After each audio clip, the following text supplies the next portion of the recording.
Shaft, but it ain't Shaft. Yeah!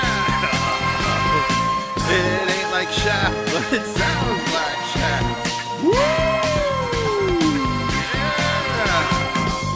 Down the Funkify, this funky town. Yeah!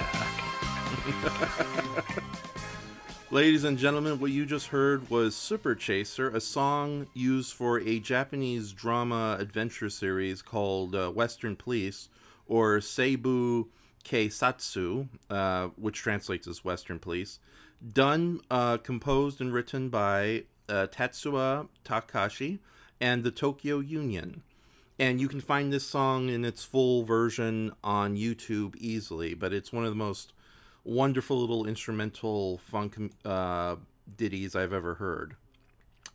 So let me give a shout out to the people who are in the audience. Nate Fire, hey buddy, how you doing?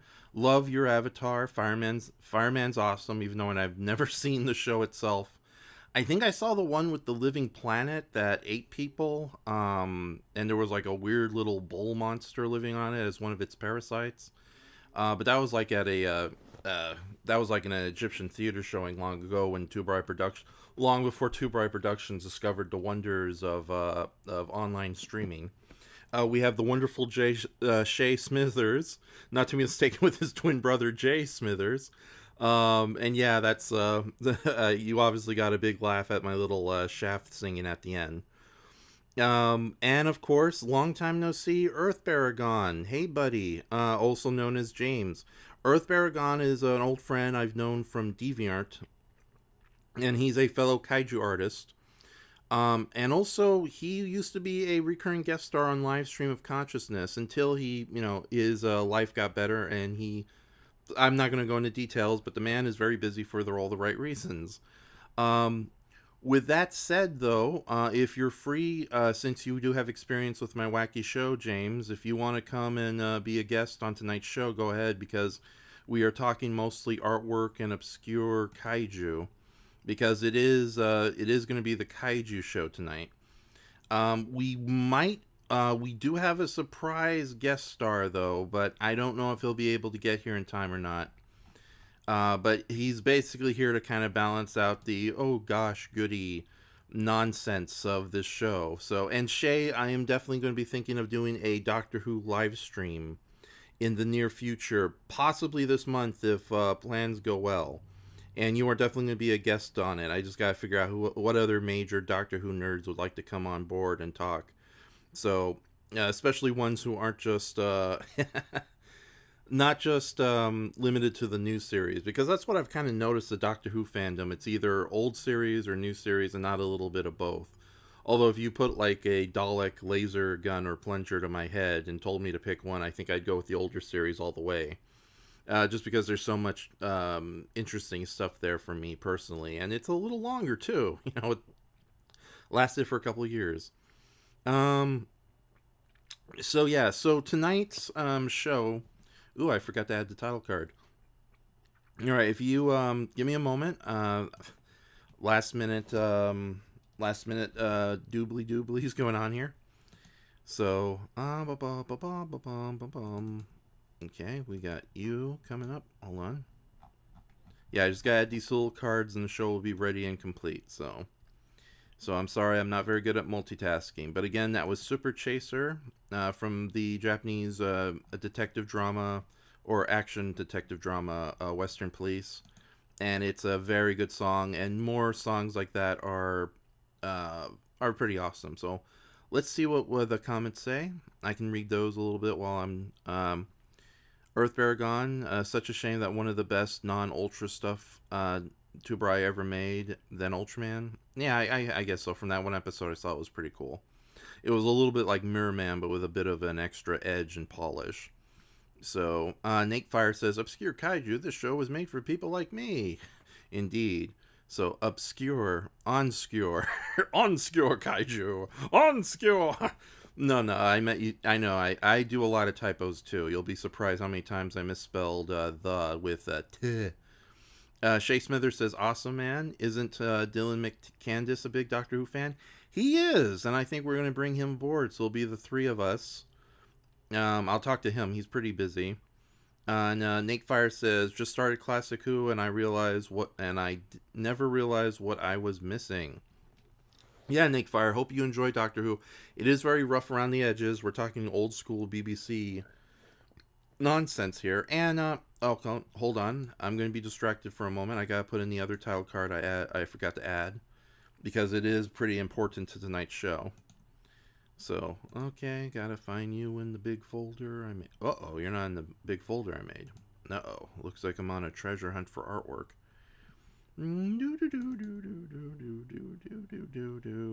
Pictures of girls, pictures of puppies, pictures of kitties, pictures of girls with kitties and puppies, pictures of puppies and kitties and girls with rhinoceroses. Oh, here we go.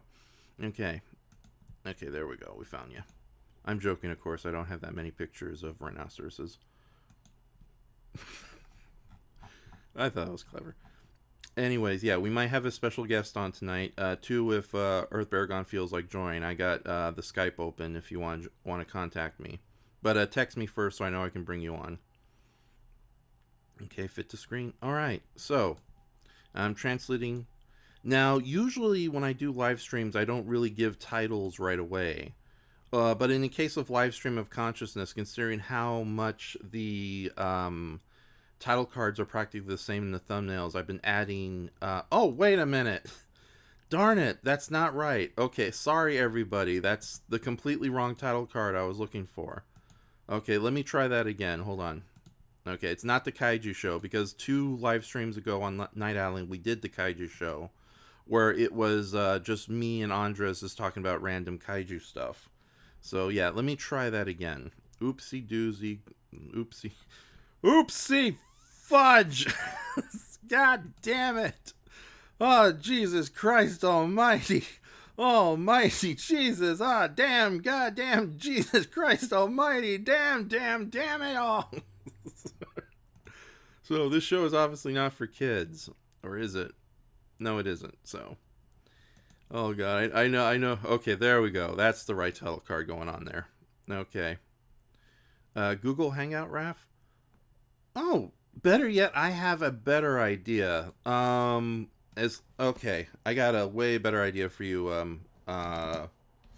What's your name? Jane, Earth Baragon.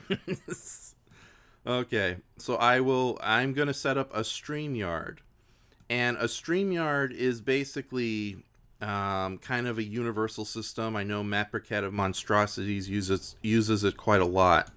So it's perfect for everybody who doesn't want to use Discord or doesn't want to use Skype or stuff of that nature. So I'm going to send an invite to you, and we'll see what happens. So check your emails if you got it. So that way your equipment should work. You might have to do a little bit of adjustments here and there. Oh, I'll be along in a bit. With some artwork of my own. Oh, Brayton, you just made everything more complicated. Yes, Brayton's going to be tonight's guest. Tonight's big old artistic show and tell.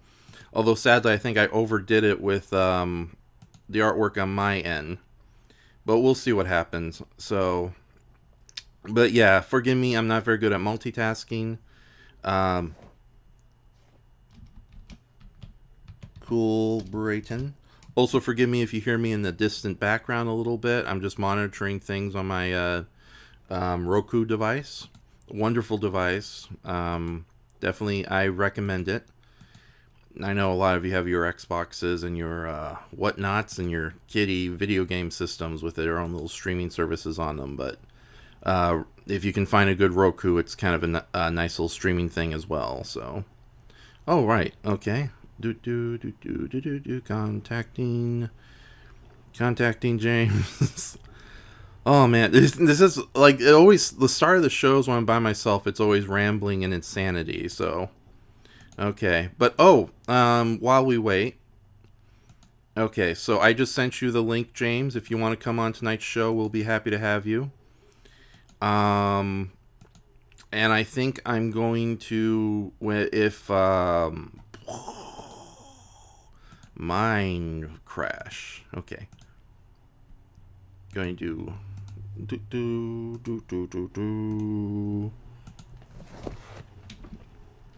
All right, I'm going to send the invite link to Brayton. Okay. Oh.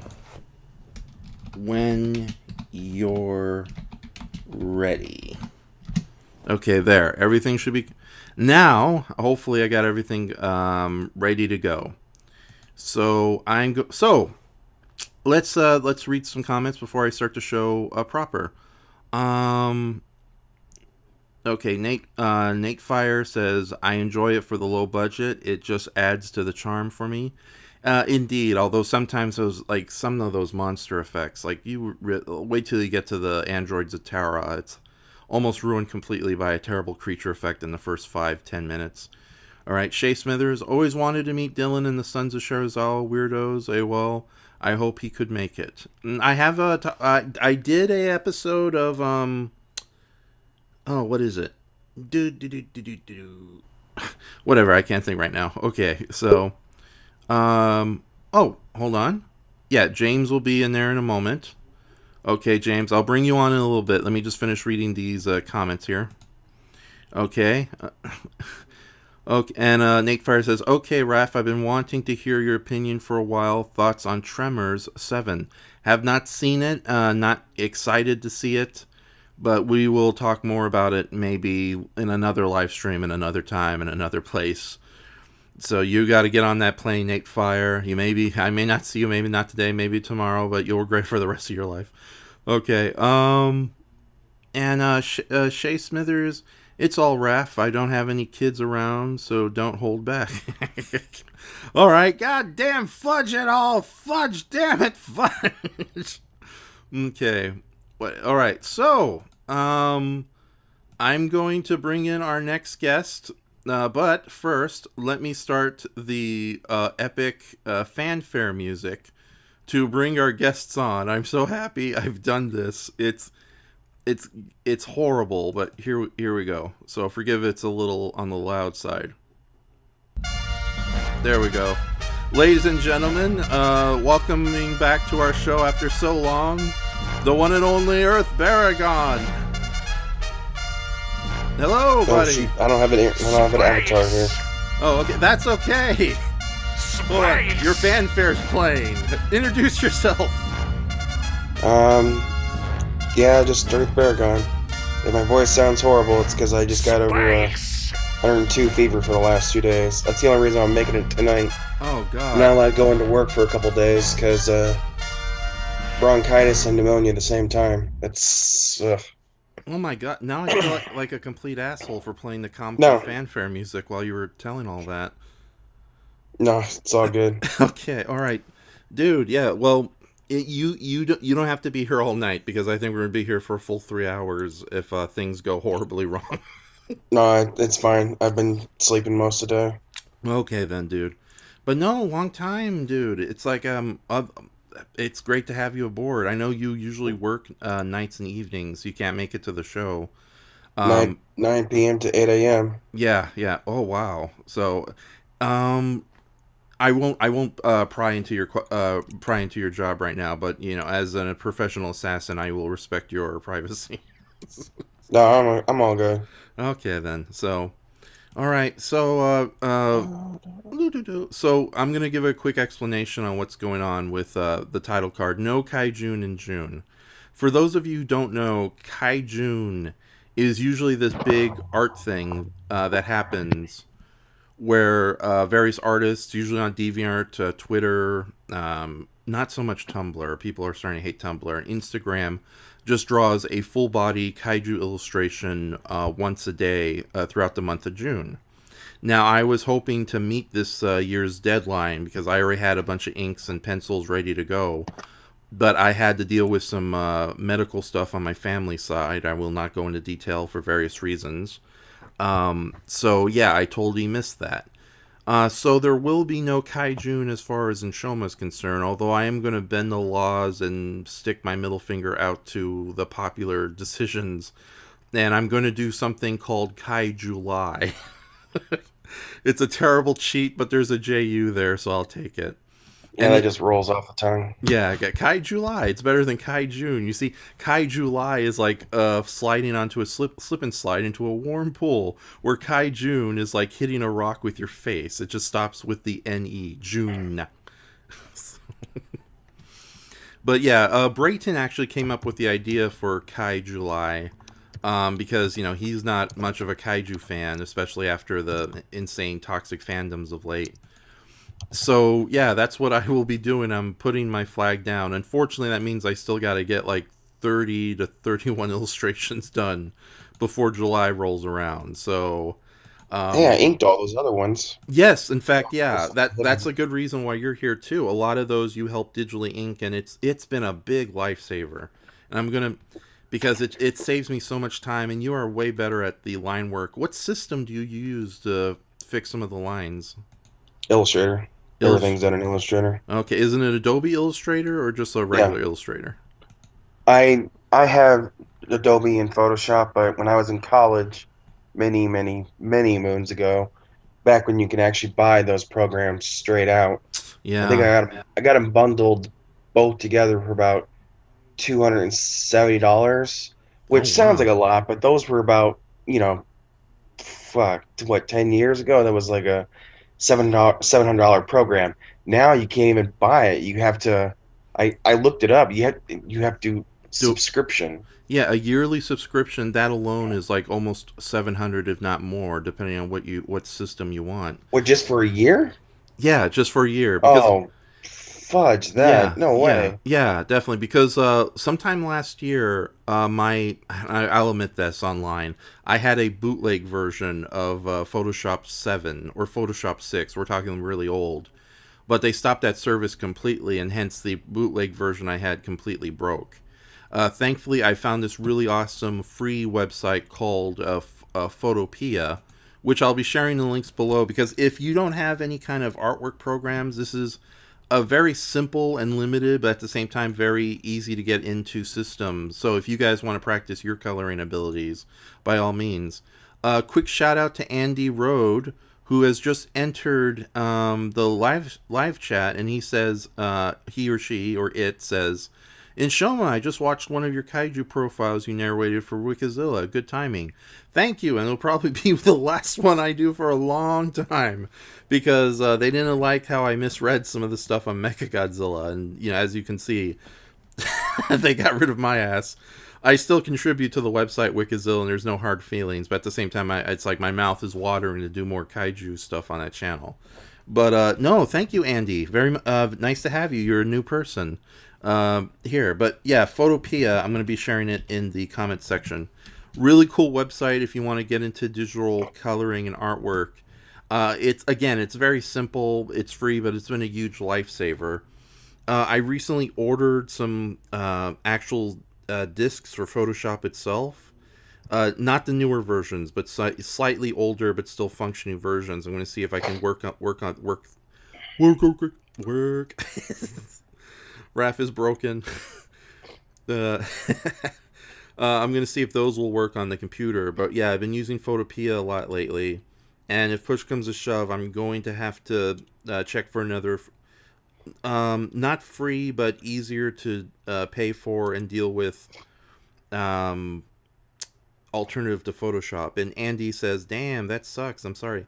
It's okay, Andy, because I have my own channel, and there's tons of stuff to enjoy here that I'll be shouting out to soon. So yeah, let's see what we got. Let's start sharing crap. Shall we, Earth Paragon? Yep. Okay. I mean, I can tell you how old my Adobe Photoshop is.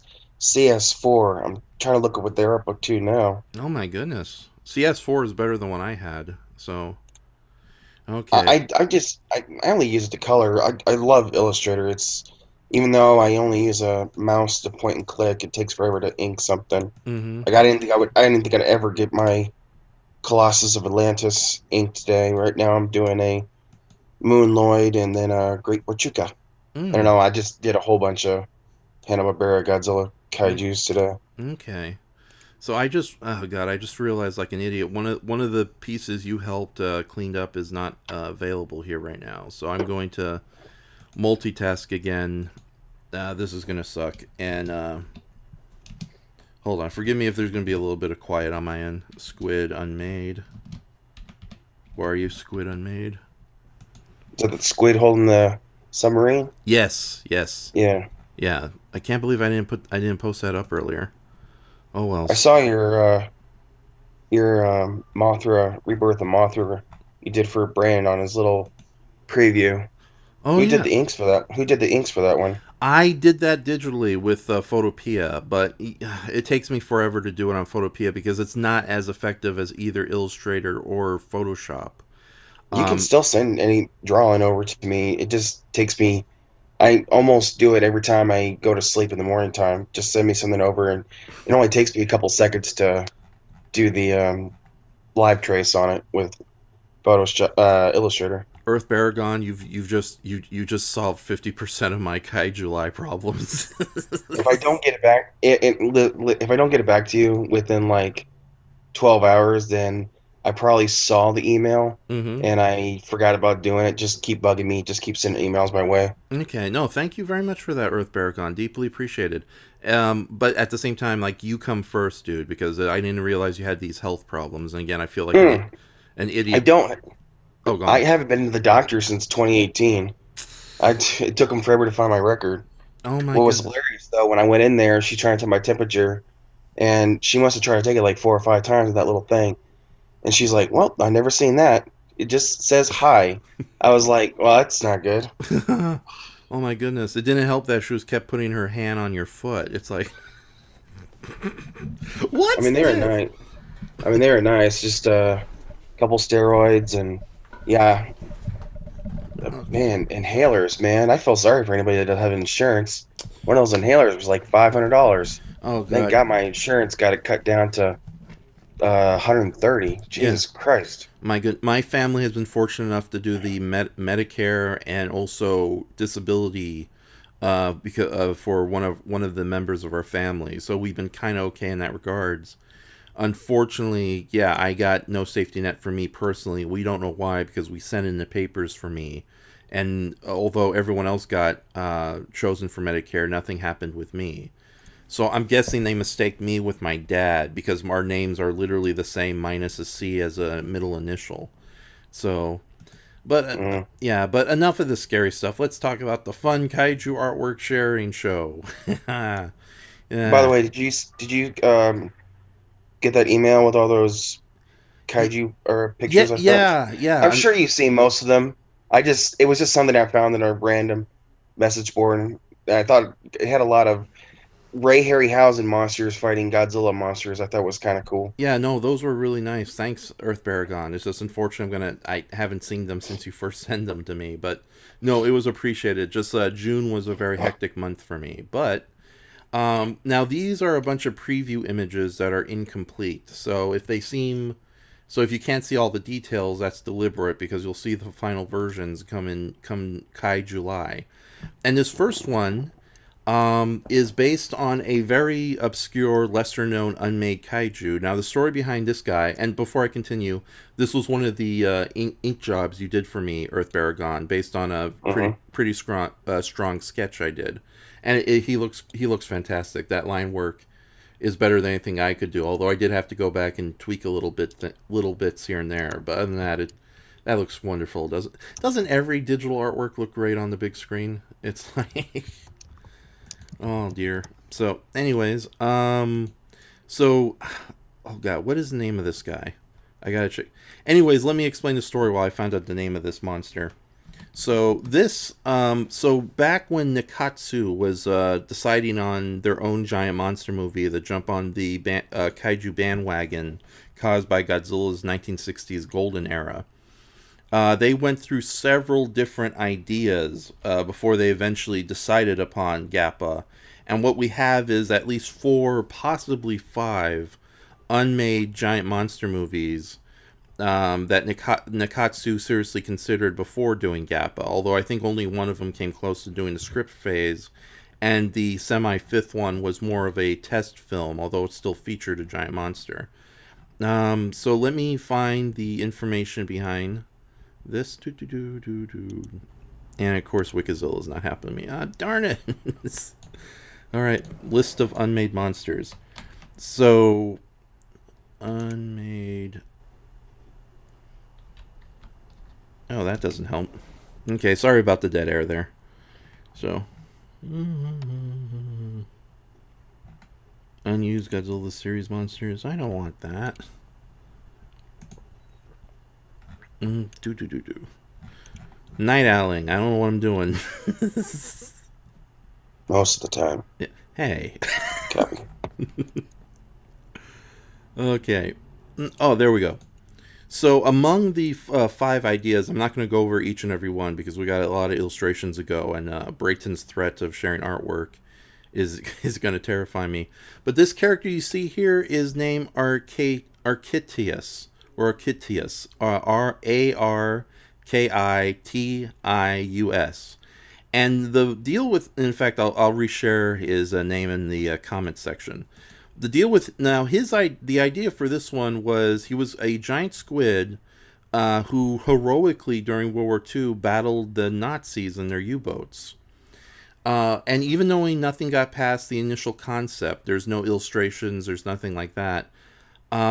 It's such a cool idea that even every time I share this very obscure character, a lot of like my more cynical friends who don't like unmade kaiju are like, "Oh, that sounds awesome." So, in retrospect, though, one has to wonder how effective Architius would have been had it been made because first off, it's supposed to take place in World War II, and I don't know how sensitive the Japanese would have been towards such a film. Although again, the villains are the Nazis, but then that brings the next question: you'd have to hire a lot of foreign actors, and thankfully during the '60s, as we know, there was a lot of foreign actors or dual citizenship actors who were living in Japan at the time, and the vast majority of them made recurring appearances in tokusatsu films. That's how we ended up with diverse casts in various Godzilla movies throughout the '60s, as well as lesser known movies like Terror Beneath the Sea. So I guess it would have been easy to the hire the the Nazis. I know I'm not gonna use. I'm just gonna. Damn. What's a friendlier term? Scary Germans. We'll just call them scary Germans from this point on. From this point on. So yeah, Arquetius was supposed to battle these scary Germans, and those are supposed to be some old timey U-boats. Although I'm debating whether or not I should put the you know what scary German insignia on the sides or not. I think I won't. But yeah, this is him basically fighting two submarines right now. And I decided that instead of doing an elaborate 1960s monster with Arquetius, I would just do a simplistic squid that could easily be recreated as a puppet. So, although I did give him the giant googly eyes to kind of give him a kind of warmth to his character. Although with the scary lighting, he just definitely looks more scary and nefarious here than he does.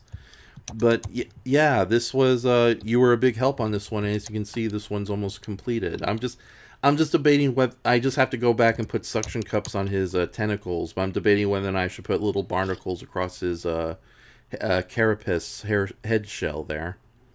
Definitely not a color I would have thought you would have went with, but Mm. whenever I see squid, I always think of stereotypical reds and pinks and stuff. But I like the purple though. I think Yeah. it works better. Well, the funny thing is, he actually is a pink, and he's actually is a orangely pink. It's just because he's underwater, he's now purpley. So I may have to do a thing where it's just a PNG featuring himself alone without the blue lighting. So now let's see in the comment section. Shay Smithers, oh, that Harryhausen Monsters versus Godzilla Monsters one sounds awesome. It is indeed. I'm Um, trying to find the message board I found that and just link it to him so you oh, can yeah, see what those images are. excellent. And you should be able to link it on your end. So, because Yeah. yeah, if not, then just share it with me in the comment section of this StreamYard right here. If you ever like write like the katakana name in Google image search, you get thrown onto just the weirdest Japanese boards, and you can Mm usually find just really cool kaiju images that you'll never see on any English speaking one. hmm. Mm. Okay. I'm just seeing if I can reverse look up these images and see where in the hell I. Ah, here we go. Found Okay. it. Okay, excellent. So, and I can Give me see, 1 second now. yeah, yeah, yeah. Link the page. Okay, well, I double check the comment section. Uh, JW, no relation to you, Earthbeargon, says, I've sort of liked the Devil Manta idea, but only because of the concept art. Yeah, Devil Manta is a whole different can of worms in its own right, but it's basically a giant alien manta attacking the Oh, it Earth. looks weird. Yeah, yeah. It was a movie that Toei Productions considered back in the late '70s, but unfortunately, the failure of their first late '70s kaiju film, Legend of Dinosaurs, as well as the success of the burgeoning success of Star Wars, made them switch gears to make Message from Space instead, and that's probably a good thing because I like Message from Space. It's like one of my all-time favorite movies, if not most influential movies. But at the same time, when you see Devil Manta, which I cannot share on the screen because that's going to take me more multitasking, and we don't want to be here all night. Yeah, it is kind of a shame because it does look like a manta, but it has like a weird crab-like body, huge stock eyes like a crab, and like I tons don't even of know if those are eyes or not. It kind of looks like holes on those little ends. I don't know. I like to yeah. think of them not as eyes, but Mm-hmm. So yeah, yeah, it is an alien from outer space, so it could be antenna. But yeah, it's a very interesting design, and thankfully, it's available online if you put Devil Manta unmade kaiju film. So, but yeah, Arquetius I think would have been really cool to see. If I was if I was living in the '60s and making the movie, I would set everything in contemporary times and have them fight like an evil organization that happens to have a submarine army. So that way you pass all the kind of insensitive World War II stuff going on. Or if you want, you can do what the common writers do and just say, "Oh, this new group of villains were born from the scary Germans." So it's like So, but yeah, this is our. So we're gonna say goodbye to Arcatius. Next up, what's another one here you did work for me? Oh, okay. So next up, from the first season of Mighty Morphin Power Rangers during their Ju 2 phase, where they hired Toy Productions to film new monster effects and costumes to be used after they ran out of footage from Jew Ranger itself. We have the Lizinator. Now, the Ju2 monsters, as they're called, they're usually anthropomorphic animals or plants or insects. Insects or animals. I don't know why I made that distinction. But Lizinator is interesting because he's the only one that doesn't feel like he's directly based on any particular animal. His name suggests that he's a giant lizard, but his design echoes the more mythological inspired monsters from the original Jew Ranger. And that's one of the reasons I like him a lot. So, and also he's probably the only monster in Power Ranger history who can have an Arnold Schwarzenegger style German accent and not, it somehow works for the creature. As opposed to like when they did it with other characters, and it just seems okay, guys. It's enough. It's just getting stupid now. So yeah, again, Earth Baragon did the digital inks for this character. Sorry if I had to change the hands. I could not trace those hands that were on there before. Yeah. I Oh, don't know but why. They just didn't look right, so I just kind of swiped them off another character I did. yeah. I hate to I hate to admit this online, especially with my enemies listening. You know who you are, Brayton. But yeah, I am terrible at drawing hands. So I totally understand why you had to redo them like that, and it works a lot better too. It's like, it's thanks so much for this, man. It's He's like kind of doing the oogie boogie pose. it's like I'm gonna get you. So now the funny thing is the background is original on my end. I just did that digitally, and it's just what I did was I just took one of the promotional photos of Lizinator and blew it up. And again, he's in a rock quarry because for some reason I think Toy Productions has a rock quarry next door, and that's where they film the vast majority of their fights. Because it's the same rock quarry that's been there since like the late the 70s, early 70s too. So yeah, I don't know what's that Probably the about. same one that Daiei used when they did their. Was it this third Banjin movie?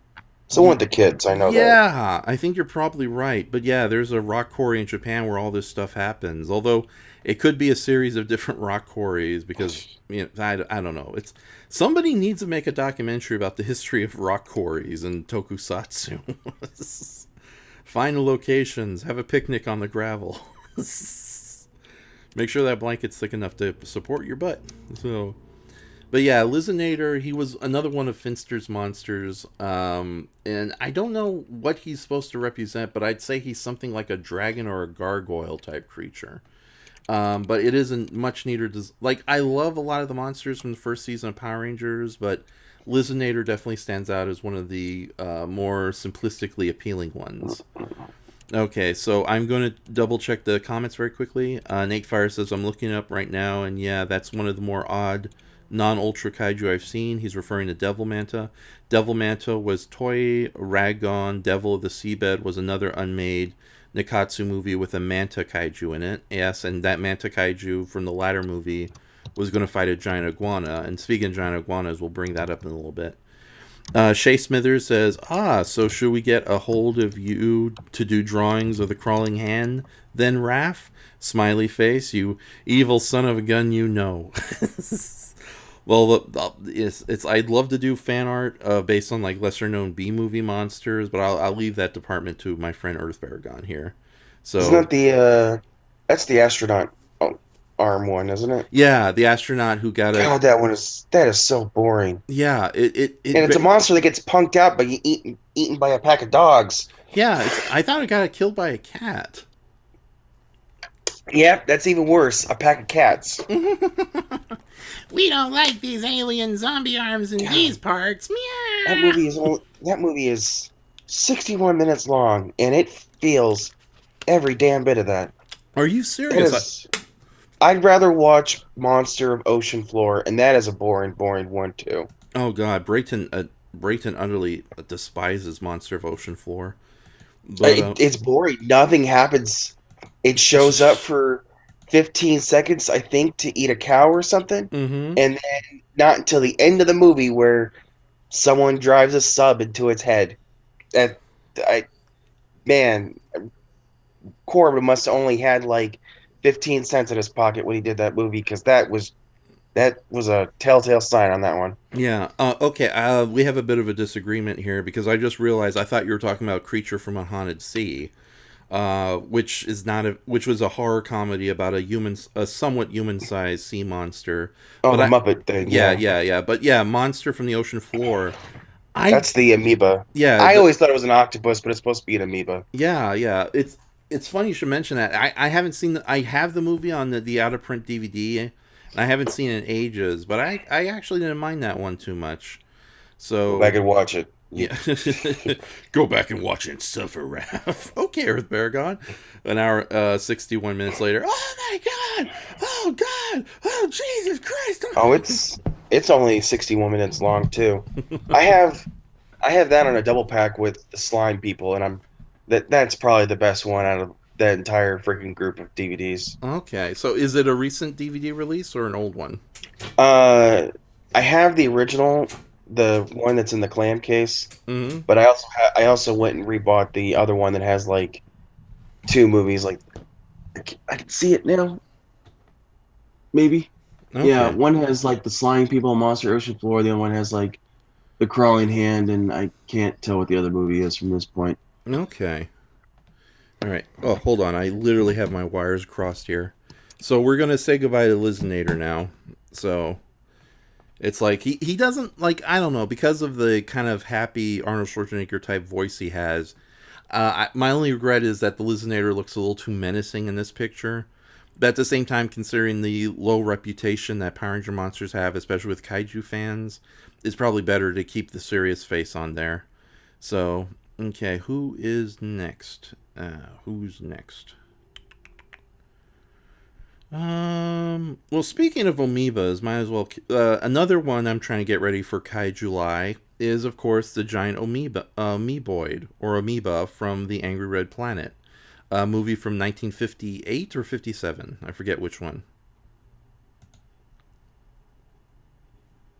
Earth Baragon? Oh, he put his okay. He muted his microphone, or I didn't notice that. I hope you're doing okay. Whatever you got to do. But yeah, Yeah, if I keep muting off and on, it's to keep my people from hearing me cough. I always think it's kind of rude when people like cough and snort in a microphone. It's like, God, just flip the mute button. yeah. Okay, thank you for doing that, Earth Baragon. I'll keep that in mind in the future. But here's another one you digitally did the line work for the giant amoeba from Angry Red Planet, and it is a very fun creature to draw because I think I've drawn him twice. One for the Brendan Tennell title card, and this one here, which was supposed to be its own kaiju portrait, but I decided to repurpose it as its own illustration. And I hate to say it, it's like the most simplistic background to give him because he's basically rising out of the oily seas of Mars. It's one of the Angry Planet is one of those movies where you have a small group of very unprepared astronauts who I cannot buy to be real scientists or astronauts for that matter, going to the planet Mars, and they discover it's actually covered with lush vegetation and tons of weird monsters left and right. And when they notice that the actual intelligent Martians have a massive metropolis on the other side of a oily ocean, an ocean that's literally oily in its makeup. That's when the Martian supposedly sends a giant amoeboid to attack him, sort of like a guard dog monster.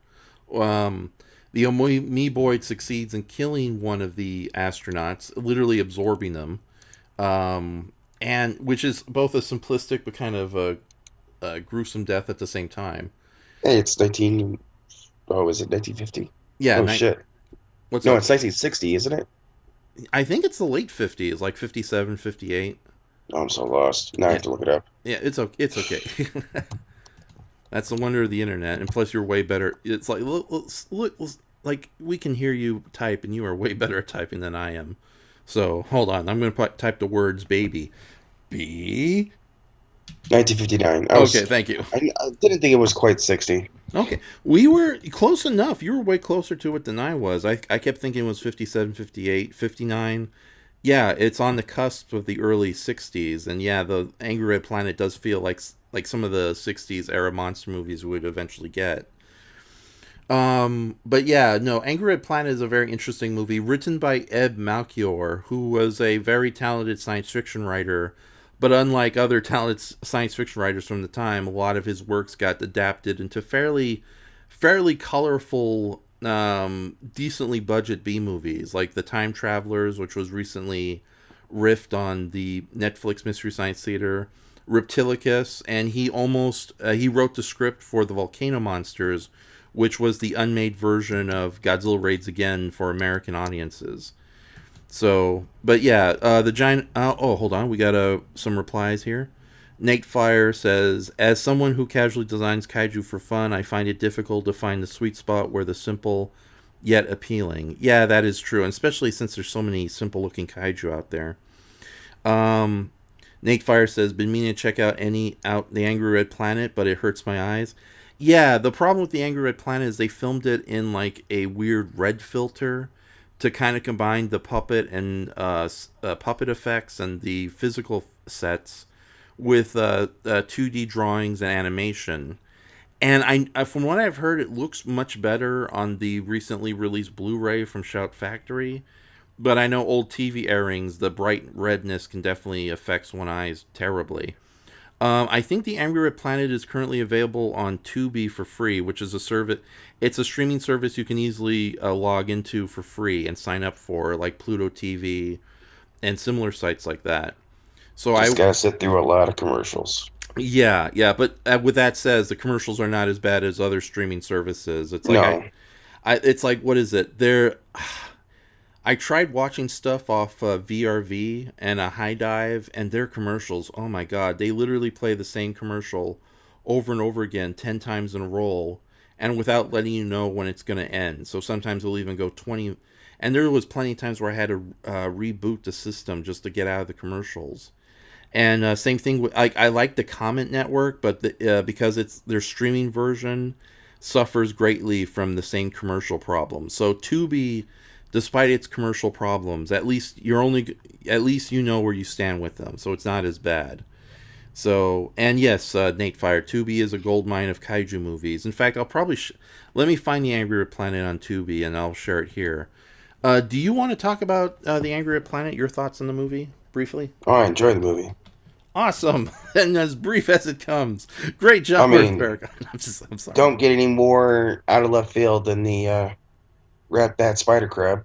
Yeah, as fun as the Rat Bat Spider Crab is, he's a little, I don't know. Every time I draw him, he always comes off unappealing. He's not as the it's like the giant amoeboid. I think I kind of draw him more for his simplicity. So, and I love that they put like a giant spinning eyeball on the top of his head. It just makes things a lot more appealing. Like it really does look like the kind of wacky monsters you would expect from the 1950s. It's almost like an animated character. Oh, hold on. I gotta mute here. You almost tried it. Yeah, they got Angry Red Planet on Tubi. I'm just seeing if this is. No, it looks like the cable edition of Angry Red Planet. So the red is still gonna hurt. But for anybody who wants to check out the movie, let me share it in the comments section. Hold on. Hey, we got Mark Rivers from Why I Hate the World. Hey, what's up, guys? Hey, Mark, it's awesome to have you in the comments section. Unfortunately, I know you don't stay up late, but we're just sharing artwork and talking about lesser-known kaiju tonight. And of course, we have Earth Baragon with us, who you probably remember from certain episodes.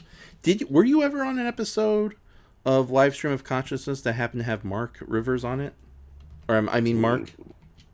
Damn it. Not that I remember. But Okay then. Okay, I'm sorry about that. I have the horrible habit of saying people's names and also their security numbers. So I'm going to share your social security number, followed by mine and Mark. And I got Shay Smithers and Nate Fire for some weird reason, and Andy if you're still in there. No, I'm just kidding.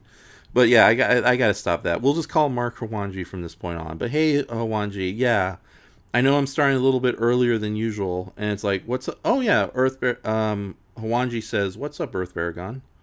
hey, Hey, Sorry, So I'm just looking through folders. I'm trying to find where all that stuff is that I inked for you. It's my yeah, don't folders are so yeah screwed up all over the place. yeah don't worry about it, dude. I got the a lot of the backup files on my side. So although you might find something that I don't have. So now let's see. I think that's enough of the giant Omeeboid. We're gonna change him up. So okay, so from the here's another one you helped digitally ink. Now from the classic two-parter from the Return of Ultraman, we have Twin Tail. Twin Tail is supposed to be like a weird. He's not exactly a worm or a slug monster. He is sort of a bizarre take on a prehistoric caterpillar. One that, when it's in attack mode, it raises its tail up like a scorpion. Of course, unfortunately, I know what they were trying to do with the design, trying to make something very non-human looking, but sadly, the creature's rarely in a normal caterpillar pose. So when his hind tail is up like that, it kind of gives a completely different illusion for American audiences, especially ones who only see phallic imagery in every monster they see in movies. Um, They with do that, the concept a lot better in the fireman monster that actually uses the twin tail suit as its larval form before it changes into the other thing. And I'm not oh, even going to attempt to pronounce its name. I, I'll link it here in a minute. yeah. Go. Oops. All right. You can't type fireman. It'll just give you an actual fire person. I know. That's the big. I don't know if you know about this, but it's like the problem with obscure kaiju. They have the most generic names imaginable. It's Oh, like there's nothing generic in fireman. oh yeah, but Fireman, the title itself, it's Oh like yeah. yeah, it's like what is it? There's the cremators with the giant fireballs, but you put that in and get a cremator services nearby. It's like That wasn't alien. a bad movie. Yeah. But then you have Alien from the Deep from the late '80s, and then what's the point of that when you're trying to find out on Google? So yeah, the movies and the shows themselves might be unique and interesting and bizarre, but their film titles and monster names are so ridiculously banal and commonplace it makes finding them online impossible. So, oh god, and yeah, so Twin Tail is apparently a prehistoric monster from the Jurassic period, and he is the arch nemesis of a monster named Gudon, and both of them awakened in a huge construction site, which of course was the climactic battle for this two-parter. And he appeared in the Return of Ultraman episode 5, Two Giant Monsters Attack Tokyo, and immediately in episode 6. It was a two-parter. And what other appearances? He appeared in Ultraman Mebulus, which is one of the best Ultraman shows in my opinion, especially if you just love action, adventure, and fan service. He showed up in Ultraman Mega Monster Battle, as well as Mega Monster Battle, Ultra Galaxy Legends the movie, which all the Mega Monster Battle stuff is coming to Blu-ray pretty soon, thanks to Mill Creek. Uh, Oh yeah, I'm really looking forward to that one because it gets the movie mm-hmm, and the zone. What is it? The Zero. They're putting like two of the Ultra, Zero guidance stuff together. mm-hmm. Okay. I've bought every one of those sets. Plus, I've bought the regular and the 10 one for each one of the Showa ones they keep releasing, Okay. just to support it a little bit better. Yeah. Oh my god. Yeah. No. Like I know Mill Creek isn't the best with subtitling, but yeah, their Ultraman sets have been a lifesaver for just to get these shows. Yeah. And now Twin I Tail. just kind of hope they get powered and great out there. Just give me what the Japanese Blu-ray is, please. But if they do that, I'll be ecstatic. But I doubt it. Yeah. From what I hear, there's certain Ultraman titles Mill Creek cannot release outside. Because Tuburai Productions did them as co-productions, and they can't be released in any official capacity outside Japan. Yeah, but you would And think that the rights revert back to them after a certain amount of time. we'll see. It's again it's like what a lot of people don't realize is despite Ultraman's popularity, Tuburai Productions is still technically a mom and pop shop. It's like Oh yeah. yeah, so they're not exactly as powerful as Toho, Katakawa Dai, or Toei Productions. So Getting back to Twin Tail, he showed up in Ultraman Gaia and Ultra Fight Orb, but I have not seen either of those series, so I can't tell if it's the full costume or it's one of those deals where, oh, Twin Tail's soul is trapped inside a Bandai figure. You'll have to buy the Bandai figure, kids, to see Twin Tail. So it's like, needless to say, the mom and pop shop sold out to Bandai hard. So let's check the comment section very quickly. Hawanja says, "No worries, man. Just Mark is fine. I know Earth Baragon from DeviantArt, so he knows you, and you probably know him." God, there's some. I linked the. It's called Kumagoras. I don't know. I linked it. What the Ultra wiki is in there. And if you Okay. go to the bottom of the page, you can actually see the actual Twin Tail suit that they use. They hide most of it, but Mm-hmm. it peeks around the corner, and that's what it looks like before they kill it, and it transforms Oh, into a much better looking version of what Twin Tail could have been. okay. Where is the link you shared? Is it in the chat Right section? under Twin Tails, yeah, right under Twin Tails roar can get annoying after listening to it for too long. For Oh, Shay. it doesn't pop up there. You're gonna have to share. If I'm gonna share the link, you're gonna have to do it in the StreamYard. Oh, Here. there. Okay, there we go. Yeah, I'll share this. Yeah, this is now. Was this a recycled Twin Tail monster costume? No, this Okay. was a completely. They used the Twin Tail as a larval, and then whatever the MDF, I think it's the name of the hero group in that show. Mm-hmm. They shoot it and kill it, but just like a Rita monster, it falls down and it grow big, and it turns into a walking version of what Twin Tail would have been. I Mm-hmm. think it's a really fun. It has a very annoying roar. Mm-hmm. Its powers are really inconsistent, but I mean, it kind of looks like a little puffy seat in a car with horns. Yeah, you can. I think they do a better job with this monster than they do with. I like Twin Tail, but this one feels a little more dynamic in its simplicity. This Kumagoras monster. But let me get back to the comment section. Um, okay, Earth Baragon. Yeah, you already said that. uh, Hawanja says Return of Ultraman is the Australian one. No, the Australian one is Ultraman Towards the Future or Ultraman Great. It goes by two different titles. The I have the Australian one if you want to borrow it one day, Mark. No, Return of Ultraman is the technically the fourth Ultraman show that was made after Ultraman. No, the fifth Ultraman show, because you had Ultra Q, Ultraman, Ultra Seven, and Ultra Fight, and then they came back strong in the early '70s with Return of Ultraman, which which was originally supposed to be Ultraman himself coming back and facing new monsters in early 1970s Japan. But then they decided to turn the main Ultraman to Ultraman Jack, a separate character who just happens to be closely related Ultraman blood-wise, hence why they look so similar, minus the fine details in the body pattern. So As a yeah, kid, I could never tell the difference between the two, but yeah, yeah, it seems obvious now. But man, I had the hardest time telling the difference. yeah.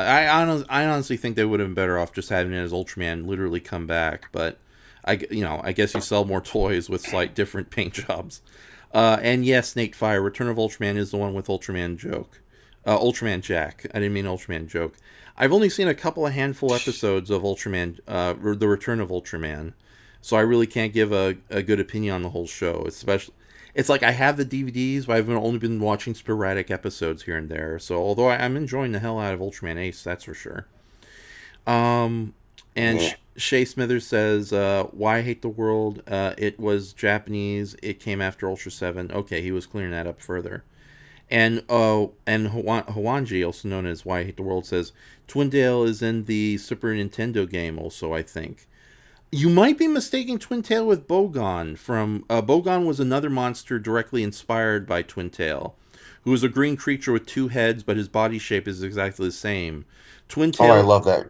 I love y- my DreamWorks. That's one yeah. of my few Ultraman figures I have. That DreamWorks when it came out in the '90s. You're lucky. My unfortunate Bogon got devoured by a dog. So I I'm got all of them, but it's amazing that they They never made a Gudis one. They just made 4 random monsters from the Mm-hmm. first 6 episodes Mm-hmm. and an Ultraman figure. Yeah. Why they didn't make a Gudis figure, I don't know. Yeah, I don't know. Yeah, I don't know why either. So, oh, I know there was a Gudis figure in Bandai Japan, but yeah, no. Getting back to Twin Tail and Bogon, Twin Tail was the first of the weird lower heads monster types that Two Bar Productions do a lot, and Bogon was just the one of the more recent examples of that. There's tons of similar monsters, but I'm not going to list them right now, nor are we going to waste time listing them. So, no, Earth Baragon, put that Ultra Wiki back. No, Earth Baragon, no. I back when before Matt became super popular and everything, Mm-hmm. Matt and Frank, him and me used to talk, and I used to give him like Ultraman clips because back in like 1993 or whatever, you really couldn't find any of this stuff, and I would send it to him, and he would give me art, and Mm-hmm. he drew me a Bogan versus Twin Tail piece, Oh, and nice. that was on a computer way long ago that got bombed out. I was like, and he had like Pandan versus Ultraman. I was like, man, I'd kill to have those pictures he drew for me again. Oh my goodness. That's so sad when artwork gets lost.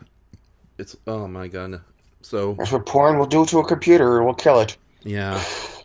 Okay, so all right. Nate Fire says, "What was the name of that SSSS Gridman kaiju that was inspired by Twin Tails?" And yes, it was Gong Li, Nate Fire. That was another.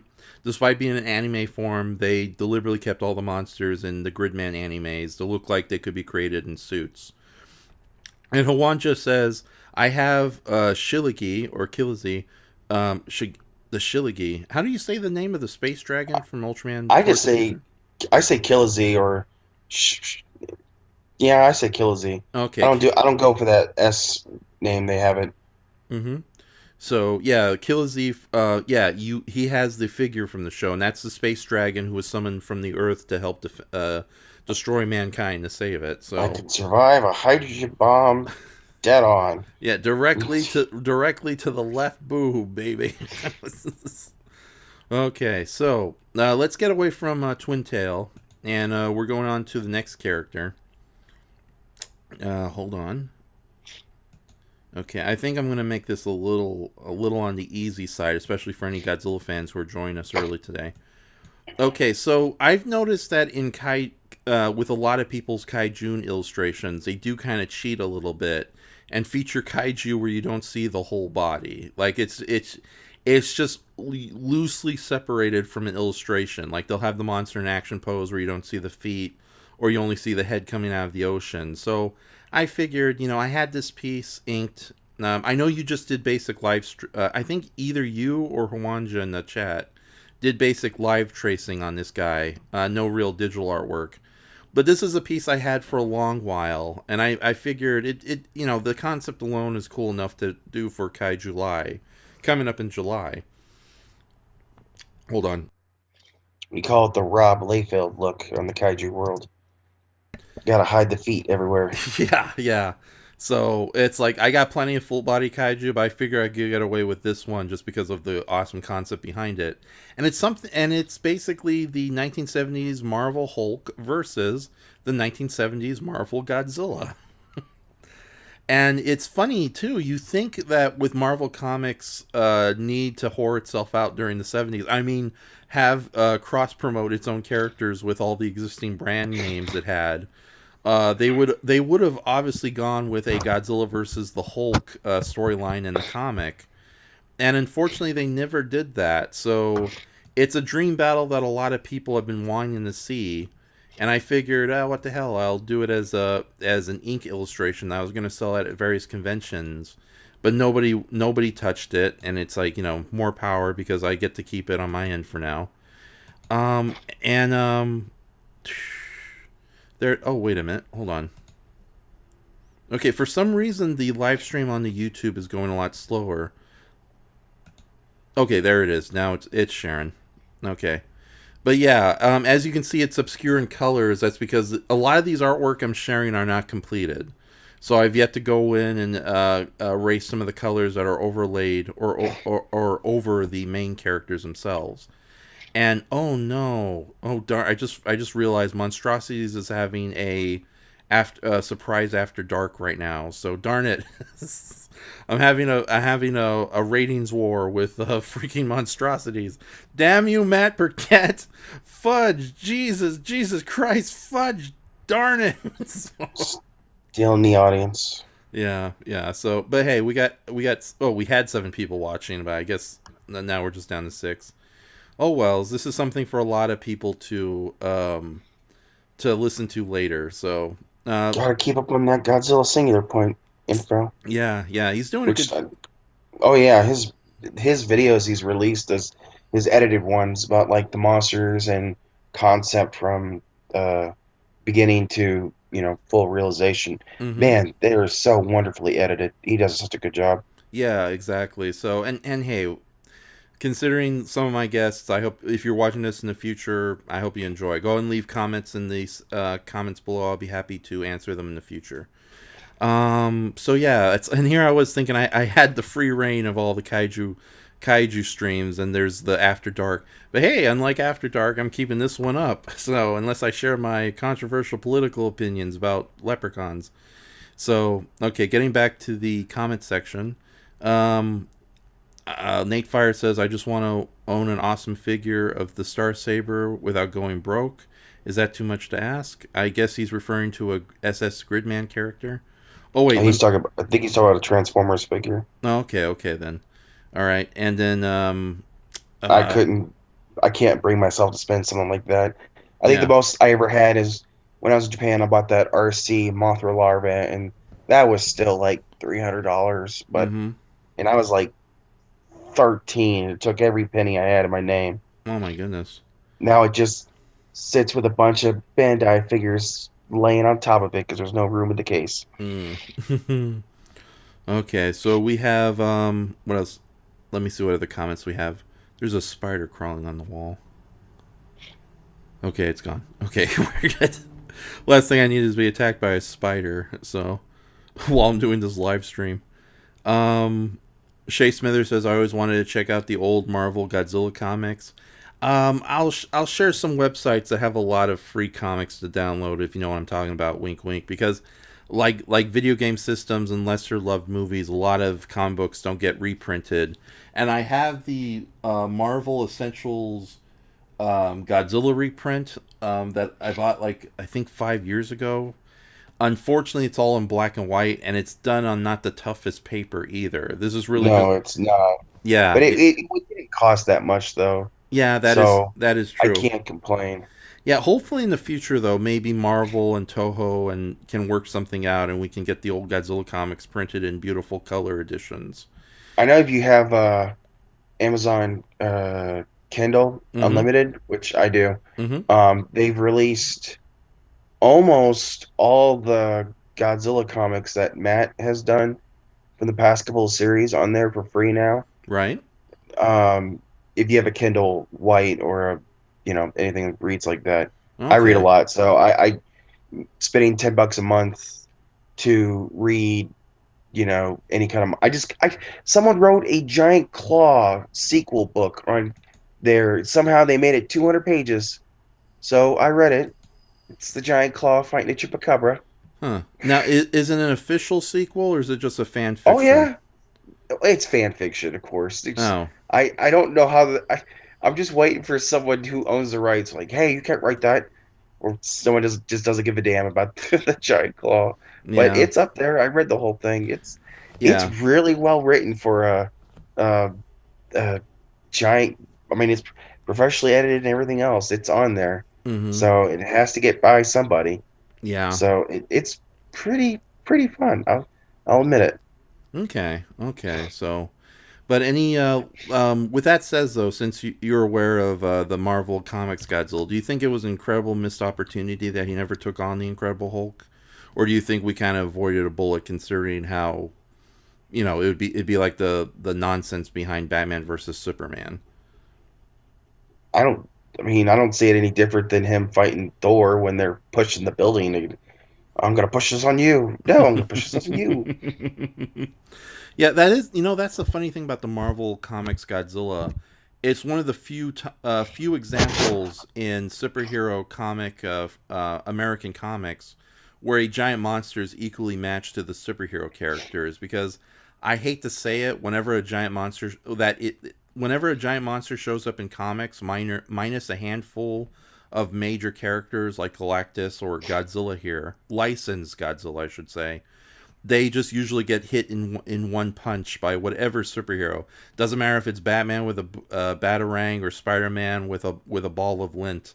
The minute they touch a giant monster that's like 200, 500 feet tall, the thing goes down faster than a balloon with a popped balloon. And I know it's done just to show how powerful the superhero is, but it's a giant monster. It defies physics just by being there. So you think like a gigantic, monster would be more than a match for Superman. And sadly, we rarely see that in the world of comic books. Also, I think I'm kind of editorializing here a bit. I think it's just because a lot of people who write comic books aren't interested in giant monsters or supervillains. Hence why I see a lot of these stories where the superhero will kill a giant monster in one panel, and then the rest of the comic is him talking about his feelings and how much he hates, he's being betrayed by his fellow superheroes or some bullshit like that. So, I'm kind of sad more kaiju fans don't gravitate towards the Marvel monsters that were in those books. The only one that ever gets mentioned is the weird ass trio, but you never see anybody talk about oh god, the Sasquatch, Yetagiri or something like that, or Bat-Tragon. It's I don't know if the Bat and the Dark Horse ones was supposed to be the same thing, just a redone version, because the other thing looks like a flying cat with wings. It literally looks like Smog from the 70s. Is that Batragon? Yeah, so Batagon? Yeah, okay. It literally looks like Smog from the freaking Basky film. Yeah, so there are a lot of neat monsters, but I think that's one of the problems with the Marvel comics. They kind of ran out of cool monster ideas, and then Red Roland's cool. No, Red Roland's cool. Yeah, I agree. But then after the Mega Monsters, they just had stories where Godzilla faces against rodeo clowns, or Godzilla. Like the Godzilla Shrunk subplot is interesting, but at the same time, it's like, couldn't you like bring back some of the classic monsters, or have Godzilla face against? Well, he did meet the Devil Dinosaur, so that wasn't a wasted opportunity. But then it's like where was Godzilla against It the Living Colossus or Fing Fang Foom or I doubt Godzilla would be like a story with Godzilla fighting Galactus would be as mismatched as Bambi versus Cthulhu. But it's like, I don't know. There's so many opportunities they did, and I think they just kind of, what's the term? Pittered out halfway into the series. Petered out. Okay, there you go. So, all right, but let me get off this illustration. We got a lot to go through tonight. So, hey, who likes mermaids? Who likes lobsters? Who likes big busty blondes? Because it's Queen Cancer. Okay. It is mermaid for one more day right now. Yeah, I'm not. I'm not gonna worry about mermaid. There's no way. I don't know enough mermaids I want to draw. So, and it's funny too. Oh, the person I've been watching is doing like dragons mixed with fish. So they've made some pretty interesting ones. Yeah. So hold on, I'm readjusting my legs here a bit. So. Okay, there she is on the screen. All right, so Queen Cancer here is an original creation of mine, and don't let the name fool you. She's named after the astrological formation and mythical giant crab of mythology. Unlike most people, I understand the English language is fluid, and it has more than one meaning. So. Yeah, it's like, I know cancer is used for something a lot more scarier these days, but I'm using it for the other connotation it's known, or the other definition. But yeah, I just went with it because it was I wanted to honor the original giant crab in mythology. Of course, that doesn't make any sense because she is... Okay, the weird thing about Queen Cancer here, technically she is the unholy result of a union between a giant, like a mythological fee-fi-fo giant, and some sea monster, resulting in this creature you see right here, half humanoid giant, half a mermaid lobster creature. And this was a character I guess drew for comical reasons a long time ago, but she gained enough of a fan following that I decided to do a full body picture. I'm Unfortunately, surprised you keep your bust so small. it could have been a lot worse, ladies and gentlemen. Oh, I know. Yeah. Oh darn it. Yeah. You. Oh god. Let's not. We'll talk about busty fan service later tonight. So, in fact, Shay Smithers says you've got some weird fetishes there, Raph. Have you not looked at his portfolio? This is tame. Yeah. In fact, in the description area, you can find my DeviantArt page, and you'll find way worse examples of that. Not in the comment section. I mean, literally the descriptions below, because I have a bunch of related links that were supposed to be used for tonight. But yeah, there's not much to Queen Cancer herself. She is sort of she doesn't talk. She's sort of a cross between a gluttonous predator and a kind of a bimbo, a mute bimbo, if you will. But yeah, this was one of the pictures I plan on doing for KaiJune. And it was That's weird. not controversial at all. Cancel me. You can't get rid of me. Okay, hold on. I'm going to take this opportunity to take a drink. So, Brandzant Films, aka Brayton, says, "I'll be along in 10 minutes. Did you talk about the hentai yet?" I think it's what Raph is warming up to right now. No, I think I'm going to save the hentai for a little later. But I do have an announcement as far as my more mature artwork goes, because I do want to make a public announcement before too long. And there's a good reason why. But no, it's funny. One of the people who helped me decide what monsters to add to KaiJune was Baker Oates, who is a woman who draws a lot of monster girls on her end, and way more bustier and sexualized than anything I do. But she's also a huge kaiju fan in her own right. And it was funny, we both decided we'd stay away from as many quote-unquote sexy giantesses as possible. And yet this picture of Queen Cancer was so beloved that we decided to keep her in. Unfortunately, as you can see, there is so much detail to the character that this might be abandoned if I don't get it done by next month. Or if I do get it done, it's going to be in late July. But yeah, there is a lot of detail to this character. But I'm very proud of this piece, and it's great to have a good reference of Queen Cancer's full body. Although, do you think I should have made her lobster tail a lot longer? No. Okay. I think it'd be a little. I think it'd be a little bit too long. Okay. That should be good. Okay then, awesome. So, all right, so we're gonna say goodbye to Queen Cancer here. But yeah, and I really do like the character quite a bit. She's a lot of fun. And yes, she has no human eyes underneath that bang of hair. Her eyes are literally the stalks that stick out, which is creepy. And I've decided that she's not just a usual blonde. She does have bits of green algae on the edge of her hair. So, but yeah, she's a weirdie. She's a weirdie. So, okay. All right, who's next to share? Oh, I'm gonna share this character for a little later.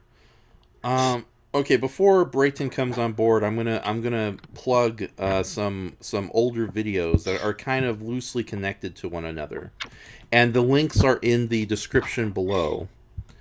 So what happened was, hold on, I get distracted a little bit. There was a farmer's daughter. Hello, nurse. Okay, so, all right. Can't say that in the new series now. Yeah. So, okay, so, in the descriptions below, you'll see a bunch of links to some of the video work that I'm actually proud of, and there is a sort of a loose trilogy of audio comedy plays that I did with Brayton and my friends Win and my brother Gabe. That are all loosely connected because they kind of exist in the same universe of comedy, of stupidity and errors. The first of these was inspired by like the old-timey radio superhero dramas like The Shadow and The Green Hornet. The Adventures of Waffle Man. about a terrible superhero who is secretly the head of a breakfast making conglomerate, and his kid sidekick Boo, the boyish wonder, who is actually a telepathic alien who is unfortunately trapped in the Robin role, something she hates. And I had a lot of fun writing this one with Brayton. Brayton is utterly not proud of it whatsoever, and he's no doubt going to be sharing his opinions when he comes aboard. But this is the first part of the unofficial radio comedy trilogy. And I really do love the... we'll talk more about Waffle Man later if Brayton chooses to. The second part in the unofficial trilogy is Review All Movies with Raph and Shoma and Brayton Connor. And the funny thing was, this is kind of a spoof of people just kind of doing movie review podcasts, but we decided to basically list every movie in existence. Of course, we went the easy route and just made up a bunch of fake movies that we list throughout the thing. And it's mostly just a bunch of improv between us, talking about these various movies. You can kind of see the seams at the wrinkles at the seams, if you will. Or am I saying that wrong? Okay. I'm not familiar with that colloquialism. Okay, you kind of see the wrinkles and the seams, so to speak, with some of the improv we do with it. But it's just a very fun and absurd exercise in improv comedy, and probably I'm generally proud with the way this one came out. Although the fake list we had for it was way too long, so Brayton had to cut down a lot of stuff in editing. And I especially love the surprise ending where, we go on for... Just listen to it to yourself. But yeah, basically, this is the second part of the unofficial trilogy. I'm sorry, I'm terrible at selling my own stuff. Okay, and the third and final part of the trilogy, which is unfortunately, or fortunately, depending on how much you love my works, 43 minutes long, is the Glue Podcast, Episode 0, or the Zero Pilot, as we call it.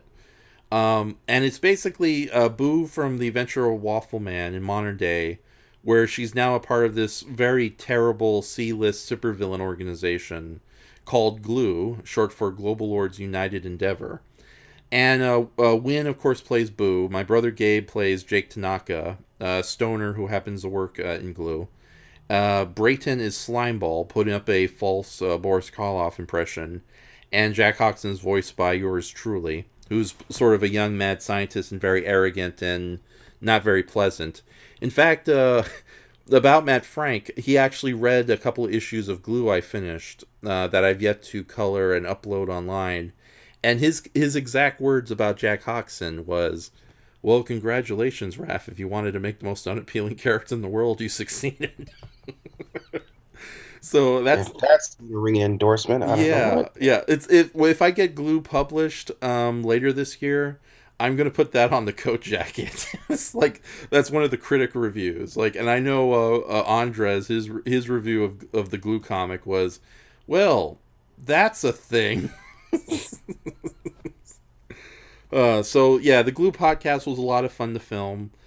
So there you go. If you guys want to check out this trilogy, starting with Waffle Man, followed by Review All Movies, and ending with the Glue Podcast, you can find the links in the description below. So, but enough. I'm going to stop with the plugs for that kind of work, and find what's the next thing I want to share with you guys. I think... Oh, okay, speaking of obscure kaiju until Brayton gets here, let's discuss this weirdo. This is... Okay, so some context before we discuss who the hell is this you see on screen. Okay, so in the late 60s and throughout the 70s, there was these very budget, very cheap trading cards or bromide cards. They're sort of a cross between... In Japan, a bromide is a sort of a cross between a trading card and a postcard. And these things they had a very budget version that goes under different series names, but they were published by Yoko Pro, a publishing company called Yoko Pro back in the 70s.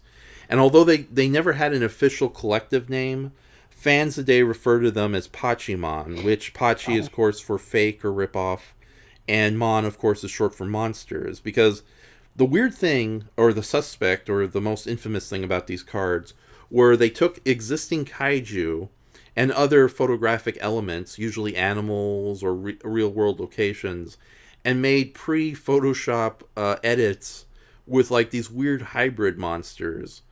And among the most famous of them is this nameless creature that has the hands of Bolton, the body of Antlar, both of those characters from Ultraman, and a very disturbing looking decayed mummified skull, possibly from what some of me and my friends have theorized from like Vietnam war atrocity photos, and placed against what I can only assume is an American canyon, maybe the Grand Canyon or someplace near it, like the painted desert.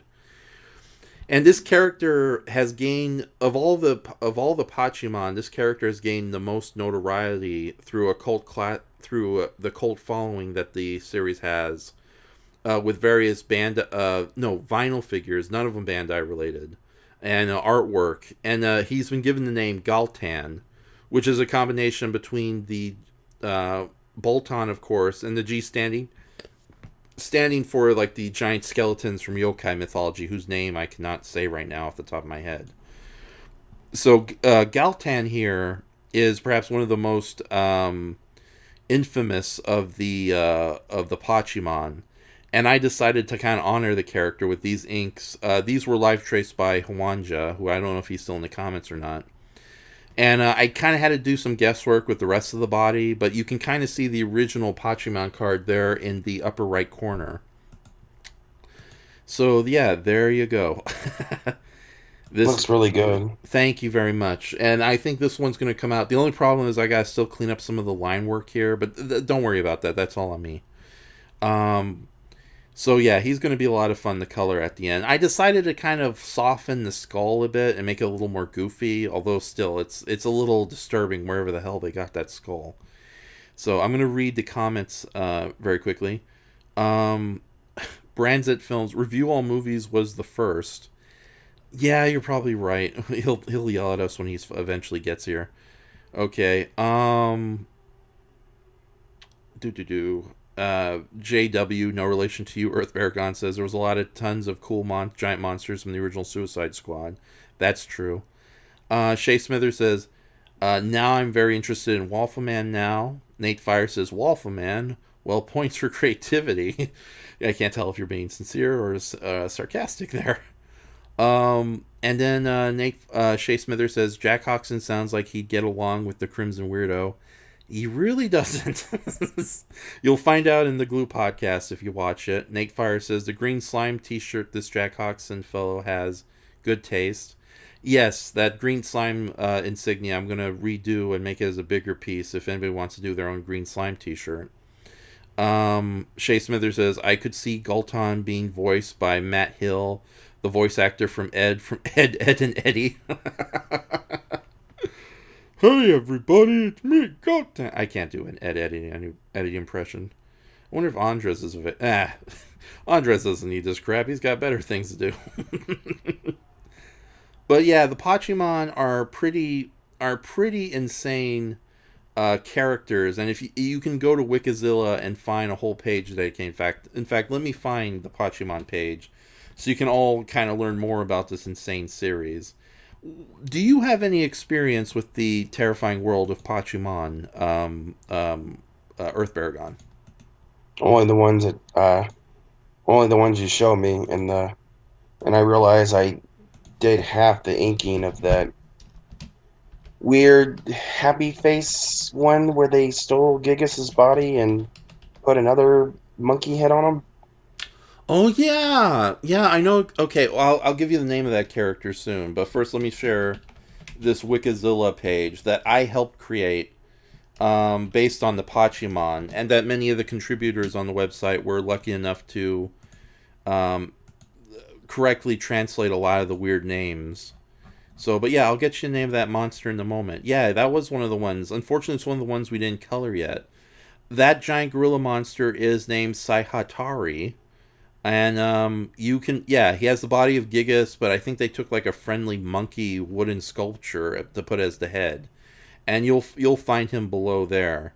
But let me share the character's name in case you guys want to do a Google search on your end. Boo doo doo doo. Posty.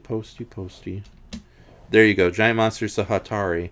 But yeah, oh, and let me get the correct name for Galtan here too. Well, again, he was a nameless character, but the fans kind of named him long after the fact. So let's see where he is. Oh, there he is. Unnamed monster, Galton. Yeah, he was referred to as Galton in a 2017 vinyl figure made based on the character. Unofficial, because the Pachimon are basically in the public domain. So anyone can do weird stuff with these characters as long as they don't make them too much like their original namesakes. Golton also goes by the name of Gal Katsu Bolton, again inspired by the giant skeleton yokai in Japanese mythology. So yeah, there you go. That's Galton for you. So he's another weirdie. So let's see, what other monsters can we share here in the KaiJune? Hold on. I'm going to save this guy until Brayton comes aboard. Okay, so you all know my name, my chosen pen name of Raf and Shoma, but you probably all wonder where the hell Inshoma came from. Inshoma is actually a fan fiction character I made a long time ago for the website Absolute Ultraman, which is now long defunct, unfortunately. And the guy who ran the website, Wayne, he started his own Ultraman fanfic series that was sort of a side feature of Absolute Ultraman, which featured a female Ultram named Ultra Theresa.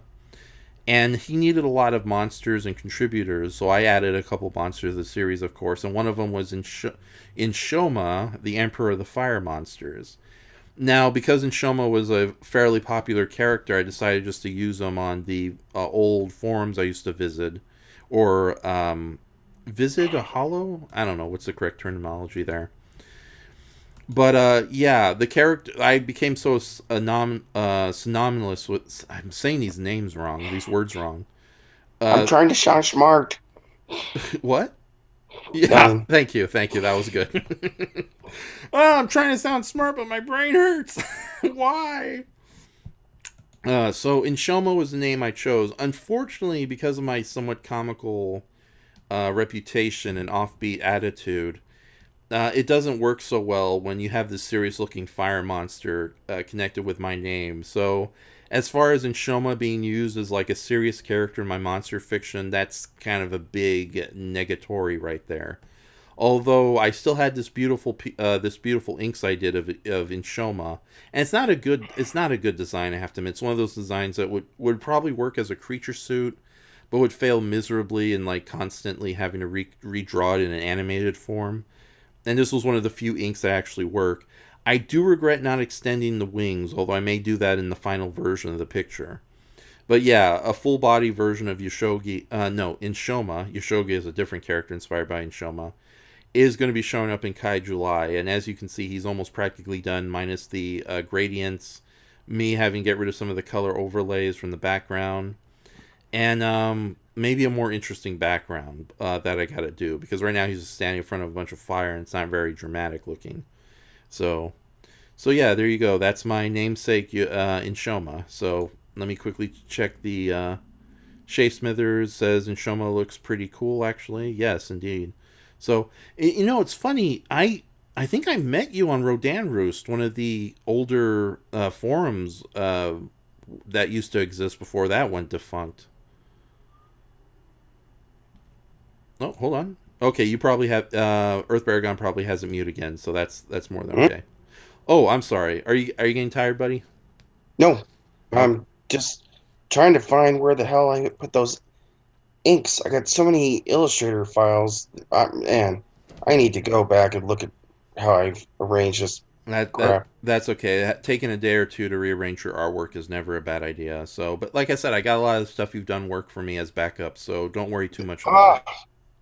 That's because I have like 8 layers. Because believe it or not, every one of those 108 images I've done on my illustrations on a different layer in an Illustrator file, and I found where all those inks are, where you have like this weird jellyfish thing and Mm-hmm. Nessie and a robot and a weird ass cactus thing. Yeah, no, I got backups for each and every one of those, and again, Yeah, the work's been appreciated, and a lot of those characters are going to be seen in Kai July. But with that says, I don't think I'm going to be doing much in the way of streaming for the latter half of July.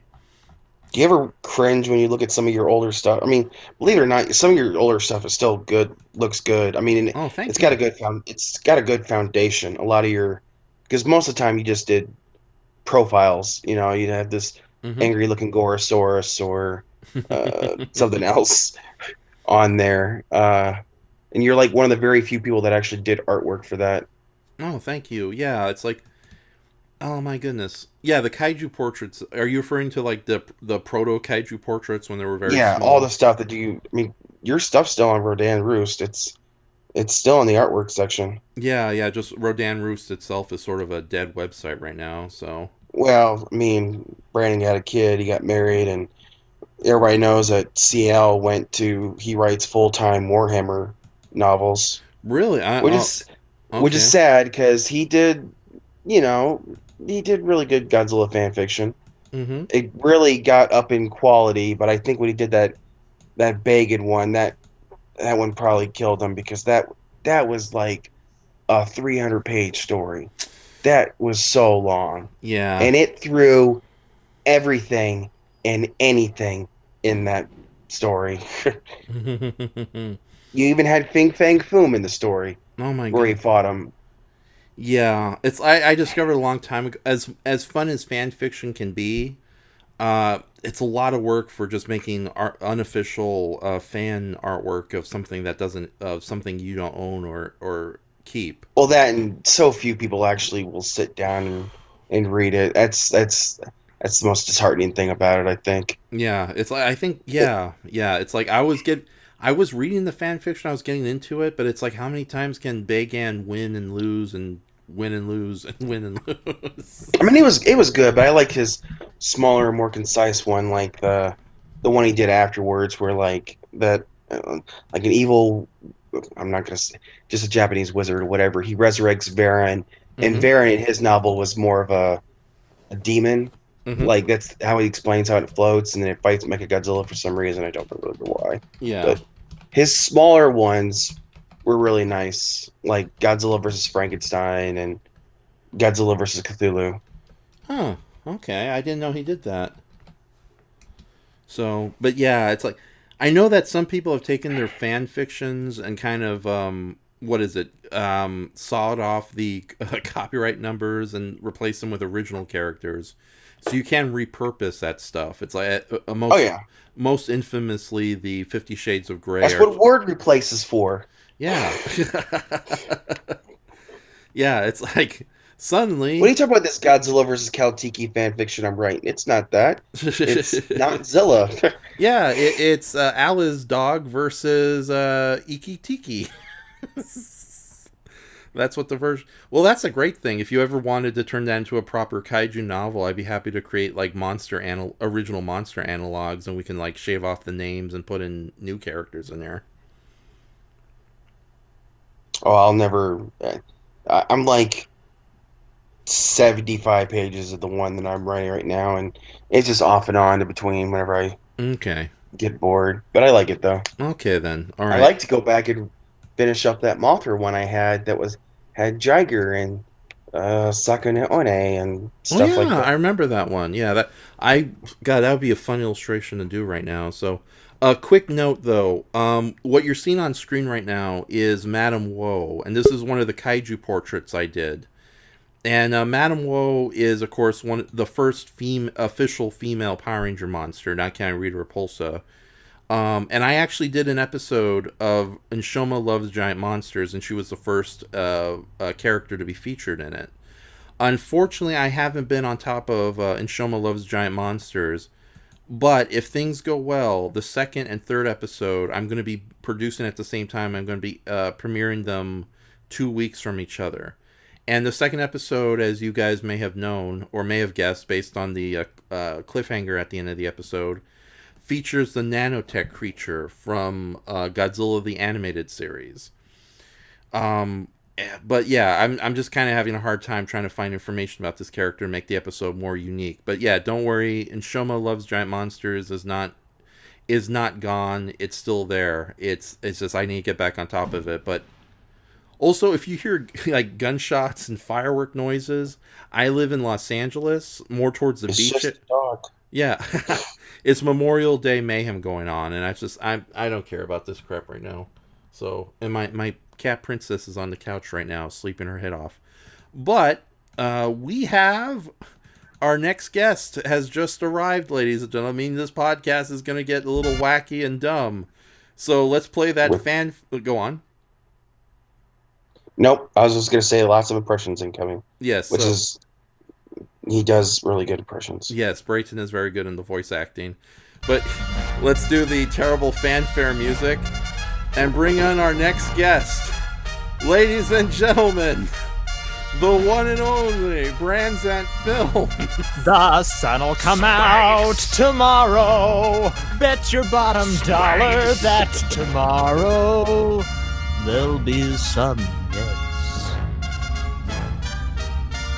Are we done? No, there's still a couple. There's no way I can follow up that. So we just wait in silence while Raph plays his music that only he can hear? Yeah, because no one else can hear it, because that's the second time he said it. He said it with me, but there was no music that played. Yeah. Well, here's the thing. I'm using Just wait patiently while I play a selected track from Power Ranger Metamorphs episode 35 to announce your arrival. Who needs monstrosities after darks when I got abuse from this guy? Okay, so you'll okay. Those in the Shay Smithers and Nate Fire and whoever else is there staying silent. You probably heard the music. That's the official fanfare guest music I'll be using for all my live streams from now on.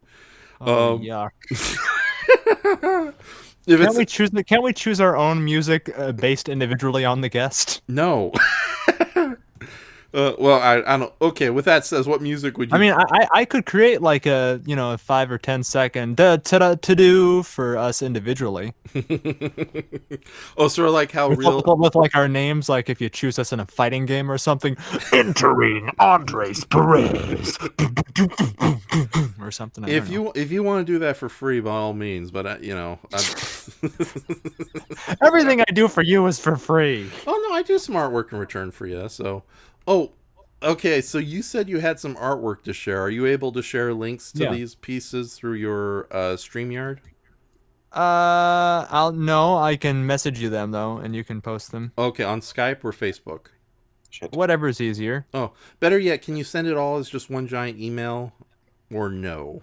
No, they have to be individual. Okay, then. All right. Then I will. Yeah, Skype or Facebook, wherever. Just let me know where you send it. Nothing that big. But, I just figured after you're done sharing your art, since it's an art sharing kind of stream, I had some little doodles that I did. For the most part, I'm practically done with the KaiJune, although there was this last one I wanted to save. This is the last of the planned KaiJune. And the reason I wanted to save it is because you have some words about this character. So on the screen right now, we have Jakku, the ironclad ogre. He's another one of my original characters, and he's from actually some comics I actually finished and inked. Fleabin Sisters, or the Adventures of Kate and Tabitha, as I want to alternatively call it. And Jakku the Ironclad Ogre is, of course, a giant ogre dressed in iron armor. He's a little bit of a medieval steampunk cyborg, or not exactly steampunk. That would refer to like Victorian era. I guess armor punk, would be another term, or that kind of weird medieval-esque gear technology you see in a lot of Japanese RPGs. Yes, it takes place in the Middle Ages, but there's robots here, and they're made of knight armor. That kind of weird logic. But yeah, Jakku is despite being a giant ogre monster, he's more like a crime boss who just happens to be a one-man army. He is, like ogres from mythology, he's very cannibalistic. He eats other people. And he's a recurring villain in the Fleabits and Sisters series. He's not that big. As you can see, he's just a little over King Kong size with a little human figure in the end. And this one I'm kind of cheating because it's just a sketch picture, but I'm making it look like it's like a drawing from an old book or something. I may even make it into like a wanted poster hanging against an ancient wall or something. Even knowing the Fleabin and Sisters series, which is sort of my fantasy adventure series, it takes place more in like the late 1700s, early 1800s. So it's just between medieval fantasy and steampunk Victorian era fantasy. So, but yeah, there's Jakku, and the reason, and I remember when I shared this character to you, Brayton, a couple of weeks ago, your reaction was, "He looks familiar." Yeah, very suspicious. You happen to place yourself in the cool armor. Well, it's like I play so many bumbling weirdos in my various works that I had to have at least one cool-looking character. So I have to live vicariously through something. yeah, well, it's funny too because I thought like Jakku, and if that person there is any indication, you're enormous. Well, it's like I don't really like making positive versions of myself. That's why the Crimson Because Weird- you're a self-loathing bastard. Yes, exactly. A self-loathing bastard.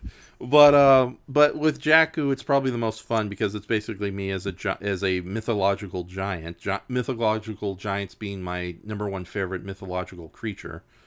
More so than dragons. I'm sorry, dragons are neat and all, but giants have more personality, style, and kind of a comical darkness to them.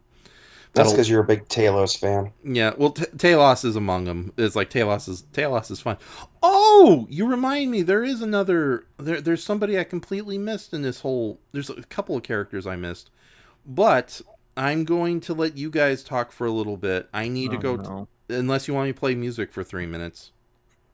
Don't leave us in charge of your live stream. No, I gotta get up and take care of some things. So it's your choice. You guys can either chat for a little bit. Well, when you do that, I'm gonna get together anything I want to share then. Yeah. Ask the guy who's just getting over 103 fever. Okay, so I should. Yeah, to run your little live stream while you go to the powder your nose room. So I should just play a quick song here while I go take care of the business. As long as it's not a selection from Legend of the Dinosaurs, yeah. Okay. Aww. I'm sick of it, Raph. It's overplayed. You and your funk that. That's okay. I have plenty of other choices. From John Barry, the famous composer of numerous of James Bond and numerous movies, we have his Funk up your rump. from 007, The Spy Who Funked Me.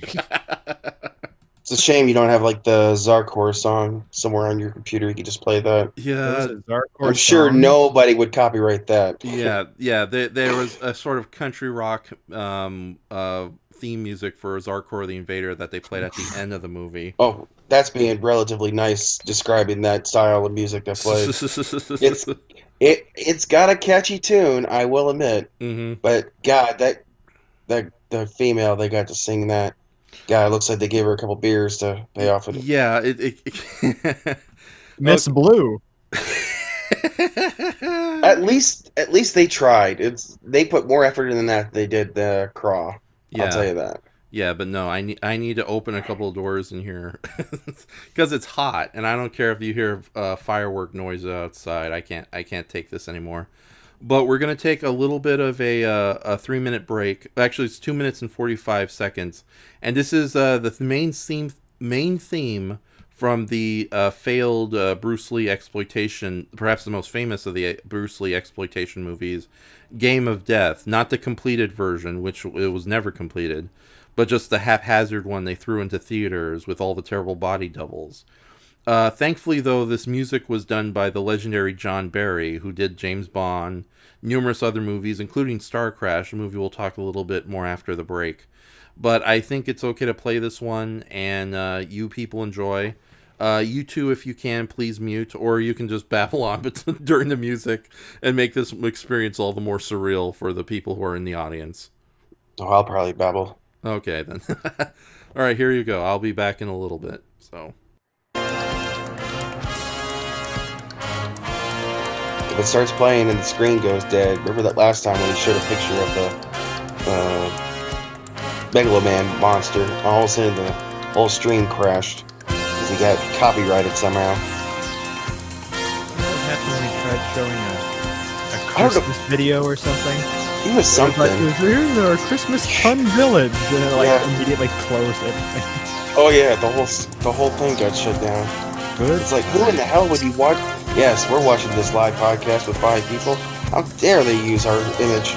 That is strange. I gotta imagine it's just a computer YouTube system thing where it's automatic. Because yeah, I can't believe the coincidence of that. No way in hell.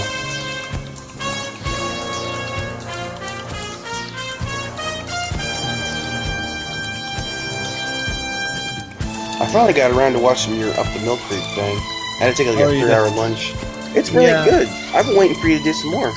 Yeah, the idea behind that was just to, I don't know, get out there a little more extra B-movie comedy stuff in between our fan episodes, since those take a lot of time. Oh yeah. So yeah, we might do 1 or 2 more before the 3rd one comes out. But yeah, they're a lot of fun, and I've got a shit ton of those Mill Creek box sets just laying around on my shelf, so I have might as well put them to use. Yeah, I got like 3 of those 100-pack ones. One's like Yeah. sci-fi, bad doctors, and horror and stuff like that. And you know, you get doubles and triples and all that crap. And everything. Yeah. Not every movie. They're not all bad movies. No. I can't watch White Ape anymore. That is such a boring freaking movie. But you know. Yeah, that's a strange thing. A lot of them are crammed full of just the shittiest gorilla movies. Yeah. White Gorilla, White Pongo, The Gorilla, Bride of the Gorilla. And yeah, it's funny because I have like, I don't know, 8 or 9 of them of all the different genre stuff that they put out, like the horror, sci-fi, action, adventure, noir. I like the martial arts one, even though the prints on those are really, really bad. But there are some good ones in there, though. Yeah, and there are, there are great movies that are in the public domain that they've snuck onto some of these things. Yeah. So those are always nice to see. But yeah, the prints are always pretty darn lackluster. And I don't know, you will find some, even in the bad movie category, some hidden gems on there. But a lot of them get recycled from box set to box set, too. Oh, yeah. Like I think EGA is literally on every single box set, even on like the romantic romance box set. EGA. Oh yeah, even on that little small 10-cent one or not 10 cent, it about weighs 10 cents, but 10-pack one that's like almost all Gamma movies, and then they just fucking let's throw Killer Shrews and EGA on this. Yeah, it makes no sense at all, but we'll do it. That's what you need to do, Killer Shrews. There's so much. I can't sit through that movie again. I couldn't sit through it fresh. I like that was on a double feature with Giant Leeches, right? Like when it was still being put out there in theaters. Like those were a double bill. Or no, I'm thinking of the Giant Gila Monster. Yeah. Yeah, that's what Giant Gila Monster and Attack of the Giant Leeches were together. I think. And Gila Monster's not bad. It's just Gila Monster's the best of the 3. Oh yeah, I like Killer Shrews though. I just gotta laugh whenever the crazy little puppets like. They are pretty adorable. Yeah. And yeah, I gotta believe at least some effort, more effort went into the puppet than the poor Schnauzer or whatever they draped rugs over. I can't stand Giant Leeches though. That's such a boring movie. Yeah. I like he shows up in a lot. I think his name is something Vista or whatever. He's the big guy with the mustache. He pops up in things from time and time again, and he's a delight. Yeah, me and Raph were talking earlier about I don't know, we were talking about like bad movies, and it's like I cannot stand Monster of Ocean Floor anymore. It's gotta be the most boring movie until like the last minute and a half when you actually get to see it. I do respect Roger Corman on the basis that just in pure output, he's done. Oh yeah, a lot I got of 10 stuff. cents. I can make a movie. Yeah, and his thriftiness is to be admired. And again, he's a guy who has done some genuinely great movies. But some of those early black and white, really cheap monster movies are rough to sit through, like that. And did he have something to do with Beast from the Haunted Cave? Was he Yes. behind that? Okay. Okay. Yeah. Are you? Because you're talking about the one with the spider thing. You think? Well, Yeah, it's there's both. the ski slope and Yeah. there's the sort of mummy spider. It's Um, yeah. It's not a bad looking monster. It's just that I can't tell what the hell it's supposed to be. no, no, a lot of the visual clutter with some of his monsters. It's still better than uh Haunted Sea. I can't. Creature from the Haunted Sea is the worst. I That's the can't. worst thing ever. It's the comedy. It's the stupid ass comedy that is Yeah, thrown in it. Hey, we got a fat lady in here. Let's make fat jokes all the time. Hey, yeah, let's add random animal noises in this. yeah, That'll be funny. yeah, yeah. And what's another one that he was?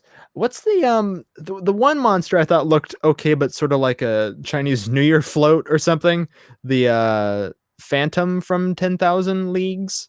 Oh, Uh, yeah, that lizard looking thing. yeah, like a lizard lion dragon. I don't Um, know if he did that one though, but that is on a crap ton of yeah, Mill Creek yeah. sets though. A lot It's of not them a just bad blur thing, but together. A it lot of them just blur together for me, but it is nice to see. Again, there are some really good ones that you stumble on there, and it's nice to see. Like, of course, Night of the Living Dead and some of the I silent mean, movies. it's an okay suit, but it just looks like, oh man, I'd be terrified if I was the diver wearing that Mm. suit because it looks like he could not move. I'd Oh be yeah, terrified of drowning. I'm sure there was very little, if any, like apparatus to save you from drowning Oh yeah, inside of that I'm sure thing. it's like a Thailand martial arts movie. Yeah. It's there is no there's no safety on anything. Yeah, because you could usually, like with the Gill Man, you can tell, there's the air hose because bubbles come out of the top of his head, Oh and it's yeah. pretty adorable. But yeah, I don't remember anything like that for um, either the Phantom at 10,000 Leagues or the Creature from the Haunted Sea. So yeah, those were pretty darn crude budget costumes to be submerged in the ocean with. Oh, I bet that costume was just rotted away by the time Yeah. they got done with that. Yeah. Yeah, I have claustrophobia, so it's even hard for me to imagine being in one of those things like to begin with, but Oh yeah. especially in the water, uh, where you're sort of at the mercy of the costume. Oh yeah, it it's not like being in like the Gillman suit where that poor guy doesn't have a tank. He's just like, hold Right. your breath. Yeah. Yeah. Yeah, and on top of that, them probably not seeing much of a paycheck. Oh, here's your $10. It's a Yeah. nice 3 weeks worth of work there. Yeah, thanks for getting brain damage holding your breath in this rubber piece of crap for a weekend. Um, yeah, poor stuntmen. If you guys do another Up the Mill Creek, please let it be Bride of the Monster. It's got to be one of my favorite MST3K episodes, and Oh, I just that's a great episode. Well, the thing with Up Mill Creek is how we've been doing them is, um, we put them in like one of those online generator things. So I list off all the movies and stick them in there, so it's like a completely random, like luck of the draw. uh, Um, but that is troublesome though because some of those movies on there are, again, because they're public domain and cheap, they can be just dreadfully boring. Though you can kind of get some comic fun out of that, like with the Beast of Yucca Flats. It's just so awful that it's just fun to laugh at. well, it's just because Tor Johnson just Yeah, I mean that's star doubles power around like a right there. champ. Damn it. Tor Johnson's confused Yucca Flat getaway weekend where he's just sort of screaming in the desert. But yeah, some of the movies on there are just so bad, and either they're boring, number one, the prints on them are so muddled and muddy and terrible that you can't tell what's going on. The audio's bad, or there's like random nudity and gore movies hidden on there, like with a I haven't shocking come amount of across those yet. sex. Well, you'll find some of them aren't too bad. Like some of them are just dumb sex horror comedy things, like what is it, B Girls, or yeah, Yeah, Invasion of that B Girls, I think. shit that'd have like man, you be black box and everything in that Yeah, movie. yeah, big cartoon bumblebees covering things. Shno, Um, shno. but yeah, so you kind of do have to at least scrub through the movie before, if you want to do it in a random type of way. But it's a fun little series that we put together. Andres and Raph, they have fun doing it, I think. So yeah, we'll probably do a couple more.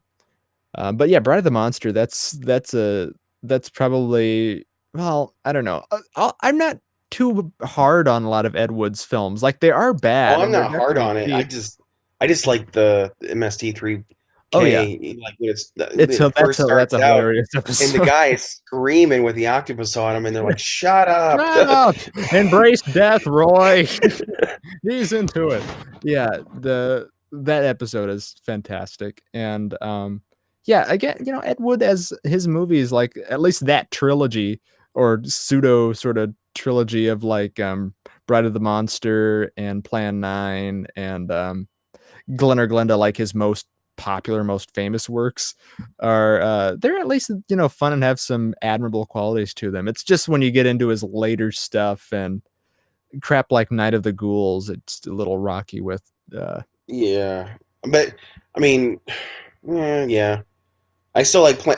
I didn't notice that in Plan 9 though. There's a YouTube reviewer. mhm, He's a Canadian guy. Uh, Bad Movies with Mark or something like that. mhm. Anyway, he reviewed one of them, and I didn't realize that there's like when he's like in his Dracula outfit and he's going towards them, they're shooting him and stuff like that. You can see stuff happening off to the side that's getting caught in the camera. Oh yeah. The boom mic just shows up so many times for some reason. Oh, It, I it, bet. it Yeah, should have I'm been sure. it should have been in the credits, you know. Credited. Boom. Boom. Mike. Uh yeah, that movie is it's kind of like a reverse Casablanca where you can watch it and find so many new things each Oh time. yeah. Um and yeah, Tor Johnson getting a speaking role in that is just, he was a wordsmith all the way through his career. I'm a big boy now, Johnny. Um, but yeah, I don't know. Ed Wood, it's things about like even Plan 9 where it's called the worst movie ever made. I don't think so. There are charming elements about it. It's cute and quaint in its ineptness. Um, and yeah, it's Oh, only when you get to people things who like say Orgy of the Dead where it's that's just uncomfortable. tits. Yeah, That's just boobs. No, yeah. people that say like Plan 9 from Outer Space is the worst movie ever made. I was like, you've never seen movies like Aquanoids or Space Maggots, have you? That's the thing with such a blanket statement like that is it's always the worst movie you ever made until you see the worst movie ever made. Like there's always something worse out there, no matter I what. have never found anything that tops Aquanoids. I've never Never. seen Aquanoids. Oh, geez, What is this gem? it's just a shot on shitty Yeah. um, Gilman movie that is so frigid bad. Mhm. It's just like if you have like Amazon Prime, there are so many of these movies that look like it took 5 people to shoot it. Like I said, Space Maggots. Yeah. Uh, I'll check them out. Once in a while, you find something that might have something to it, but oh, it's just utter crap. It's like if you go on, there's a company, Uncorked, right Mhm. now that are just making.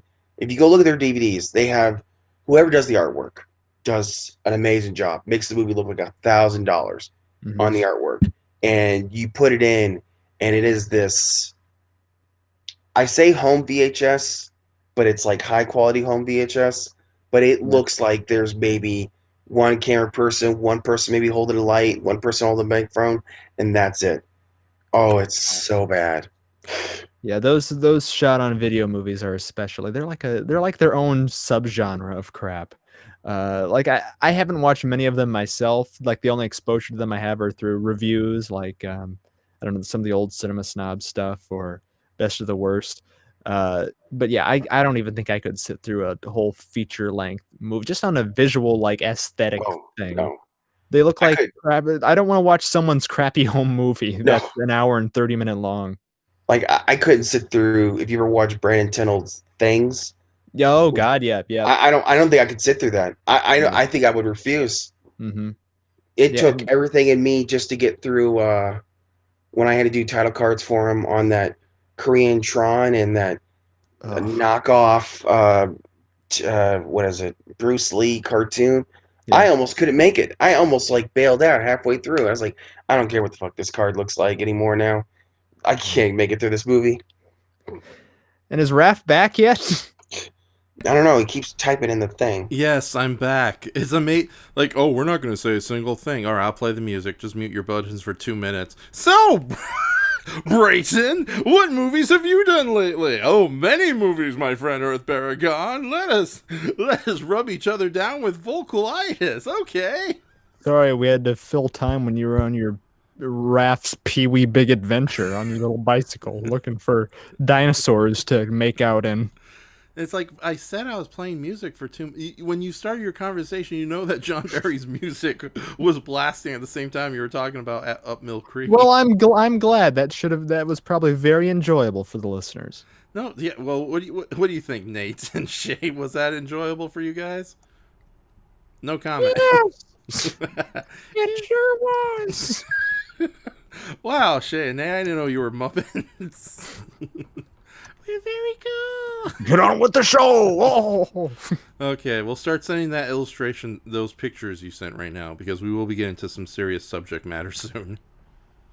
Uh-oh, serious subject matter. Yeah, I mean, seriously, stacked. Wah! I'm just kidding. Well, you want to do that so then my artwork can be a breath of fresh air. My crappy pencilings. Yeah, we'll share them, and I'll see if I'll just post them, and I'll see if I post them. I'm trying to get them all in a folder. If I can't, then I'll send them to you individually. Oh no, I got my Facebook open. I got my Skype open. Just send them individually if that's easier for you. Okay.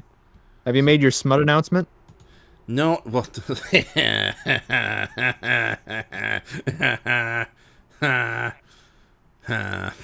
Phantom from Crankor, have you made your smut announcement? Okay. I'm surprised you never done a piece of artwork on the whatever that monster is that's on Crankor. Oh, the Guardian. Oh yeah, or the big. Yeah. I have Ted Cruz looking thing. Yeah, I had an incompleted ink of it that I was gonna do for like Comic-Con purposes. It's somewhere around here, but yeah, no, I do want to draw that gentleman very much. I'll probably do him as a kaiju portrait soon. It sounded bad. Gentleman.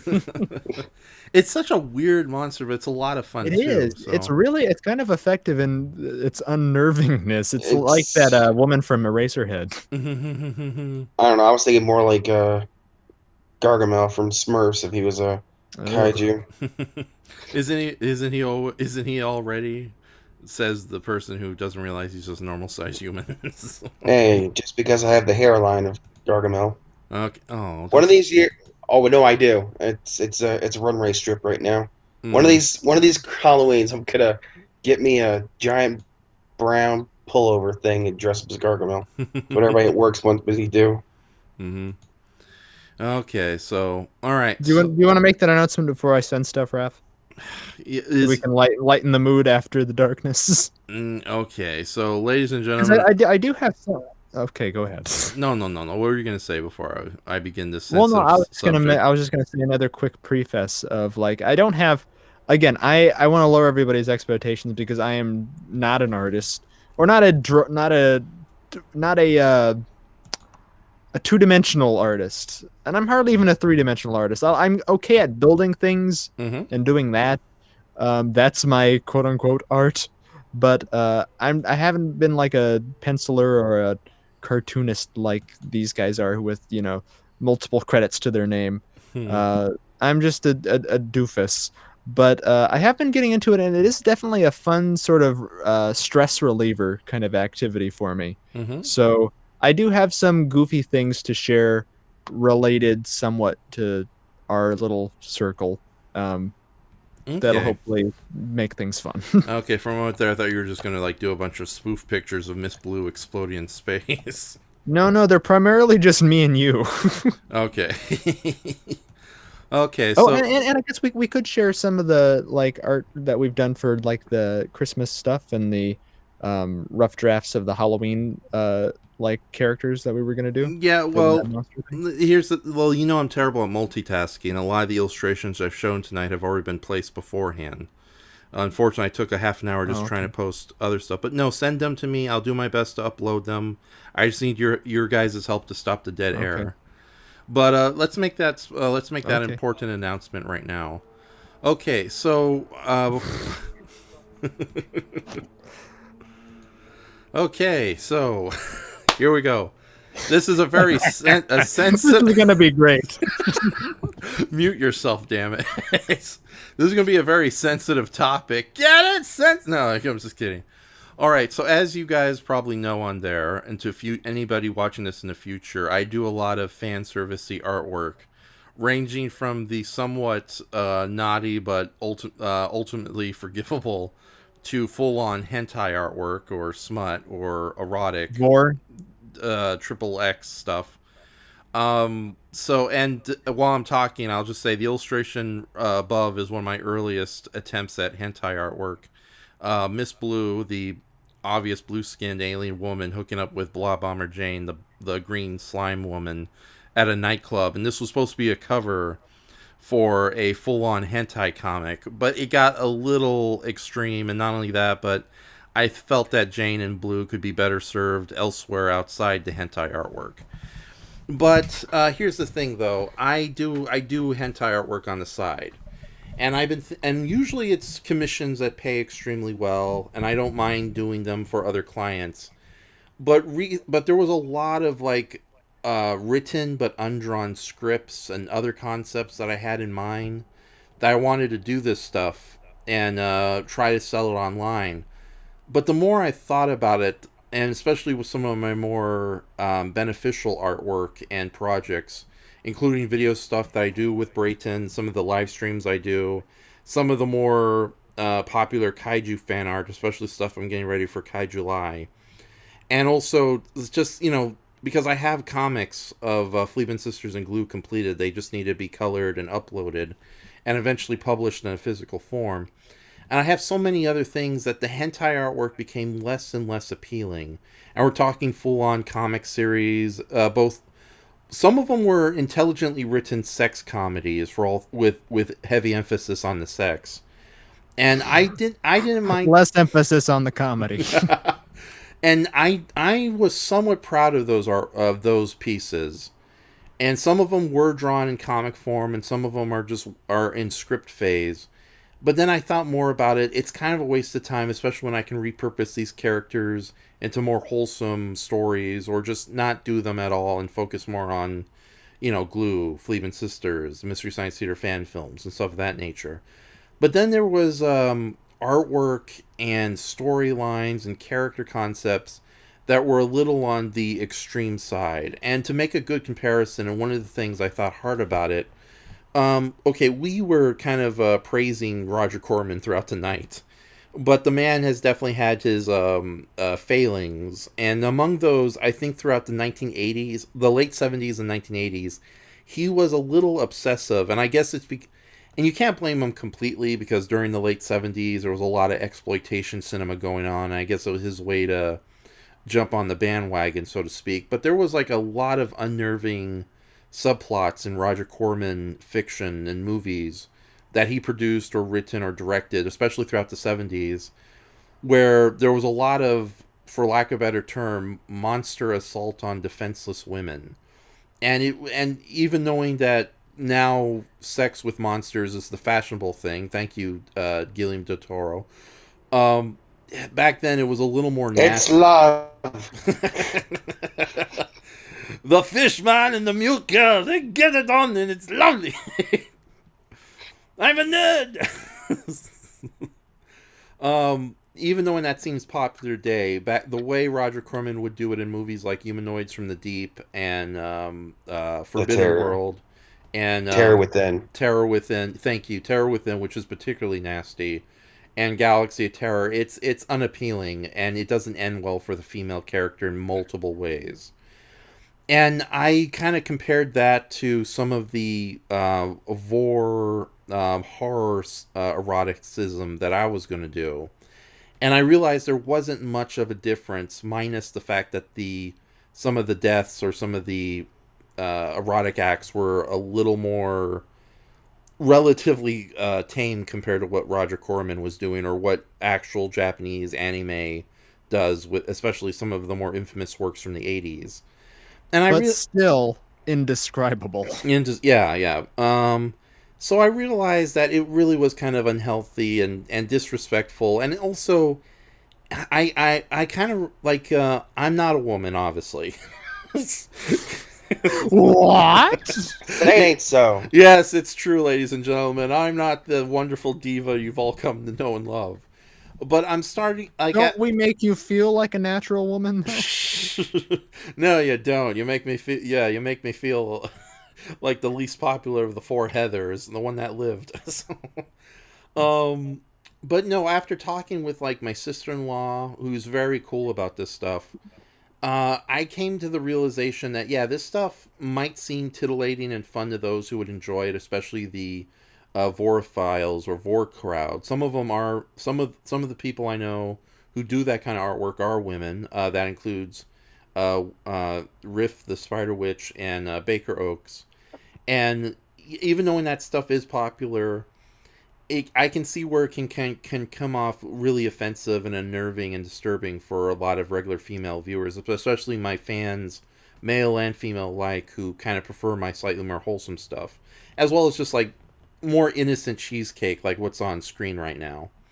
So I figured officially I'm going to, for the most part, stop a lot of my hentai works and not pursue it further. There are still some lingering commissions from some like really awesome clients that I'm still going to do on the side. But as far as like some of the more nefarious artwork, especially involving characters like Olivia Crude and Ivan the Incubus, you can guess what they do. I've decided it's probably best not to pursue that. But I wanted to say that out loud and do like a public confession. Because I know sometime in the future, if something bad happens to me, and I am covering my own ass by doing this testament online, they're going to take that artwork both in and out of context. It's a hentai, get it in and out, damn it. And use it against me. And I just want to say that it's kind of a mistake. When I run for political office. Yeah.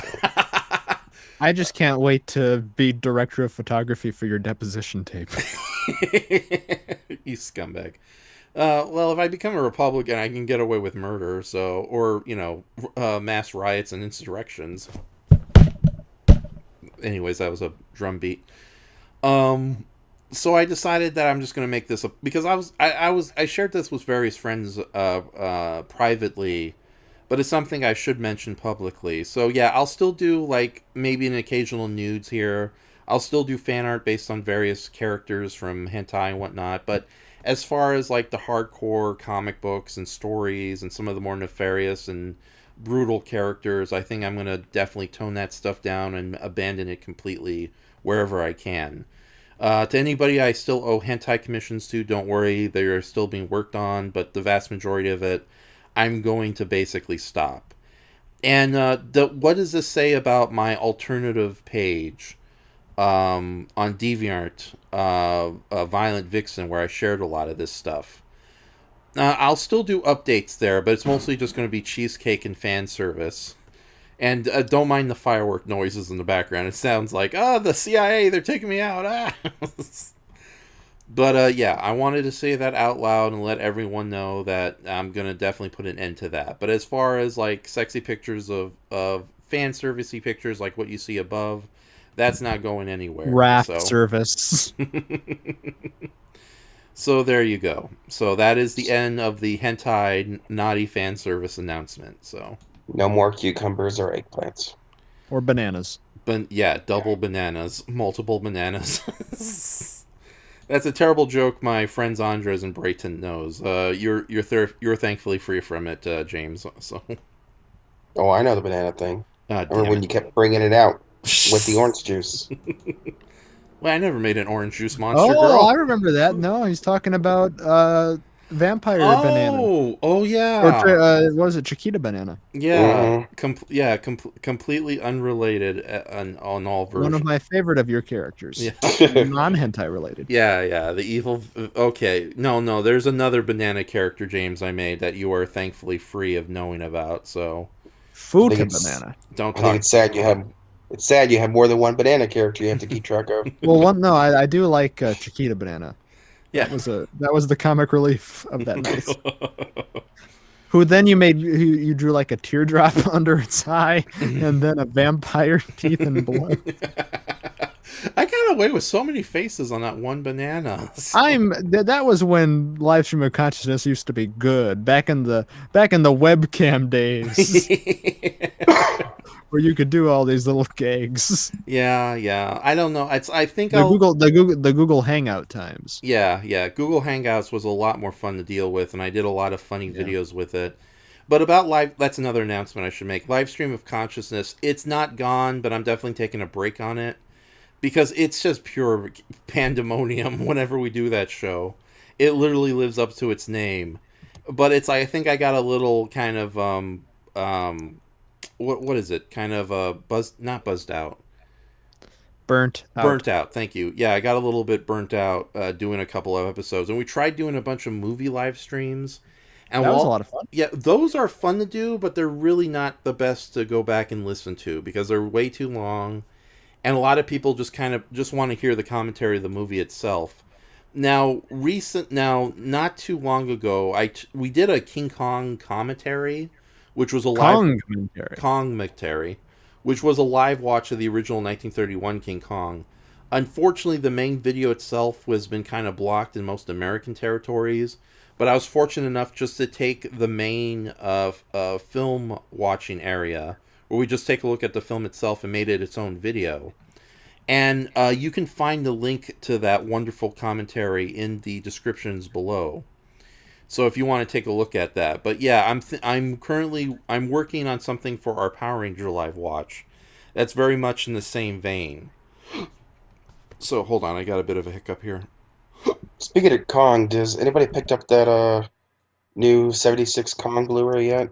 I got it. I just haven't watched it yet. I only got it because it has the 176-minute version of the NBC TV cut of the movie, which makes it as long as the extended cut of Jackson's movie. And so I just can't imagine putting 50 extra minutes into that 76 Kong movie. But they did. Have you got the Blu-ray yet? No, I muted myself because I was hiccuping. No, I haven't picked. I want to pick up that Blu-ray. It's funny too. I don't like that movie, but I love it, but I just can't imagine 50 extra minutes crammed in there. I say, wake me when they release the King Kong Lives Blu-ray. I want to see Linda Hamilton's shame in HD. I am so surprised they did not re-release that movie, because I think it's Paramount that has the rights to that. Unfortunately, it is on. My copy is VHS, but it is on like $5 DVD, right? No, it's not. It's been out of print for years. Yeah, no. The one DVD I bought was I found it at a thrift store, and thankfully nobody knew what the fuck it was, so I was able to get that for like $10. But yeah, it's been out of print. I'm really surprised with like Godzilla vs. Kong. You thought that because when the Godzilla 2014 came out, freaking Warner Brothers was like, "Hey, here's Godzilla vs. Kong on Blu-ray. It's the same shitty American dub. We'll just put it on there." Good times. They did that. But I'm surprised that Paramount never put out the King Kong Lives, or not Lives. Oh my God! Wait, is it Lives? Yes. Yeah, King Kong Lives. Yeah. I'm surprised they never put that back out, just to kind of exploit, the Godzilla vs. Kong hype. It's just weird. Same thing with like Hanna-Barbera. You release almost all your cartoon sets like Birdman, Space Ghost, fucking Galaxy Trio on these DVD-R -R sets.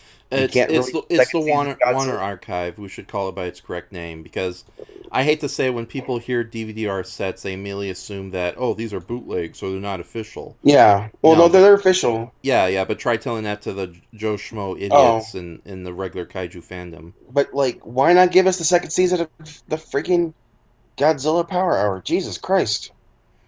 Yeah, you own the rights to it. Well, not really. I think Toho still owns... Everything reverted back to Toho, so they had to work. They would have to work with Toho to release a second season of the Godzilla stuff. So, but you know, give it time. Someone's gonna find a way to release that crap onto DVD. Most of the second season episodes are kind of boring in any way. Yeah, but the Gravity Goliath. We all love the Gravity Goliath. Why Yeah, don't you love the Gravity Goliath? I'm inking a drawing of that right now. Yeah, I might take that redesign I did in sketch form and just digitally ink that, and you know, use that for KaiJune as well. KaiJuly, I should say. It's too late for KaiJune. So, okay, you You have guys. one more day. Yeah. Watch me do 30 illustrations in 1 hour. Zoom. Okay, I'm gonna hold on. Let me change this King Kong commentary. No, I do want to get the Blu-ray for the upcoming all re-released special direct collector's edition of King Kong 76. Just because the extras alone are making it mouth-watering. Oh yeah. But other than that though, it's not in any limited number, so I can breathe a little bit. Not like a lot of DVDs that they release it and it's like, holy crap, less than 6 months later it's out of print. Yeah, it's not like the last ones that were limited that I had to snatch up pretty quick was Spawn of Slithis and oh shit, Creepies. I don't know. It's that one movie that has like a Spider Woman, a death. Oh yeah, yeah, Uh, yeah. It was just a bunch of little random horror movies put together. yeah, it's like three movies tied together because they couldn't finish a budget on one of them. Mm-hmm. Yeah, I highly. can't remember, but yeah, that one was a limited DVD. Like it's $50 now for. I had to snatch that one up. Right. So okay, What? I'm gonna read the comment section very quickly. Actually, Brayton, you do it because I can't multitask, and I got to put up some of these illustrations you just sent me. You could so. just do a share screen. No, I can't. I'm using the OBS. I'm only using StreamYard for the audio. You can do an OBS. You can do a share screen on OBS, can't you? I don't know how, and I'm not going to learn now.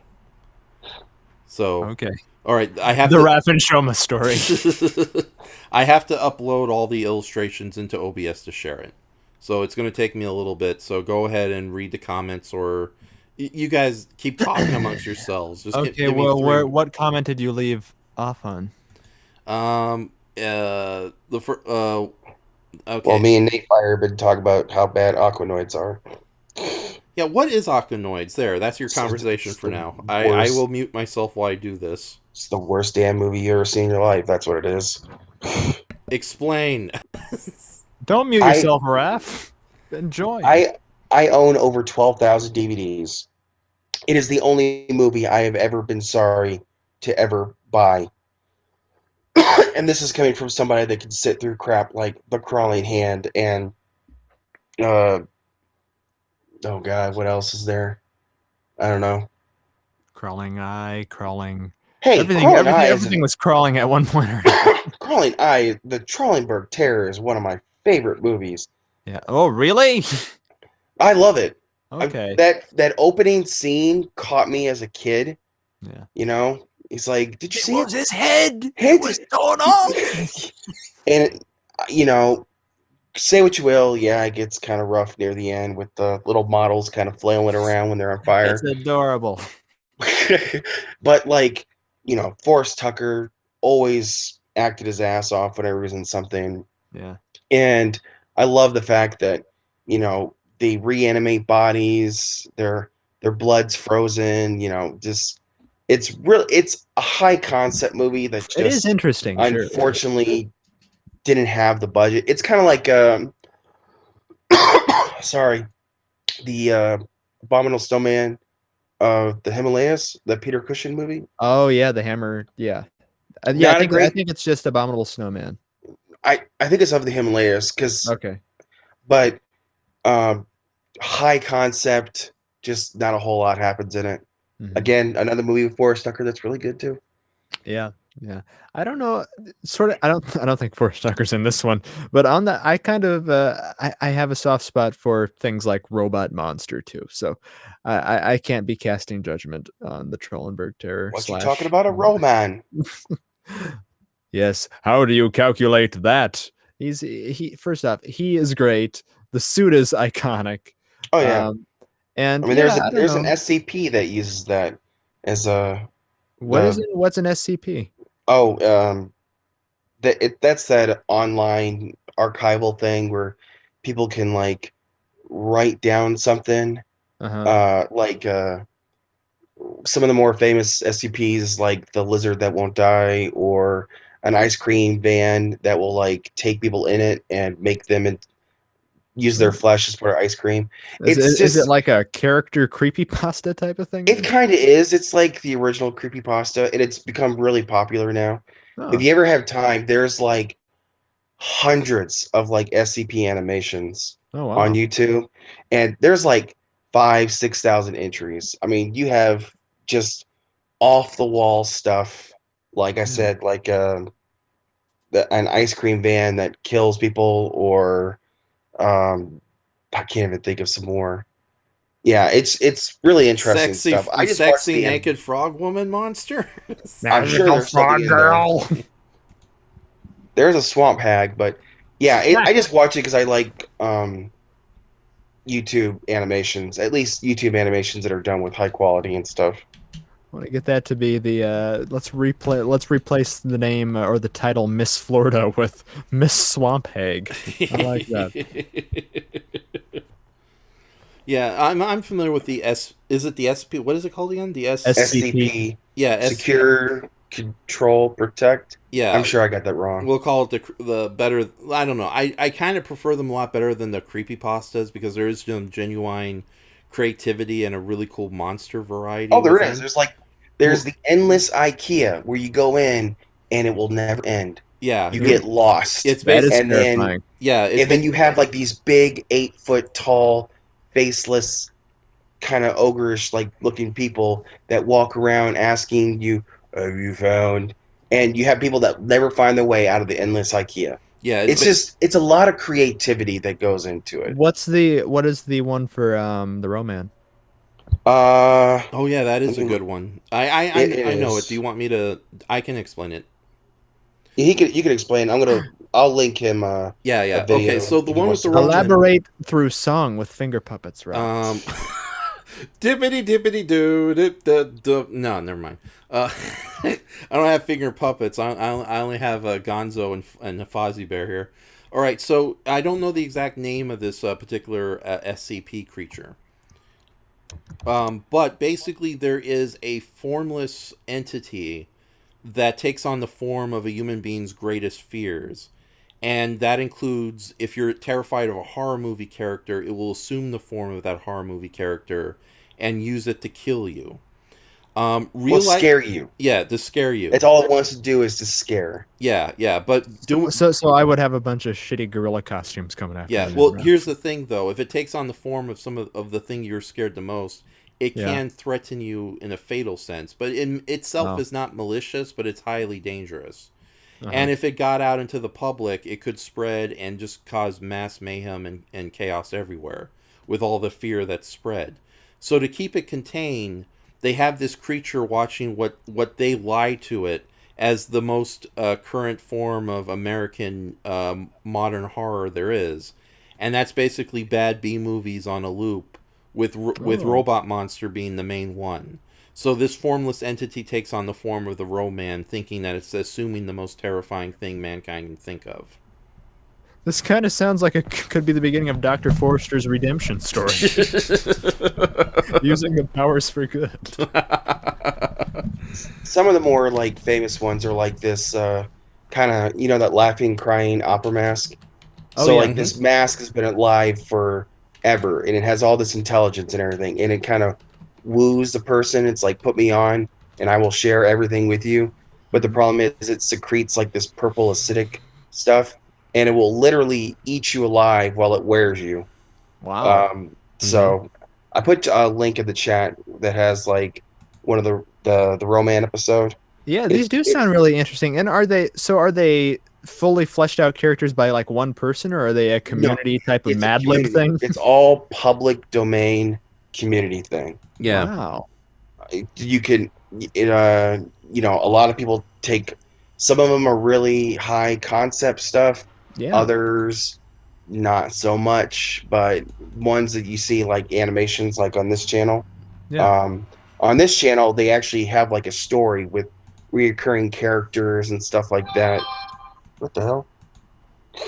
It's the Sorry about robots. I know. Roman, not now. But I want to join you. On Wanna the get a pizza later? Yes, Roman.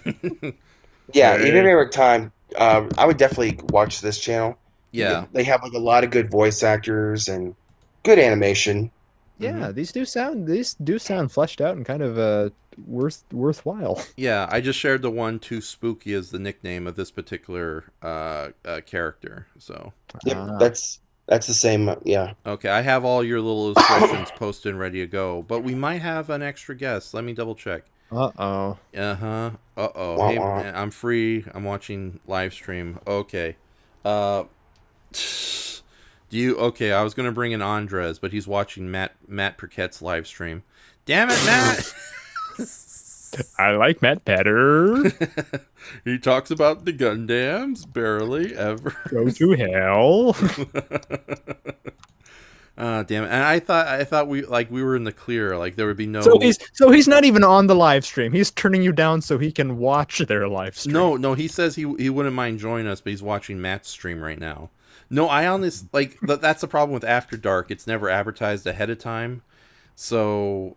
So Matt just gets drunk and shouts racist obscenities into the night and deletes it.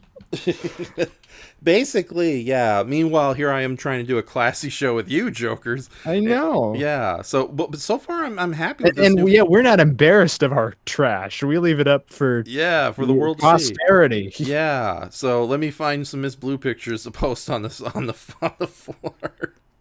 Oh, that flopped. Yeah. Yeah. Okay, I better stop that. See, this is the kind of thing that's going to get me in trouble eventually. Uh-oh, Raph's in jail again. What did he do? He threw a chair. Oh, well, let's look at his past artwork. Ah, he's evil. Let's read out his entire web search history in court. Oh, no. Atomi Tanaka, Wendy's Whopper. Okay, we'll stop right there. Oh, the sad thing is, I know who that first person was. Yeah, when you see her in interviews, she's actually a pretty fun and likable person. Like, I feel like you could just Yeah, be but she's friends gonna with have her. back problems later on in life. Yeah, wait, the latter one or the first one? Who are we talking about? Both. Wendy Whoppers is retired, from what I understand, and she never enjoyed the business to begin with. Hitomi Tanaka. Yeah, but she's still gotta carry that weight around. I think she had a You're gonna reduction. carry that weight. It's like that one act, Minka, I think her name is. Jesus Christ. Oh God, yeah. Like walking around with a 20-pound bag of potatoes on your chest all my- day. I would die. Yeah, no, I think, and she's still unfortunately doing videos at her age. I think she should just retire gracefully and just sell stuff through her website. No, Wendy Whoppers retired a long time ago, and I think like a lot of actresses of her size, she got a reduction just for health reasons later in life. Plus, I think she started a career as a college assistant, so she doesn't have to worry about. Because before she got into the industry, she was a scientist assistant at a science lab, and then she, And then atomic chemicals and a hideous accident in the lab. oh my God, what's going on with her chest? Mamma mia! The origins of Wendy Whoppers. Day of the Whoppers. Roger Corman. See, when you say her name, I think of like a Wendy's and McDonald's merger documentary. Oh my God, Roger Corman, what do you have to say about this latest skin flick you've created? No comment. You would say that. I may have went too far this time. Yeah, no. Wendy Whoppers thankfully retired before she got too old. Mika is unfortunately still doing work, and she's not aging well, and she still has the potato sacks, as you mentioned. Hitomi Tanaka, no, okay, she's the one who I've seen enough like regular interviews on various news sites, not the ones you're thinking of. And yeah, she has a very fun personality, and she's generally funny too. Well, that's the thing about those stars, that they are very normal people. If you see interviews with them, like I've seen many of Blake Mitchell interviews, and it's weird because I don't want to. It's hard to like associate because then I feel guilty watching. their cinematic oof. Yeah, no, I think it's a healthy thing to get them to know them as people, because it's like with celebrities. If you just know them from your roles, then you're either disappointed when you meet them, or you don't respect them for who they actually are. Like, there's a lot of Star Wars fans who don't know how awesome Peter Cushing and Christopher Lee were in real life. Those were generally nice fellows who did amazing things in life.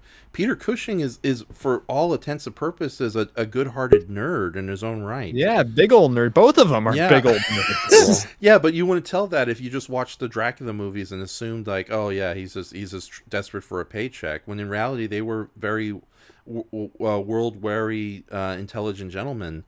And yeah, Hitomi Tanaka, she seems like the kind of person who you could just hang out and enjoy as like a good friend. She'd be a lot of fun on this live stream making stupid jokes.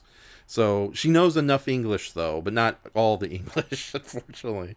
But yeah, no, it's cool because I hate this. We had a conversation with Andres not too long ago where we were talking about another particular top-heavy adult film actress, where it's clear she's not enjoying the work whatsoever. So, but Rebel Wilson. Yeah. Well, she's less top heavy, more just heavy in general. Yeah. Oh wait, Andres is here. I forget. No, that's a me. A new challenger appears. I was like, wait, what? Where? Where is he? Where's that fucker? Hide the girls. I want a piece of that guy. Come on. Okay, let me at him. Right. Okay, so the fanfare music is playing. Andres, you want to introduce yourself tonight? Let's see. So, hi, I'm Andres Perez, aka KaiJune, creator of Primal Warrior Dreadco Azul, and good to be here, I guess. Yes, and welcome. Andres, can I have a fan request and request that you, for old time's sake, say Rocket Punch, motherfuckers? very well, my friend. Rocket Punch, motherfuckers! Oh, my heart soars. Oh, that takes me back. Yeah, that matched perfectly with the fanfare music. Back when we were younger, slightly less stupider. Why didn't you write that in your book, Andre? I would. I would, but the publisher wouldn't let me. I'm just afraid of being sued by Dynamic Productions. Yeah, you don't have any profanity in his adventures. No, there's none. That is true, right? No, I don't think so. That was actually at the suggestion when I was writing the first comic. That was actually at the suggestion of my editor, and it's when he mentioned, hey, you know, if you want to go for that like general audience feel, maybe perhaps it's best to tone down that, and I've gone forward with that direction since then. Yes. Yeah, I couldn't remember if there was anything with the man, you'll have to forgive me if I don't think it's one of your characters. I think it's another character you borrowed, but it was the Cheshire dimensional guy, the one that could just right. I'm Augustine. Sorry, I can't. No, it's okay. It's I okay. can't remember his name. No, it's okay. It's Augustine the Crooked Man by our friend William Kearney, aka Crooked Lore, who is actually currently in the works of putting together a comic book featuring that character right now as we speak. Actually, let me find a piece of art that I can share with Raph to share with you guys. Yeah, Despite that part of don't go overboard with the artwork. It was pretty good. Sorry about that. Sorry, what was that? The last thing you said? Oh, I said, despite that part of the story not having a giant monster, and I thought that was one of the better stories that was in there. I just like the character. Plus, you had like 3 stories of like a giant robot, and then all of a sudden had this like personal human-sized alien monster thing. Oh wait! Oh, you're talking about Star Slinger. Okay, that was like my Ultraman cowboy character, right? Yeah. Okay, that guy there. Okay, thank you very much. Now that I know you have an Ultraman's cowboy character, we have to have Boo meet him somehow. Can Jack Hodgson fight him on horseback? Jack Hodgson doesn't sound like that. Jack Hodgson's. I'm not going to. He sounds much worse. Yeah. Yeah, baby, I sound like this. Who wants a little bit of this? Lovin' dovin', yeah. Oh, suddenly it's a ghost town. Oh, shut up, you imposter. I'll take you on in a battle of wits. What's 48 times 83? More than you're ever gonna get. Damn it! That's what I was gonna say. Now shut your loser face, you big stinky loser. You shut your pie hole, you miniaturized douchebag. Yeah.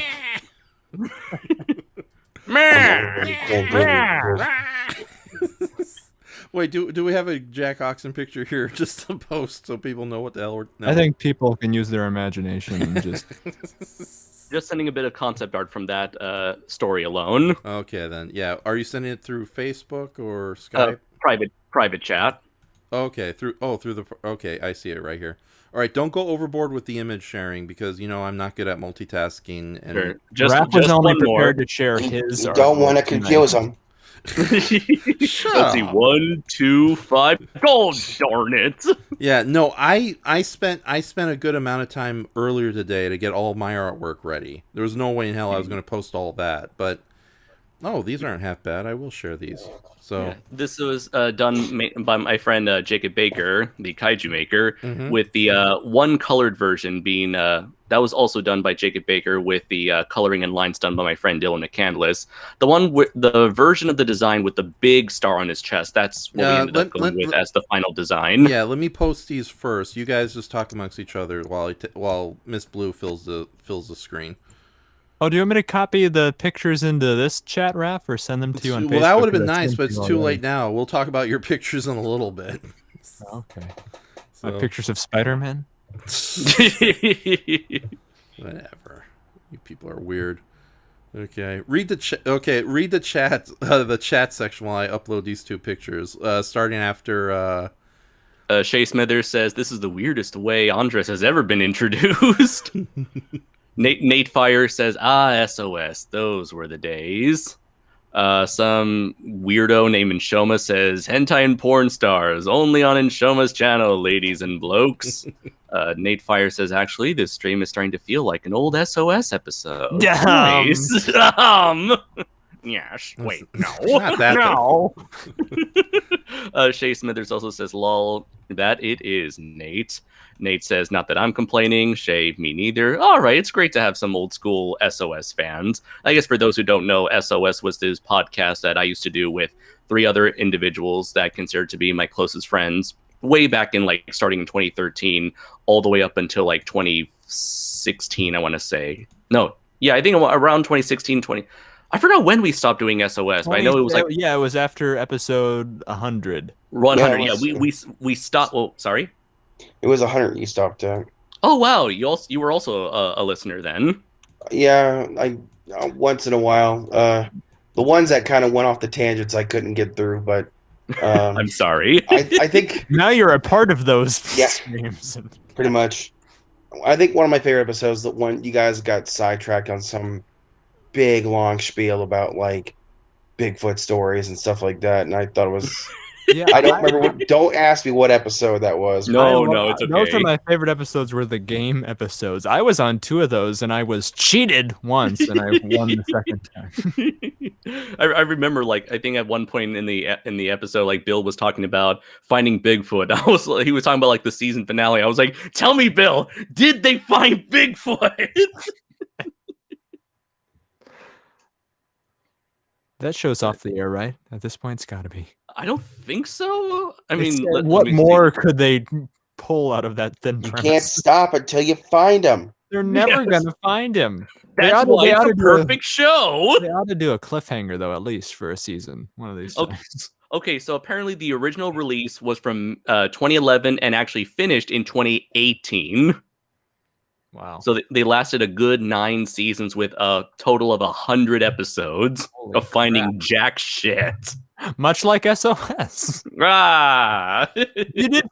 You found some discoveries along the way, though. Maybe the real discoveries were the friends we made along the way. Yeah. I mean, if they can keep doing freaking oh shit, what is that sci-fi? Ancient Aliens? No, the sci-fi ghost chasers. That's what it is. Ghost Hunters. Okay. Yeah, that stupid thing. Let's see. Oh, I'm what's that? looking this up. Ghost Did you Hunters. feel that? Oh, you never. Oh god, they make fun of it. Raph, take that Feel that? damn bitch off the screen. Sorry, it just felt right talking about SOS and some of the horrible things that happen. Bimbo bitch, get her off. SOS. We'll- Ba ba ba beady beady. We'll- Ba ba ba beady We'll beady. talk about Miss Blue at the end of the end. Never. We should. Just, Oh my god. Okay, so apparently Ghost Hunters is still going on to this day since 2004. Oh with yeah, I could bet it. 13 seasons, 243 episodes, and 12 specials not included. Yep, not finding shit either. Oh my god. well, of course, they say Bigfoot has a very effective digestive tract, so you wouldn't find shit. Period. Fuck you, Raph. I love how it almost went into a laugh, but then you stopped yourself and it's like, no, I have to resist against Inshuma and his stupidity. If you actually wanted to see some quality, like cryptid or Bigfoot stuff, there's a channel on YouTube called Bob Giblin. He just did like a Spring Hill Jack, and he has like this guy that does all these amazingly well done inks, black and white images and everything. So when he's talking about illustrations and the craziness of what Spring Hill Jack was, like he breathes fire, he's got a light in his chest and all this crap and everything. He talks a lot about like Bigfoot and everything, and like the lions of Savo. But he has like he just whoever does his illustrations, the guy does like 30 of them, so he's using that when he talks. It's really really good if you ever had any time. I'm jealous now. So very cool. In Raph, terms of like what's going cryptid on, man? videos, You I guys have wanted to seen get a Global lot currently of doing Trey the one Explainer's watch. Oh, nice. videos. Terrible stuff. Oh, I love Trey the Explainer. Though I wish he'd go back to. Oh, me too. I'm sorry. Now, I mean, it's cool when he goes off on a tangent and does like the Colossus of Rhodes or the effect of what is it? The effect of Among Us or whatever. But he's got a lot of good episodes. I really loved his. Sorry, you read all of that because that was Andres, you're digital now. Yeah, dude. Oh no, it's the virus. He really was a robot. Oh my god! Jesus Christ Almighty! Oh fudge! Oh hell! Oh hell! Oh humanity! Oh my god! Is it the headphones again? Okay, he's dead. I don't think so. Oh, well, I was. It sounds like it's gone now, but I was going to ask you to say it's getting dark, Dave. Dave. I'm afraid. Raph, what's this now? Sexy jellyfish? Seriously? Why not? Sexy jellyfish is one of the best things we ever did together. Plus, we're together. Yeah, I wasn't there. Yeah, forget about that Mystery Science Theater fan film crap and the Adventures of Waffle Man. This is where it's at. Now there's a bust size that looks more familiar with your artwork right there. I didn't create that character. That's Jezzy, and she was. I don't believe you, Raph. No. She's an anthropomorphic blowfish created by my friend Anime Wave Neo from DeviantArt, who is way more infamous with his. And let me guess what expands with air. Her cheeks, right? Wow. And her ears. Her bouncing personality. Yeah, no. Okay. We'll get back to artwork sharing in a little bit, but you guys were like doing like silly SOS reminiscing, and I figured this was the best image to feature since it has a lot of our friends in the background. But I do none of who were on SOS. Well, Andres was. Yeah, well, I quickly talk about this picture because the main theme of tonight is artwork sharing. Yes, Andres. You're there too, Andres. So I did this really dumb song that I just improv called "Sexy Jellyfish," and Brayton decided to you did. Yeah, and Brayton decided to make it into like an actual functional song. So I did a video, and this was the music title card used for it. And the gag is it's just a regular, somewhat anthropomorphic jellyfish working at a strip club to pay her college debts. Debts. And the background crowd, I always had the joke that there'd be two more attractive mermaid ladies, Jez on the left, the anthropomorphic blowfish, and Gina, Thea Gina. I forget her name. I think her name is Gina. She was created by Veil City, another person I know on DeviantArt who does fan servicey monster artwork. And of course, they're jealous because the boys are enjoying the regular jellyfish a lot more in a bit of weird fetish irony. Now, the background, this is all Brayton's fault too. That was your cue to say, "Don't blame me." I had nothing. I didn't Photoshop this. No, you didn't, but you inspired it because originally I was just gonna do like a totally original. Just blame me for every goddamn. Brayton, you are Raph's muse. Did you not know this? Oh. Yes, I have the dumb ideas I get from you. No, speaking of Muse, yeah, I was originally going to do an original picture of like a large crowd of men screaming and hollering, but it was just like, how am I going to do that, especially for just such a stupid picture? And then you came up with the brilliant idea, just do it like the Monty Python Terry Gilliam picture.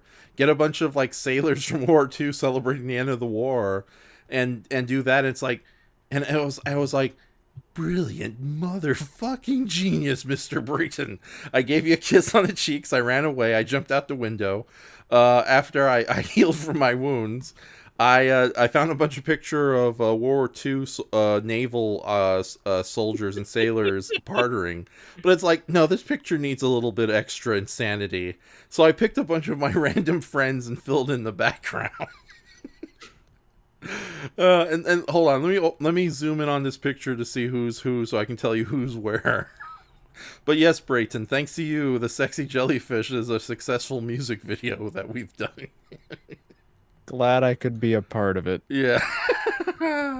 So on the right side, we have our friend Ace Merrick. Next to him is KaiJune Noir. KaiJune Noir. Both of them doing whoever those good guys are. Yeah, both of them. He's obviously happy that they're there. The guy with the X-ray glasses and the beard is my brother Miguel. So, also known as Vsauce's twin. Hey, Visa, Michael here. Yeah, I love that. Like, what is the sexiest jellyfish you've ever seen? What is normal? Are you normal? Clearly no. Considering the jellyfish has no internal skeleton, like Miguel wearing like X-ray glasses to like a naked jellyfish isn't going to do anything. He looks so happy right now. Okay, so the guy in the tinfoil hat is, of course, Mark Rivers, aka Hawanji, from a mutual friend of ours. That's taken from the Mystery Science Theater episode. And the guy the Crimson Roommate. The Crimson Roommate, yes. And the other gentleman who is just pointing, looking unamused by all this, is my brother Gabe, and he played Jake Tanaka in the Glue podcast. So now moving to the left. I just look at this picture and I hear in my head, midnight, the stars and you. So standing right behind Jez, looking at her red hair and looking completely unimpressed is Brayton with glasses. And as Brayton mentioned... Yeah, I had to get out the glasses for this to just make sure I wasn't impressed. You really need to get his Clark Kent outfit going. Yeah, you can't tell it's me. Yeah, no, as Brayton... That was to hide my identity. Yeah. As Brayton mentioned, the only reason he's here is for the free drinks. This looks like a job for Connor Branson. You stop there, sexy jellyfish. Ryder, stop me. Stop twerking, sexy jellyfish. You can't stop these tentacles. Patrick's having a good time. Yeah. Okay, behind Brayton, the most esteemed of our colleagues. Yeah. Why is Patrick so much bigger than me? Again, it's the Terry Gilliam method. Haven't you noticed that all the sailor men are like leprechaun size? Okay, and then there is me, of course, with the thumbs up, and there the giant gentleman holding our two heads is Denny Roth, aka Speaking of Sasquatch. Yeah, speaking of Sasquatch, it all matches. And of course, the other unamused gentleman there is our late but beloved friend, Yeah, Martinez. Christopher Martinez. Yes, thank you. I was almost going to call him Chris The Martinez, but the greatest man to have ever lived. exactly, and he is well. He's not really enjoying what's going on here, but he's there for the drinks too. So Knowing Chris, he basically liked everything. That was he often joked with me whenever he saw a movie. If he ever reviewed anything, his reviews would all boil down to I like it. I just realized how psychotically happy all these sailors are to be here. Yay! Yay, jellyfish! Or maybe they're just like theoretically in this universe that you've created. They're just like it's the Sergeant Pepper type of thing where they're just like cardboard cutouts we're standing amongst. That was another inspiration for this illustration, the Sergeant Pepper thing, because whenever I looked at Terry Gilliam, that album cover kept popping up. But yeah, it worked out beautifully. So and all this hard work for something so stupid and meaningless. Yep. Okay, so I'll change the image in a little bit. So I would like to go to an underwater strip club, though. Seems like a interesting gimmick. Yeah, I'm surprised nobody's. Oh, Cody Batch is in the audience. Hey, Cody, what's up? Can't talk back. Enjoying your sweet life? Yeah. Yeah. Okay. So, Andres, you want to read the comments again? Sure. Where I left off. Yeah. Shay Smithers mentioned, I do miss Zazubar a lot. I do too. Nate Fire says that was episode 12. Not sure if that's referring to when we were talking about Bigfoot. Shay Smithers says, I loved how you guys talked about the creepiness of JJ the jet plane. I wasn't even in that episode. That was the pilot episode. Yeah. I still remember Big Jake's birthday surprise. Let's see. Nate Fire says, well, technically it ended in 97 since several episodes including episode 16, The Greatest Mystery Known to Man, were taken down. Oh yeah, that's right. Some of our episodes were taken down for whatever reason. Oh, really? Was it all I that's think working? so. I'm not sure. I know some. Now this again, because I'm trying to think back. Weren't some episodes posted like on your channel that you hosted, or were they all on Bill's? One of them was posted on my channel simply because I had no means. I was in charge of that episode, and I had no means of sending it over to Bill because I hadn't quite figured out what was it, Google Drive at the time. Yeah. You guys. Yeah, you would hand off the hosting and editing dude. I know that Adam edited and hosted a episode, and you did the same whenever Bill wasn't available. Right. Nate Fire later says, can we get a Finding Bigfoot type series about lost SOS episode? Oh man. And where would we look? Archive.org. I don't know, the fucking dark web shit. I don't know. I don't think the Wayback Machine saves videos, unfortunately. That would be so great if they did. Yeah. It'd be so great for some and so horrible for others. Horrible and embarrassing for yes. Mm-hmm. Shay Smithers says, oh, good Lord, Raph, what did you draw now? Nate Fire says, I've seen weirder. Cody says, jellyfish gotta make money somehow. Nate Fire says, my favorite episode of SOS was when you were reacting to Rob Liefeld art. Oh, I love that episode. I remember that. Cody Brush says, RIP to Christopher Martinez. Thank you very much, good sir. Yeah, Nate Fire says, draw some of his monsters. I really want to do that Triceratops of his. Oh, please do so. I would highly enjoy that. Yeah. Nate Fire says, yep, this might as well be an SOS reboot now, which again is a good thing. And Cody says, someone made a connection to me and the sweet Cody from the Sweet Life of Zach and Cody. My life is complete. Yes.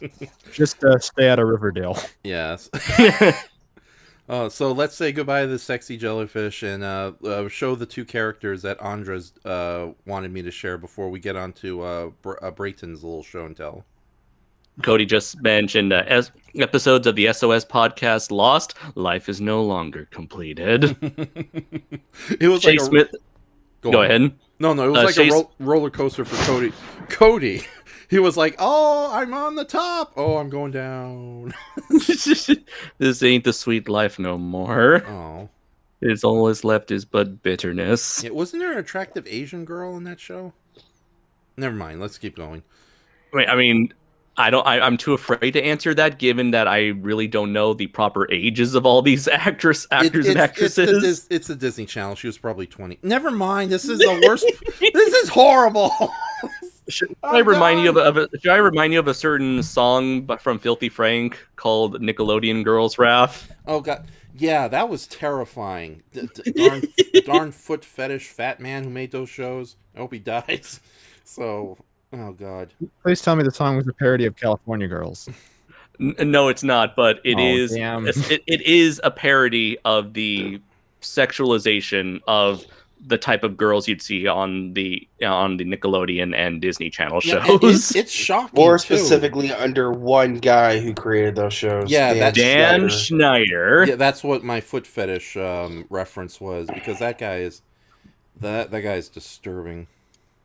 Mm-hmm. And he's no longer working for Nickelodeon, so good riddance. He's probably working somewhere else. God damn Hollywood. So let's see. Shay Smithers asks, is it okay if I asked why Adam left SOS? That's not really my place to say, Shay, although I'm pretty certain from the little clues that we have dropped on my channel throughout the years, and given Adam as a person, I'm pretty sure you can put 2 and 2 together and figure that out. yeah, alternatively, you could have just said 3 simple words: freak, unicycle, accident. Yes, that's exactly it. Yeah. Can't fit on a unicycle. Are you insane? Okay. Yeah. So let's go over these. Is this your Star Slinger character? Yes, that is an early design of Star Slinger that Jacob Baker drew before he tweaked it, making the final version that went uncolored, unfortunately. But yeah, that is the. It's all started. Actually, let me send you the original cons. This was all inspired by a really silly idea. This was started by a really silly idea that Dylan came up with around the time when we met each other in 2013. He had an idea of doing, as a complete joke character, making a Mexican Ultraman that he called Ultra Jose. And so years later, as I was creating this short story, I decided to resurrect Ultra Jose and instead turn and obviously we can't use Ultraman, so I just reinterpreted him with Dylan's permission into Jose the Star Slinger.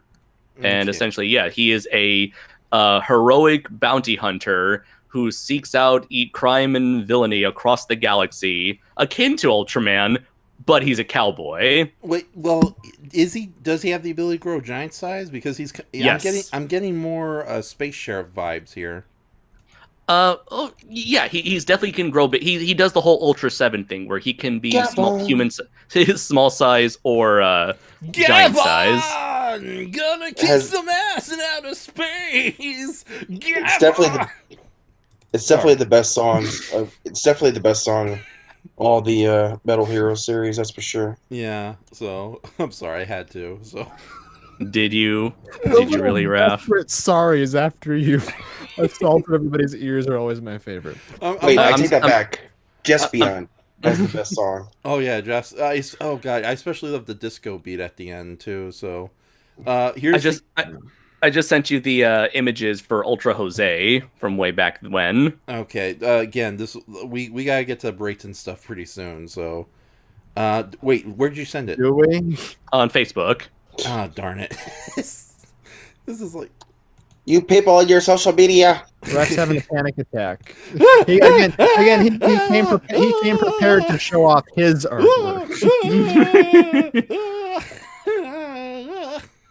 Sorry, I'm panicking right now. Anyways, so I ended up collaborating with both Dylan and Jacob Baker on the design for Star Slinger, and it was mostly Jacob Baker had the most input in terms of like the overall design.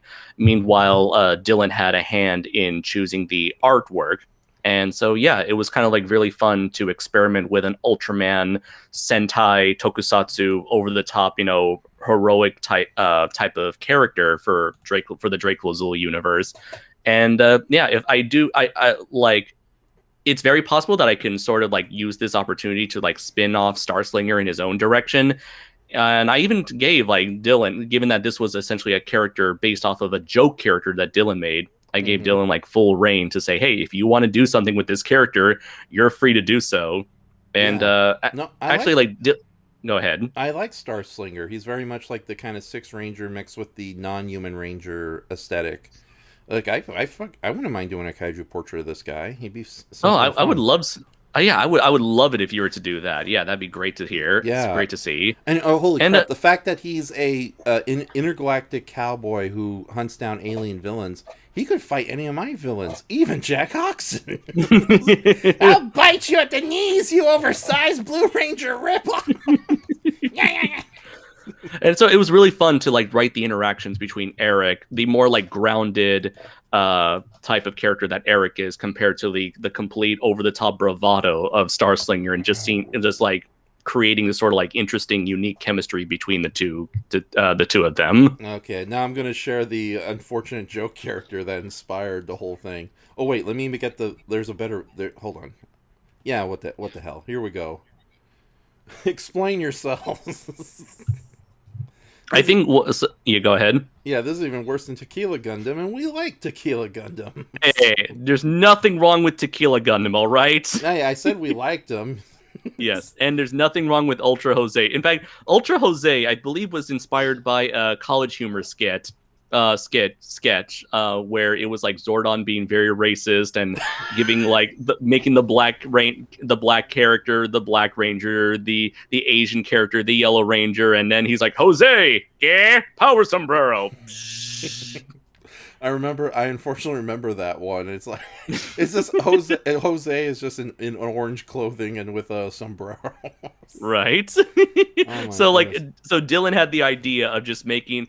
I think also, yeah, it was around this time that Dylan and I were rewatching G Gundam, and so inspired by Tequila Gundam and all those other Gundams, he created like a series of he created like 3 Ultramen, one Mexican themed, one samurai themed, and one Egyptian themed. And like we had like this very vague idea where somewhere down the line we would have like a version of Ultraman, just various Ultraman with different cultural ethnicities. Oh my goodness! Of course, that idea never went anywhere. And so, years down the line, I said, "Hey, let's repurpose this silly idea and make it into an awesome one." Yeah, this silly and awesome. This is bordering on like poorly done Battle Fever J territory. Battle Kenya, Battle America, Battle Mexico. Yeah. Okay, so I'll share the other monster later, but what's up with this colossal looking dude? Colossal? Yeah, this one kaiju. Right. Yeah. Okay, so that is actually the villain of that short story from the Draco Azul anthology. So this is the villain that Starslinger chases after, akin to the first episode of Ultraman with Ultraman and Bemular. So this character called Varukan is my homage to Balton, especially when you consider that in Japanese B and V are interchangeable in katakana, and Balton's name in Japanese is pronounced Barutan. So, and also I believe like Barutan's name came from like the Baru or Varu Islands or something like that, and so. I thought, like, Balton being one of my favorite aliens from the Ultraman franchise, that I wanted to do, like, my own take on that. And again, I had my buddy Jacob Baker do his take. I said, hey, would you like to design a character for my short story? Just make him, Balton-esque with the big claws. And he was like, sure can. And so he came up with the genius idea of making his claw hands into mouths and giving him this like pine cone style armor all over his body. Yeah, I did actually came up with the digigrade legs as well. Yeah, I like the little fur elements to it. But he is a little reminiscent of Darkon, the weird shadow demon from Ultra Galaxy, the movie. Oh, I was going to say Mirror Man a little bit. Yeah. Okay. We still like it, though. It's really cool. He's even reminiscent of some of the aliens that Silver Mask battled before he became a complete Ultraman ripoff. And it was really cool also to create this type of character where his human disguise, in contrast to his horrific appearance, his human disguise is somewhat of like a very handsome, dapper type of fellow who seduces women and gets like a bunch of party people drunk and inebriated before he isolates them from the rest of the crowds and eventually feasts upon their remains. And so John Stamos. You know what? Sure, essentially. Yeah. So it was really fun playing around with these more over the top characters in this Draco universe, and I enjoyed writing their interactions. Much like with Starslinger and Eric Martinez, I had a great time writing the dialogue for this type of character as well. Now I have more confidence to finish the Glue versus Draco Azul script. So. I wish you would have included some of these in the back of the book, like like how Denon did for his Marsh thing, because I had a hard time picturing some of those Four Horsemen, and then when I got to the end of the book, I was like, oh, that's what that hexagon-looking thing was supposed to look like. Okay. That is a really good idea, and you know what? I could have done that. I guess the problem here would be that because a lot of this work is hand drawn and scanned, I'm not sure if I would have been able to. I'm not sure if I would have been able to have the resources of my friends and I. I'm not sure if my friends and I would have had the resources available to properly scan and digitize all of this like physical hand-drawn art and goddamn Digimon. We're going to digitize your drawings into megavirus monsters. Digimon, Digivice 2. I'm not sure. Crap! Digimon! Are we talking about the sexy ones? But what I'm trying to say is, I'm not sure. Like that would have been a great idea, and you're right. I should have done that. Raph, shut up! I would sure. Troy, just say this. I can't. I'm not sure. I'm not sure it would have come out in the best quality that I would have preferred to put into the book, because a lot of this is not like digitally drawn art. But you know what? It's very possible that like for my next novel, Draco Azul Soulless Blood, whatever concept art that Ace and I come up with, that would be a great idea to do, some akin to like what I think even like the Nemesis books did, that where they had like illustrations of the characters saved at the end of the book. So I could do that. I mean, I tried making up for that by commissioning poster art for each individual short story, and I figured that would have been enough for the readers instead of just like this type of concept art. Yeah. Were those in the Chronicle book? Yes. The posters, yes. Jesus, I can't even remember anymore. Yeah. I'm telling you there goes all that money I commissioned down the drain. I'm telling you that Giant Claw story has like ruined my mind for like the last. Oh yeah, Andre, if you ever get a chance on Amazon, someone wrote a sequel to the Giant Claw. It's a fan fiction you pay for. Don't get too excited.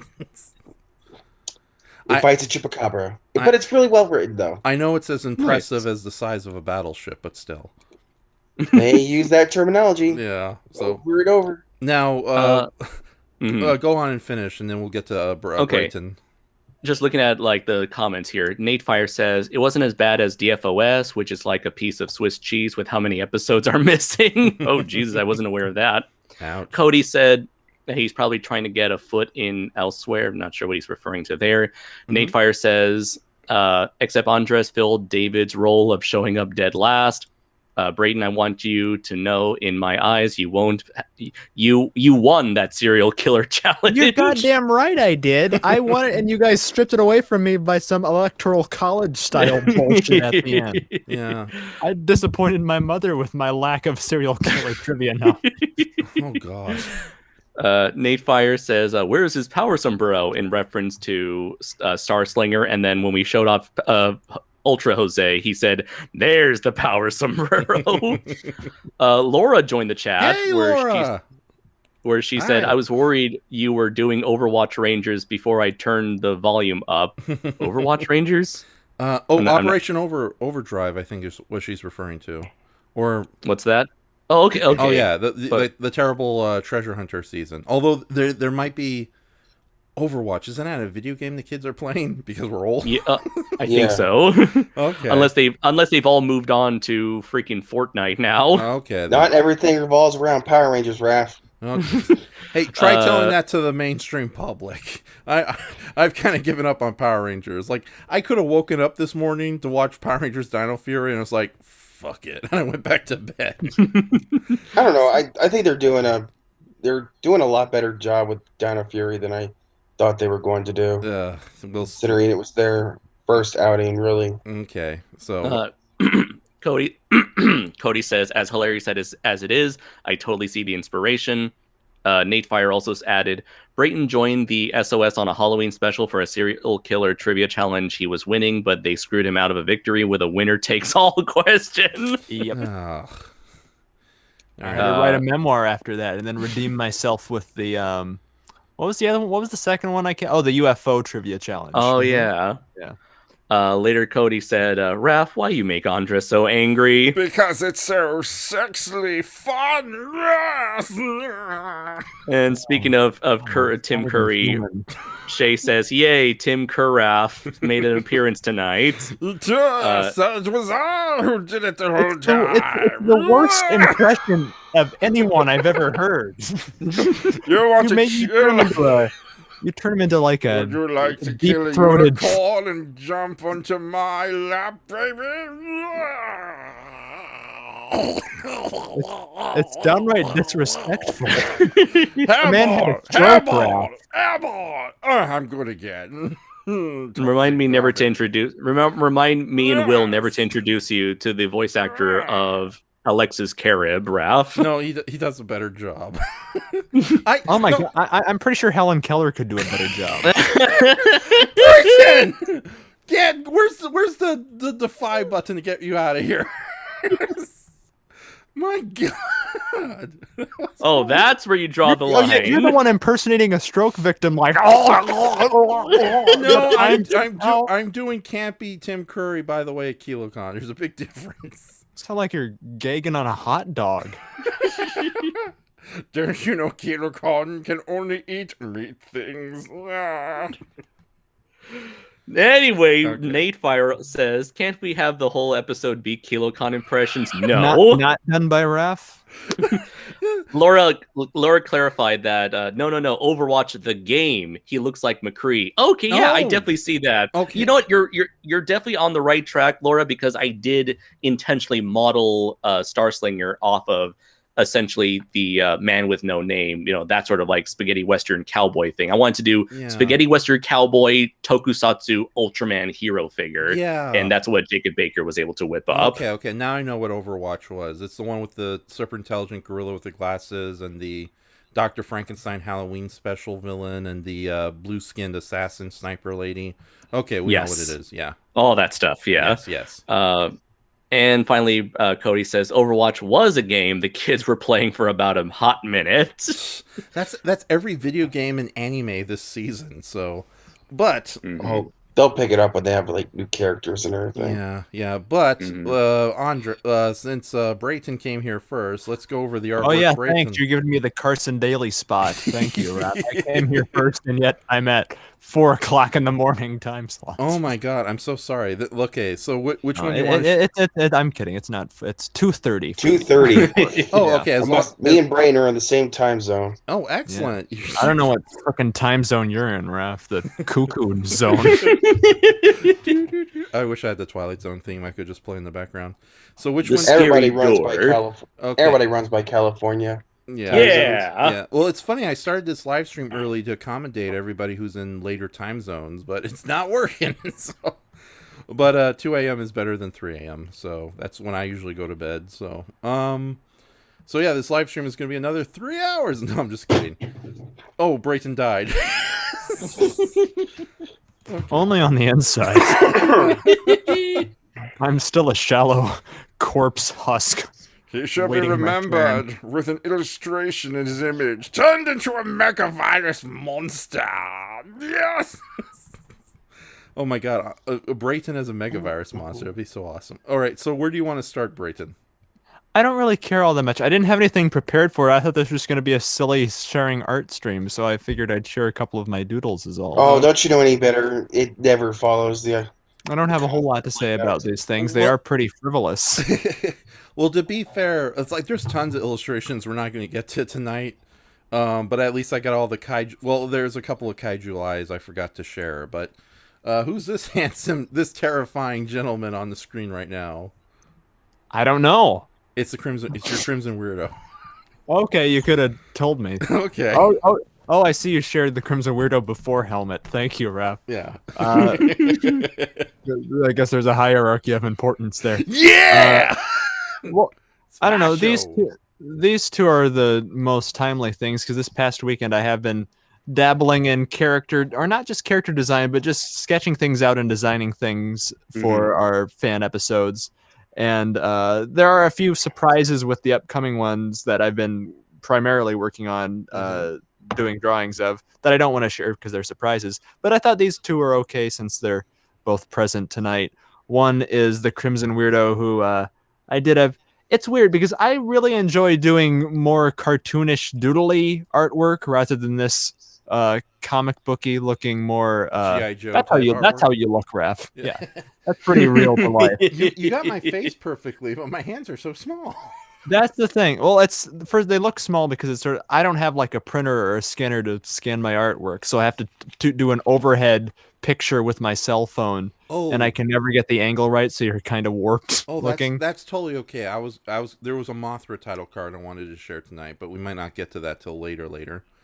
Yeah. So again, I'm not an artist, so I don't have these materials like your inkings and whatever you freaks do. So no, these are all just done in pencil and then taken a photograph with. But I thought it'd be fun to do a little one of the Crimson Weirdo, even though these were sort of designed. I did the helmet one in preparation for getting a new outfit together for me for the third episode. But this, you're pretty much gonna have the same shit going on. I love the fact that you gave my various props actual names, official names. Titles, yeah, the goggles of destiny, the cloak of crimson, and the staff of cheapness. Yeah, and thanks to the recent Zillafoot cameo I filmed, the staff of cheapness is its own sentient character now that are just the Crimson Weirdo puppets that whenever he's terrified. Yeah. So yeah, but I'm doing sketches of all the characters, and I've started on Mark the Crimson Roommate, but I've only got like his brow done so far. Since you can kind of tell by this one and the second one, I've been starting. I don't know. I'm not a professional artist, so I just start at the top and get bored as I go down and put less effort into the bottom. Okay, of the and picture. speaking of the second one, I just shared the helmet. So. Oh, great! Yeah, aren't I a sexy beast? Yeah, that's kind of. I thought it'd be fun and more casual get up since the new MST3K touring group have their own sort of weird fraternity military jacket type of things going on. Where I guess if you're kicked out of the group, they take away your fraternity jacket. But so I gave Helmet a little nifty jacket, and it'll be better than having to slip in and out of a jumpsuit between takes, I think. Yeah. So just casual Friday gear. You made helmet. Well, that's really good. Like both of them are really good, but this one especially. Yeah. Oh, thank you. Yeah, the proportions are all correct. Oh, thanks. I'm that small. Yeah. I'm this tiny. You. I hate to say it, you also look like Sting about to go on a concert. It's like, oi, the song's about stalking you, bitches. Yeah, that's my my favorite hairstyle because I do go through so many different changes. As Andres knows, I've been a long shaggy type. I do like having my hair shorter though, so I have to get another haircut when it's deemed safe to do so at a professional barber salon. Yeah, so those are the two serious, semi-serious things I've been working on this past weekend. Okay, nice. Yeah. These are. If you want me to digitally ink and color them, I'd be happy Well, to. no, again, because these are solely just for my own purposes of character concept art. Okay. For me. Okay then. So Yeah, you don't have to feel the need to do that if you don't want to. But Okay. I got plenty to do for you, anyways. So I know. yeah. All right, so Giggity. moving on to the cartoon trio of Andres, Boo, and Angry Brayton. Oh yeah, these are just stupid stuff that was put together in the past. This is for was the scrapped idea for when we were gonna do Mad Monster Party as your Halloween show, and I was gonna say, hey, I can doodle us all in a very crude Rankin Bass style, and so this is a collage of me, Andres, and Win, who is just Boo. Yeah, it's some poor Win. We draw her too much as Boo. We gotta draw her as her actual character. But other than that, though, this is, you really did capture the kind of who's the guy who did the character designs on Mad Monster Party. He also did a lot of characters for Mad TV, Mad Magazine. Mad Magazine. Yeah, I sorry. think it's Wayne something. Yeah, right? Yeah, he also did the character designs for Frankenstein Jr. and The Incredibles. We'll find out in a moment. Yeah. These And are the perfect. Invincibles, I think, Raph. Yes. Oh, thank you. Yeah, it's kind of hard to tell here because they're all, again, chopped together. It was going to be a grand sort of title card thing. You'll see by the next character that Raph shares that we were all going to have Halloween baskets. I was going to be carrying mine. Boo was going to be having hers float around her head with the candy spilling out. And Andres is like, why? And you'll see by the next one that Dirty McCruption had stolen Andres's Halloween buckets. Yeah, and there he is, the man I see himself. Jack Davis's name on that. Like I love how like he's like the depiction of me has like the Rankin Bass permanent smile. Yeah, with the sad brow. Yeah, so, and here we have Detective Dirty McCruption. Yes, In and Ra- look what's in his bucket. Oh no, it's a little Draco Zool toy. You bastard. And he has a. You want to explain the Jack Hawkson hand puppet? Well, yeah, you've always felt that you and I's relationship. We both starred in the Rankin Bass special Jack Frost. I as Jack Frost, and you as Kubla Kraus. I could Yeah. have been a pharaoh, but there are no pyramids, and that's the rub. That's okay. I'll stop. Yeah, and in that special, he had a little puppet knight friend named Dommy. How are you doing, dummy? I'm okay. And I felt that it would be fitting if Jack Hodgson would be your real life equivalent of that, giving you life advice. If I ever go back to G-Fest as Dirty McCruption, I will bring a Jack Hawkson hand puppet. Yeah. So, okay, but this is probably the most terrifying picture of Dirty McCruption I've ever seen. So. Yeah. I got your candy, little Mexican boy. What are you going to do about it? I have little Draco. He's like, help me. I don't know the stranger. Oh yeah, and a pumpkin wrapper as a tree bucket. Oh yeah, I didn't even notice that. That's a No. It's funny how I never liked the pumpkin wrapper, but because of my interaction with you guys, he's kind of become our unofficial monster mascot. Yep. Okay, whatever. Who cares about the pumpkin wrapper? Now, this next bit is just basic graphic design I did for you recently. That's going to be in the upcoming Mystery Science. Oh yeah, Theater episode. these are vintage Comedy Central logos that you put together because back in a day when television graphic design was colorful and poppy and creative, it was the 90s, and Comedy Central had this really cool globe logo and the HBO Downtown Connection thing with these multicolored windows. But there aren't any really good just images online for me to incorporate into the episode that aren't like poorly screen capped and all fuzzy and crap. So Raph, you basically took it upon yourself to recreate them, and they turned out really great. Yeah, ironically, I actually had the Comedy Central PNG here to share. Hold on, I will share in a moment. Yeah, just to share that out of the way. This is a more clear picture of that, but this was a lot of fun to do, and it came out so good you can't even tell the difference between the original logo and the one we created for it.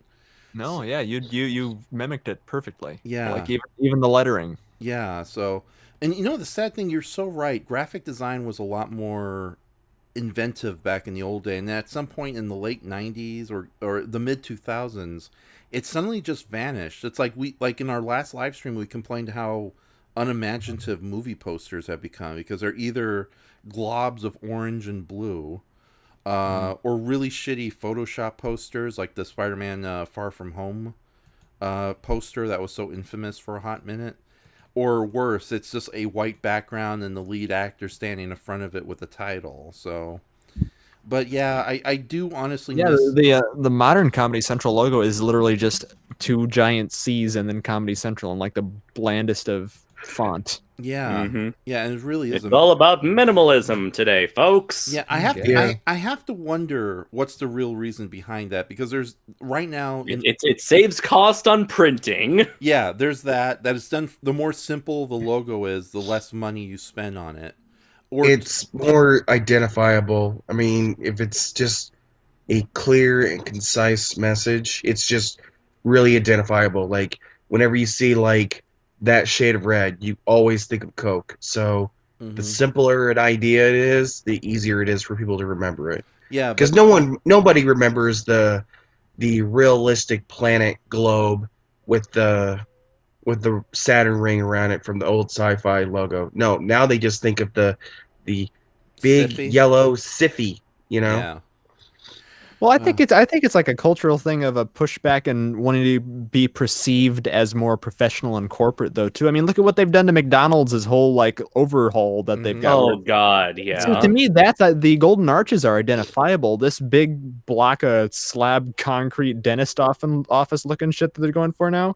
It's just so depressing and drab. Yeah, I think that's their whole deal. Maybe it's part of like their whole PR campaign where it's like they don't want to be. For years, people have complained that McDonald's is preying upon innocent children by making them please think of the children by attracting them to their brightly colored restaurants with their brightly colored mascots and their brightly colored toys and making everyone fat. Meanwhile, here it's like, okay, here we go. Now it looks like a rid prison. Of the mascots. we got rid of the mascots. We got rid of the bright colors. Now it's just going to be for adults and adults only. And if kids are eating it, that's your tough shit. That's your fault now. Yeah, adults lining up in the drive-thru for the Minions Happy Meal toys. Yeah, the architecture on McDonald's have become so... It is so true. Yeah, so basic and banal. I'm honestly surprised they're not like the human equivalent industrial? of... Yeah. I want to say it's... Go on. I want to say it's an industrial look, because they even go out of their way to make like fake concrete walls and fake wooden like textures. Yeah, exactly. It's so banal and suspiciously boring that I'm honestly surprised they're not like the human equivalent of cockroach motels owned by giant space monsters to kill us all. So we go in and we're stuck and it's like, oh no. I think the idea was they were trying to make it look like a trendy indie like coffee cafe juice bar sort of deal, because I've seen some some cafes or that would look like that has that very same industrial trendy look to them. Yeah, I also know for a fact this one thing I can confirm, because it was mentioned in like a lot of leaked documents during the 90s. McDonald's purposely makes their restaurants, the interiors, in such a way that you don't want to stay there for too long. Before they made them as colorful and as garish as possible, hence the reason, unless you're a little kid who likes playgrounds, most adults would just want to be out of there as soon as possible. But now they're making them so uncomfortably simplistic inside that, you don't want to stay there and eat regardless. But then again, try telling that to a lot of the stoners that fill today's generations. No offense, audience, and other people I love and hate. Oh God, oh darn it, that was a Freudian slip of nihilism. Guys, save me! You will look up and shout, "Save us!" And I will look down and whisper, "No." All it is just bring me back to like 4 years of graphic design in college class. I've been through these conversations. Yeah. My teacher, Jesus Christ, he was He had a bag. You went to a Catholic school then. Yeah. He also had a black bag over his head the whole time. It's like, make it like this, children. Oh, you can throw. Like how Windows has like 300 or 400 pieces of like font in them already. You can throw anything up on the screen. He can tell you exactly what font it is, Oh wow. which is just horribly sad. But the best thing from that, I got like 1,000 fonts from him in the class, though. But man, he was a stickler for that. Let's make it as simplistic, clear cut, easy to read. You could read it from if you're 100 miles away, the same if you're 5 feet away from it. That's the whole idea of simplifying everything. Yeah, and also I don't want to again sound like the racist, bigoted, psychotic that I am. It's I think a lot of the people who make the decisions of what is eventually printed lack imagination themselves, especially.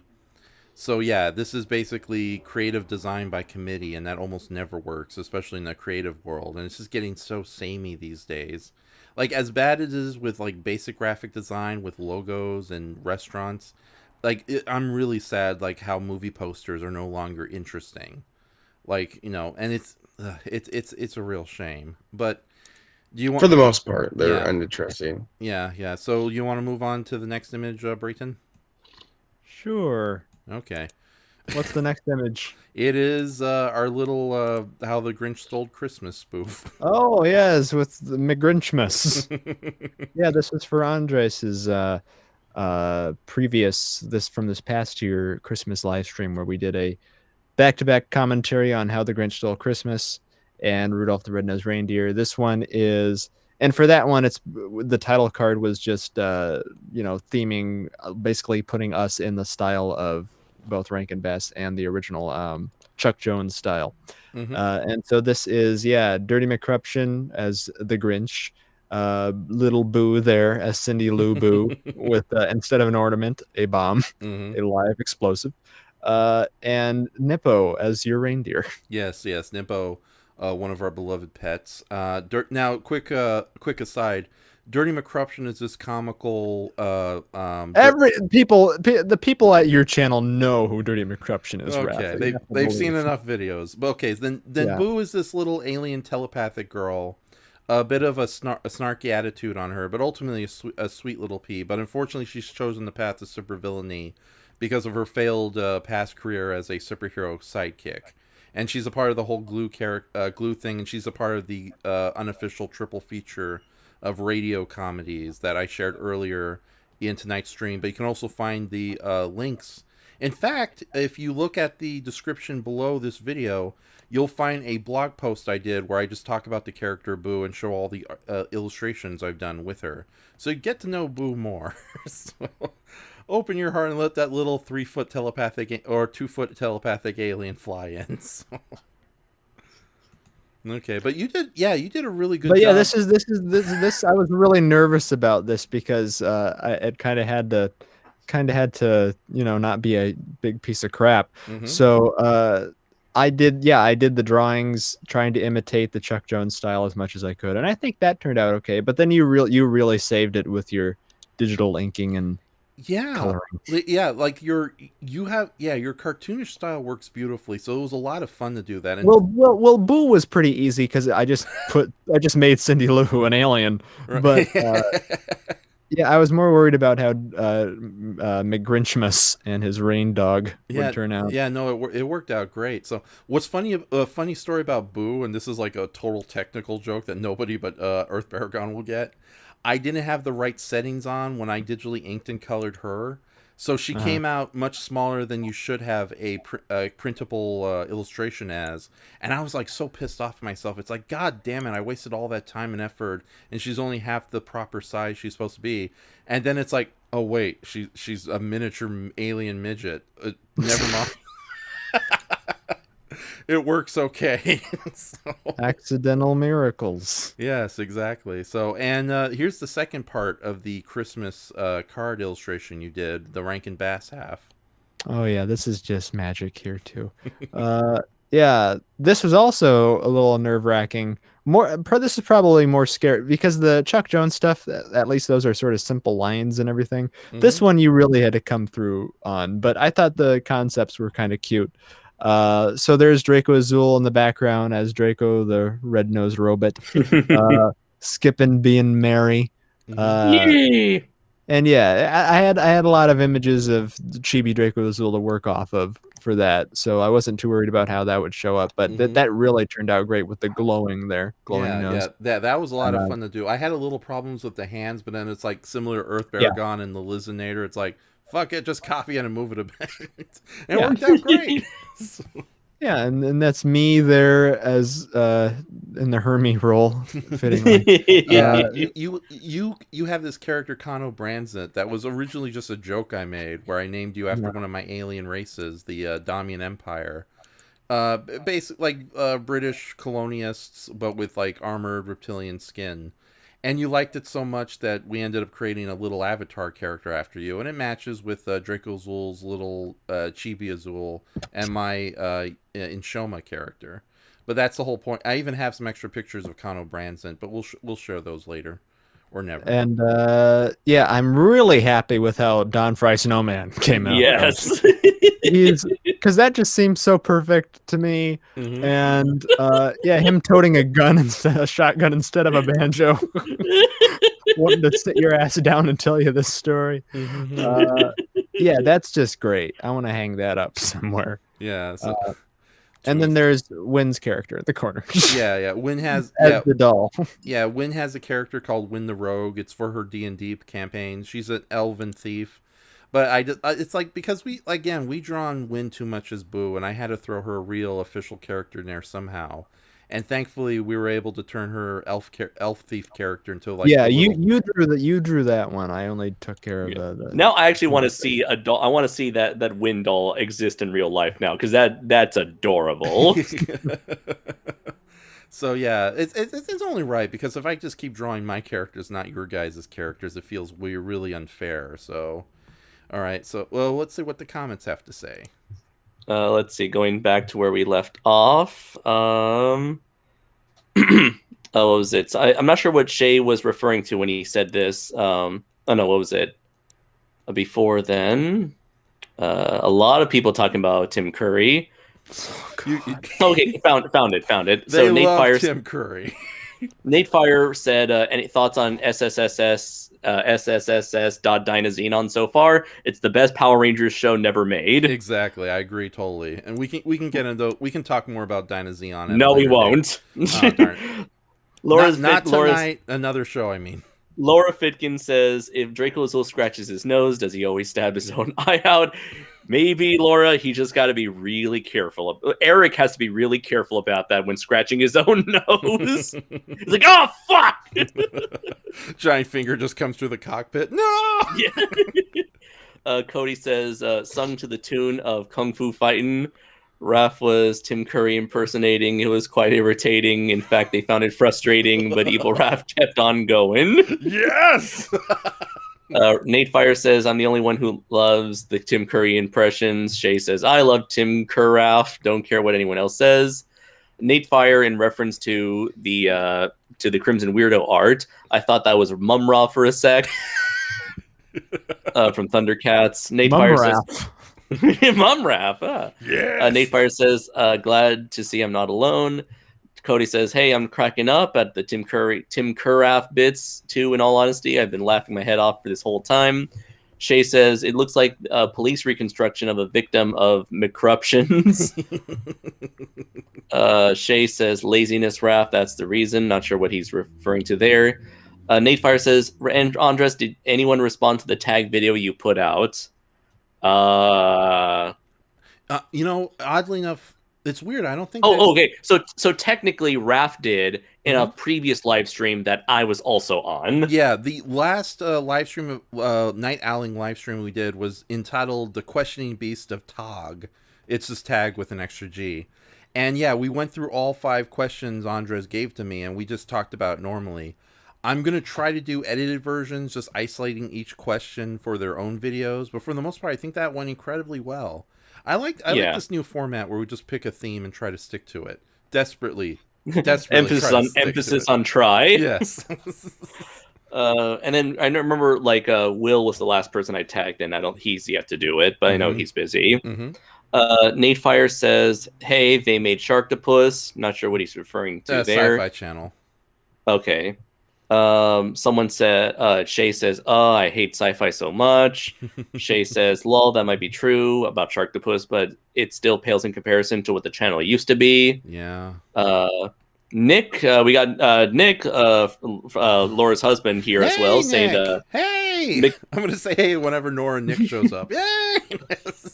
McMoon for life. Oh, okay. I think that might be a reference to when we were talking about McDonald's. Oh yeah. So Cody would say, I would argue there is still creativity in abundance, but the general public just seemingly tends to stick to the familiar rather than take a chance on something out of the norm, of course. Yeah. Shay says, Boo does look cute there, admittedly, LOL. Nate Fire says, you're absolutely right, Cody. Shay says, I thought if it was a small Chibi Draco, then it's Draquito. Yes, that is actually the official name for Chibi Azul. It's Draquito Azul. Nate Fire says, but it does seem like some people are getting sick of all the Marvel movies. I don't think so. I feel like the Disney Plus shows has kind of reinvigorated interest in those series. Although, given the reaction to the Eternals, probably that might not be the case after all. Mm-hmm. I don't know. People, the Eternals trailer came out and everyone's like, "That's it." Okay, yeah. It looks like a bunch of aliens on vacation. That's what it looks like to me. And then, of course, everybody's asking, "Where the hell were you?" Yeah, when everybody got Thanos snapped. Mm-hmm. Yeah, like everyone was like, "Oh, we've been here since the very beginning, watching over mankind, not interfering until now." And then everyone's just making fun of that fact right now, saying like, "Oh, I mean, it's like there was a picture of like, what was it? It was like Tony Stark looking down from heaven, and it's just like a picture of sad Will Smith." I don't know. It just looks like a bad movie. I'll go see Shang-Chi just because it just Shang-Chi looks like a high-end kung fu flick and it looks fun. Mm-hmm. Yeah. People were there was definitely a much more positive reaction to Shang-Chi. I don't know. No, the full title is Shang-Chi and Sorry About Iron Fist Season 1 and 2. Yeah, there's definitely a much more positive reaction to Shang-Chi than way more than the Eternals. Mm-hmm. And let's see, finally, Shay says the last Raph and Andres live stream was bussin'. Yes, bussin'. Woo! And there's Miss Blue, just for the hell of it. Nate Fire says if you go back and listen to DFOS, they reference a review of some Ghost Rider comic all the time, but the episode is nowhere to be found. Did we review Ghost Rider? Because I remember Ghost Skater. That which is a different thing entirely. Yeah. Was there ever a Ghost Skater Part 2? I don't remember that. No, that's the thing. There was never a Ghost Skater Part 2. That's because his sheet got stuck in the wheels.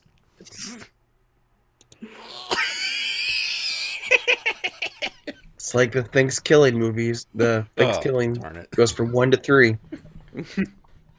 Let's see. Cody just said the Eternals trailer was greeted with a loud, resounding cry of meh.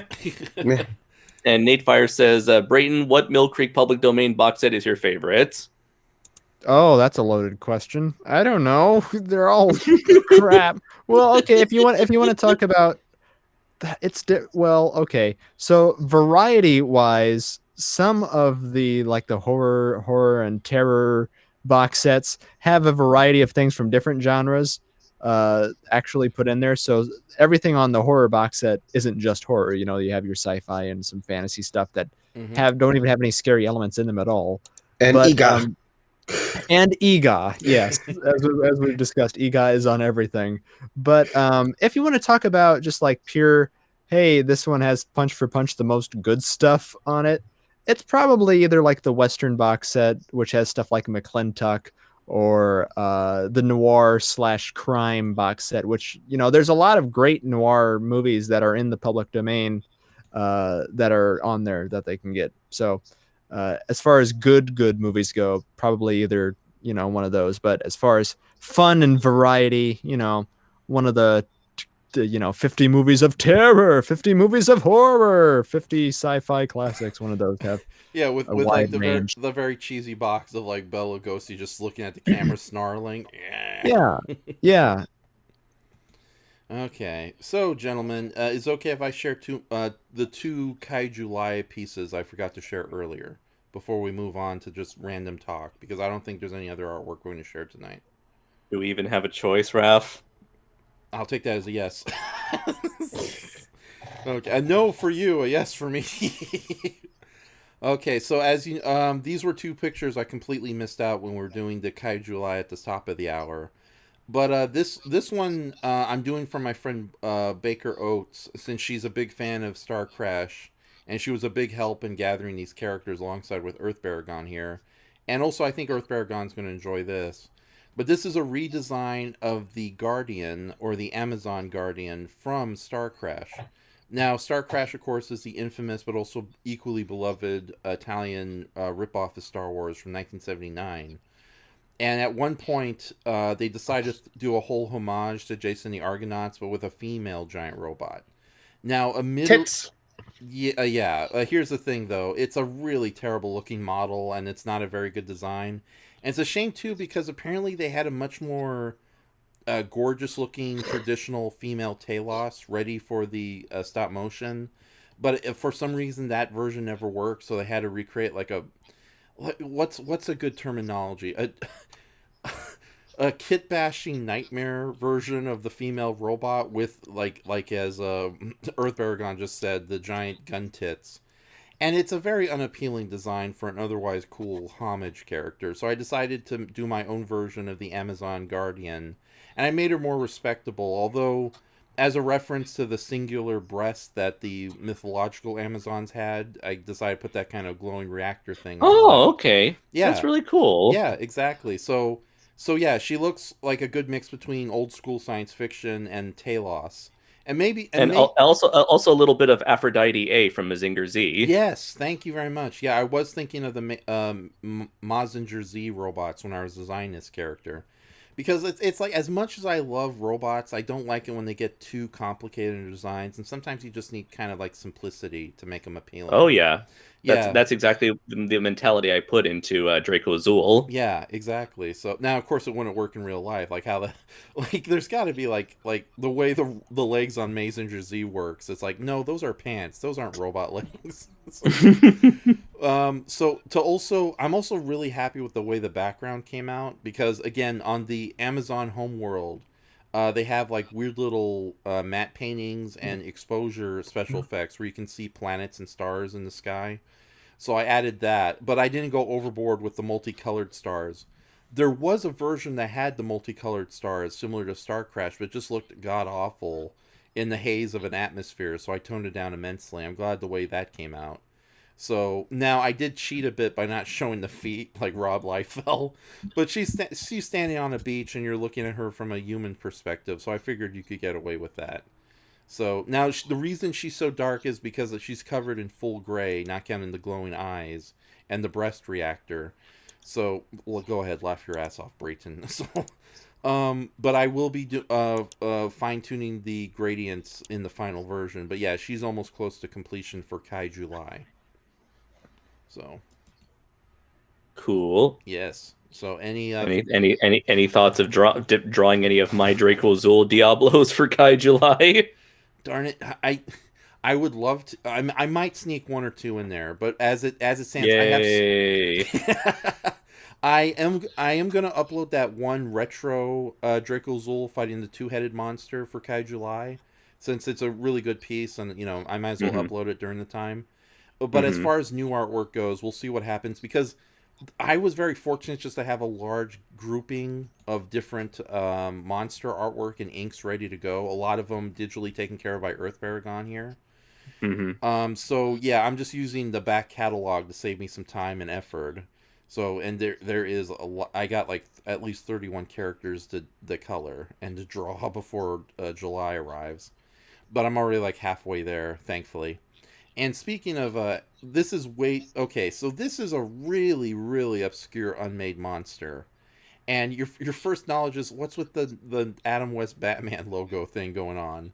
Okay, so during the tumultuous, I'm probably saying that wrong, the disastrous creation of the John DeBont Godzilla movie, Sony Productions kept having cold feet. And as with any studio, they came up with some pretty stupid ideas. because they felt Godzilla was too Japanese, too cheesy of a character, which is ironic because at the time Sony was owned by Japanese investors. But they felt that it wouldn't appeal to an American market. And despite John DeBont wanting to give Godzilla justice with his version of an American Godzilla movie, Sony kept demanding weird changes to make it more quote-unquote American. And one of those weird suggestions that I discovered in the Sci-Fi Japan's 4-part article about the creation and failing of the John DeBont American Godzilla movie, or Godzilla 1994, as some of the fans like to call it, was at one point Sony suggested that Godzilla should have a sidekick, a Robin monster to his Batman kaiju. And one of the reasons they wanted to do this because they felt like they couldn't afford the Godzilla license beyond this first movie. So they figured they would just spin off further movies with this quote unquote sidekick monster. So this is the rough beginnings for the sidekick monster. And who's just a giant iguana with... I heard a laugh there. Thank you, whoever did that. And basically, it's going to be like a iguana-like Zilla monster, but in the colors of Robin the Boy Wonder. And I decided to keep the background simple and just kind of ape the Adam West end credit sequence of Gotham City. But instead of the bat signal, it's the John DeBont Godzilla signal there. So this is going to be a lot of fun. I just have a lot of work to do on the line work before I can color the character properly. And you can't really see him too well. But again, this is a preview image. But yeah, I decided to give him like long, weird, feathery fins in the back to kind of ape the Robin cape. So yeah, this is definitely one of the more embarrassing but bizarre unmade kaiju I could imagine. So there was no official design, so of course I had to come up with a lot of stuff here. And just for the hell of it, hold on.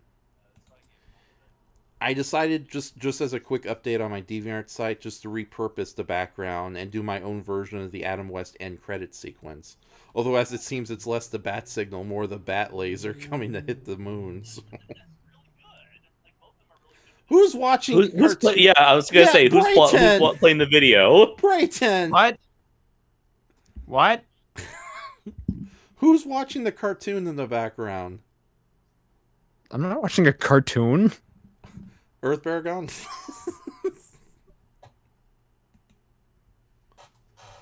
Okay.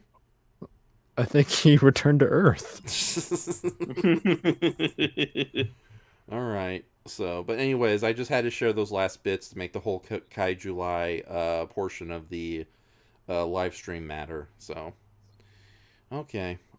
And let's see what the comments have to say. Do you want to take this one, Andres, or you want me to do it? Sure, I'll do that. Okay. So where did we left off last Wait a minute, time? Can you hear it now? Hold on. We don't hear it anymore. Wait, hold on. I can hear it. It's very faint. Yeah. Oh, okay. That might have been when I had the live stream on in the background accidentally. Oh, thank God. Okay, I thought you were just being disrespectful or something. No. Okay. No, he's always disrespectful, Ralph. No, I still had your live stream open in another window. I'll close that. Okay. Yeah, I was wondering. It's like what are we watching in the background? So, but, I recognized our voices, so I figured someone was watching the stream, which I am technically, but I have it on mute. We have sexy voices. Let's see. So, Nate Fire says, "Am I the only one aside from Macabre Comics who hopes Andres will review the Suicide Squad when it comes out? I'm not really interested at all, really. Excuse me. I'll only review it if there's like someone who wants to watch it and then wants to review it with me, akin to what ended up happening between me, Ace, and Random with Venom 2. Let's see. Next. Any of you see the Mortal Kombat movie? AKA, sorry, the first Mortal Kombat movie didn't have an R rating. I've seen Mortal Kombat, the first two movies, but I haven't seen them in ages, and I have not seen the new one. I've only seen the first one, and I don't regret. I think it is one of the better 90s video game adaptations. You mean the only good video game adaptation? Hey, you leave Double Dragon alone. Okay. Let's see. Nate Fire says, I actually liked it. It was very flawed, but very fun at the same time. I'd say it's worth a watch. Shea Smithers says this was probably the most redeeming quality of Star Crash, aside from all the skimpy outfits Caroline Munro would wear. LOL. Nate Fire says great design. Maybe he's referring to the robot woman. Nate Plummer was a saving grace in Star Crash. What? Christopher Plummer. But was he the most redeeming quality of Star Crash? I'd say he's probably a little more well regarded than a giant robo woman. Yeah. Although he still wore gold and showed off his pecs and tits, whatever. And what was the quote? He said, the reason I took it was to visit Rome. I would do porn to visit Rome. Yeah, it's like, I wouldn't be the emperor of the universe if I didn't have some powers. Imperial battleship, stop the flow of time. That's my favorite. That's my favorite line out of the whole movie, and I had to do it. And I don't regret it. Nate Fire also says, Andres, if I was a decent artist, I would draw your Diablos for Kai July, but if you ask me to do so, expect them to be drawn in Rob Liefeld quality.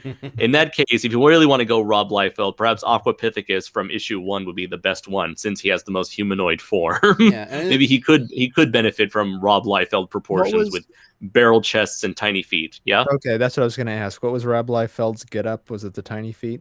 Yeah, tiny feet, big chests, and big guns. Yeah. And everyone's squinting and gritting their teeth, and a lot of weird like crotch shadows. I love there's a great video online of I guess Stan Lee was on a show with them once where they were designing their own original character named Overkill, and he's just making snide comments and shitting on them the entire time. This shit don't make no sense. I ain't got enough said here. I got too much to say about this weird stuff. Let's see. Juggler says, "I'm back." Hi, that's a cool monster. That's a cool monster on screen, by the way. Oh, thank you. He's probably referring to the sidekick monster at this point. Maybe he's referring to the owl. Shay says, "I do like the idea of Zillow or Gino being an unwilling sidekick for Godzilla. LOL." Laura says, one of Nick's podcasts he listens to is a Resident Evil one with 4 dudes. Once one of them accidentally started streaming their open porn tab mid-recording. Holy crap. Oh shit, I better close that before things go wrong. Oh, God, I thought tonight's live stream was saucy. Saucy? Yeah. What the... Well, what the fuck is salsa? doing the salsa dance. Yeah, as we're streaming the saucy salsa dance. Yeah, the saucy salsa stream. Yeah. Because before you came aboard, Andres, I basically announced to the world I'm going to be basically abandoning the vast majority of my hentai artwork, just to focus on more beneficial endeavors. You could have named this live stream something sort of clever, like Rudolph and Frosty's Christmas in July, KaiJune in July, or something. Oh, since you're gonna do it in July. Yeah, God damn. And not only that, in July, peas grow there. Do you really mean that? How can you grow peas in a month? A month is a measure of time. Tell me where that people say in July, and I'll go down on you. This is a lot of shit, you know that. You're such pests. Yeah, one of my favorite parts of the old Audio Synchronicity theme song they put together where the sound comes on and be starring the breakfast theme superhero Waffle Man. You hear Orson Welles go, "Your friend." What in the depths of your minds? Ignorance. The depths of your ignorance. Oh my god. We Laura, did go on. Yeah. No, I was Laura gonna say, we did touch upon like some hentai and adult film stuff earlier, but we kept that stuff. And boy, did we touch upon! Yeah, I guess that's where the whole Hitomi Tanaka stuff came in. As soon as I jumped in the call. Yeah, she's a nice girl. As you continue to say. Yes. Laura also says, "Dead or Alive is an amazing video game movie." Okay. I've never seen it. Yeah, I've heard some people who've seen it enjoy it just for kind of the dumb B-movie comedy it is. It's better than the Tekken ones were. Yeah. Oh god. Yeah, I've heard a lot of horrible things about the Japanese-made Tekken live-action movies. Tekken. Well, they're not Japanese. They're American. There's 2 of them. Ouch. Oh no. Oh no. The only thing bad about, I would say, DOA is why the fuck did you get Eric? That's your review of the whole movie. Eric Roberts is like 50-something years old. And yes, he made a good 80s martial arts movie called Best the Best. But it's fucking Eric Roberts. You couldn't find anybody else Well, to here's the do thing. this. Eric Roberts works for he works for peanuts. Oh, yes, because he did that Gambit fan film on YouTube, which is not that bad, trust me. He did a talking cat. Hey, did anybody summon me, Eric Roberts, to be in their movie? Correction, I'm Raph, here. or correction, Andres. It's not a talking cat. It's a talking cat. And he was also recently in If you Ape want me vs. to Monster read from the that- Asylum. If you want me to read that with the question mark, that's an extra $28. Anyways, Or some booze. and That's drugs. just as preferable. I almost had a chance in Dark Knight Rises, and then no, wait. I'm so confused. Who are you people? He was also in the Expendables. Was I? How much money did I get from that one? Sure lived up to the title. He was expendable. Okay, that's it. I'm gonna beat you up, but first pay me Wait, I think he was also in $50. Sharktopus. Yeah, I was in that one too. I got Sharktopus. No, he was. I got Sharktopus for 3 weeks and was bedridden. Was it Sharktopus or was it the third one? I can't remember. No, it was the first Sharktopus. I'm just gonna say Oh. Eric Roberts is like the saddest impression ever. I'm never gonna do that again. No, your Tim Curry is the saddest impression ever, Raph. That's a firm number 2. Don't tempt Yeah. me. Don't tempt me. Let's see. And later, Nate Fire says favorite DVD or Blu-ray release for a movie or show. Oh, that's a wide. Yeah, it's like of all the movies that I Of have, all what's the movies best that's one? been. Yes. I'm really enjoying a lot of the. Oh God. Well, I definitely enjoy the original set of classic media Godzilla DVD releases. Not the original, but the really cool silver box cut ones. Were they called like the collector's edition or the platinum edition, something along that line? Those were done with a lot of love. I love the fact that they included the English dubbed versions. This was definitely around the time when they started giving a shit about Godzilla releases. Well, from what Keith Aiken told me when I talked to him about those releases, originally when Classic Media released the Showa, the UPA released Godzilla movies, Classic Media was literally under the assumption that nobody gave a care about the Japanese Godzilla movies, so they gave it as little effort as possible. And then there was the huge fan backlash about talking about what low quality these movies were in. So they decided, well, if we're going to re-release them, let's re-release them, and that's how we got those beautiful collector editions. And I'm so sad they're out of print, because now the only Godzilla movies you can get on DVD are those, either the MonsterVerse or that Criterion collection. I'm kind of withstanding for multiple reasons. Mm-hmm. You know what? I would say the Criterion, not Criterion, the classic, the second wave of classic media Godzilla movies, as well as the Tokyo Shock / Media Blasters Godzilla releases. Those have probably been given the most love and care, aside from the Criterion Godzilla 54 Blu-ray. Yeah.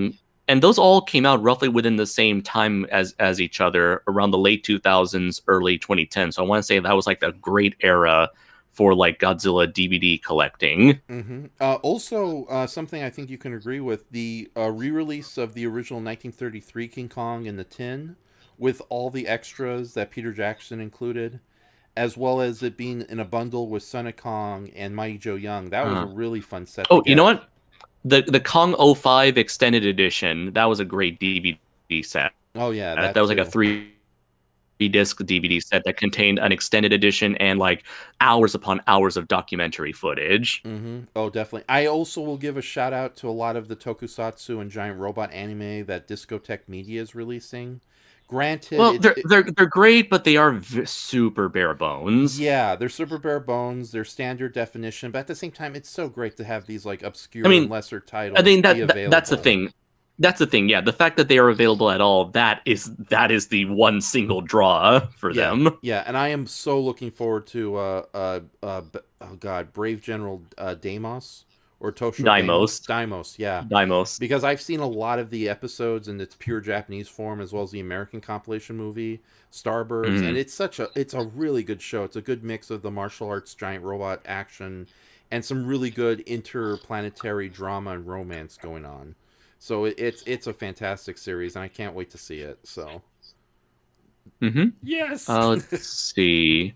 Next we have what standalone kaiju film do you want to see a sequel to? Pacific Rim. For me, it's such a shame we never got a sequel to such a wonderful film. Yes, there was never a sequel to Pacific Rim. The Black? What podcast did we do there? We never did that, right, Andres? Let's see. Next, we had Shay Smithers says, "Don't forget Eric Roberts was also in the Eighth Doctor movie." Really now? Yeah, he played the bad guy. Oh wow. Yeah. Yeah, so what happened was with when Fox co-produced with the BBC the 1995 Doctor Who movie, they insisted they had to get at least one recognizable American actor in there with the rest of the Canadian and British cast. So Eric Roberts was brought on to play the Master. The Master, as you know, is sort of the Moriarty to Doctor Who's Sherlock Holmes. In this case, though, the Master has died, but an alien parasite he put his consciousness into took over the body of a hapless ambulant hospital car driver. And oh god, ambulance driver. You know what I'm saying? Ambulance. Ambulance. Thank you.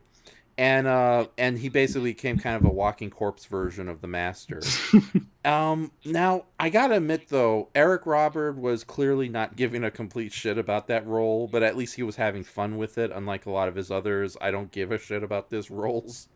So even though it is one of the more campier versions of the Doctor's classic villain, the Master, at least you can see Eric Roberts does have a little bit of charm and funny wit going on in there. So it's not a bad TV movie, but there's a reason why that did not relaunch the franchise. Yeah, actually, it's funny. It did ballbuster ratings business in Britain, but it was made primarily for American audiences. And foolishly, 20th Century Fox thought they could air it against the season premiere of Roseanne, right after John Goodman had his heart attack in the show. So it's like, you idiots. You don't. So basically Roseanne killed off Doctor Who. She ate him. Run, it's Roseanne. Yeah. Oh wait, that's Jack Oxon. Hey Dan, I just ate this British guy. Oh, Roseanne. Monsters exist. Not married one. Oh, Rosie. Meanwhile, inside Roseanne's gut, K9. We're trapped inside this giant woman. What should we do? Let's see. Anyways, Nate Fire says, thoughts on the fact that Ape vs. Monster got released in theaters? That is fucking sad. Yeah. What a horrible world we live in when Ape vs. Monster gets a limited theatrical release and apparently does well enough to justify it. Who said it was limited? No, I'm just joking. Laura says, what? Gratuitous volleyball scene? What's not to love? And Kevin Nash. Shay Smithers says, Nate, I'm assuming you're pretending Uprising never existed. Lol. Nate Fire, how'd you guess? Nate Fire, at least we have the black. Shay says, I feel your pain. Laura says, was he on his last regeneration before this? Because it makes sense why he was a different person. Yes, I think the Master was on his last regeneration. No. Oh, God, Doctor Who is so... The Master was on his last regeneration in The Deadly Assassin, but then he took over the body of a prime minister from the planet Trocken in the 80s and assumed a new body. But the second body was executed by the Daleks on Skaro at the beginning of the 1995 Doctor Who movie. Oh, God! My brain! It broke! Ah! What does any of this have to do with the Doctor of Yucca Flats? And Nate Fire says, underrated classic B movie, already mentioned Incredible Melting Man. Oh, I yeah. would say Monster in the Closet. It's one of my favorite trauma films. The fact that they were able to rent a tank and shoot it off with pyrotechnics in that poor suit actor that just had to stand there with all that shit blowing up around him.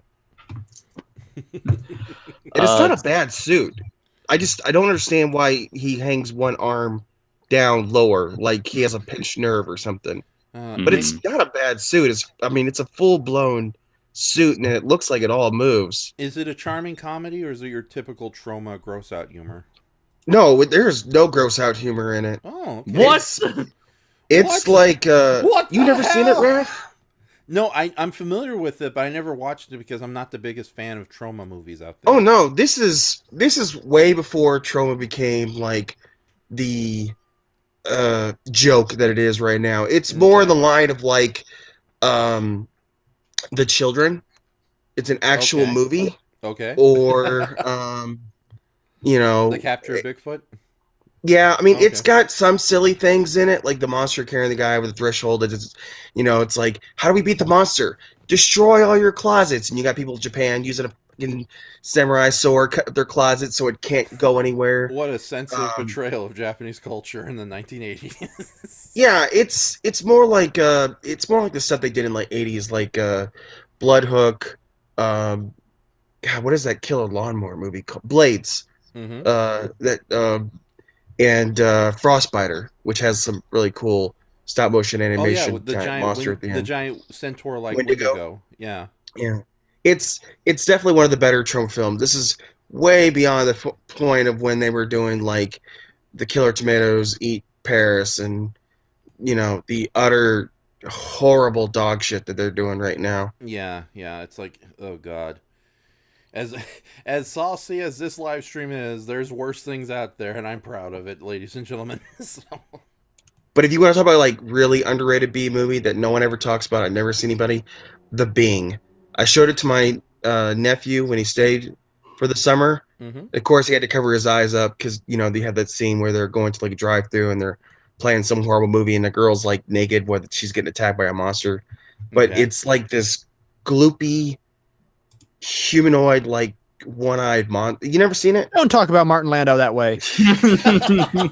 Yeah, if you ever get a chance, check out a movie called The Being. It's a The Martin 1985. Landau story. Yeah, it's really good.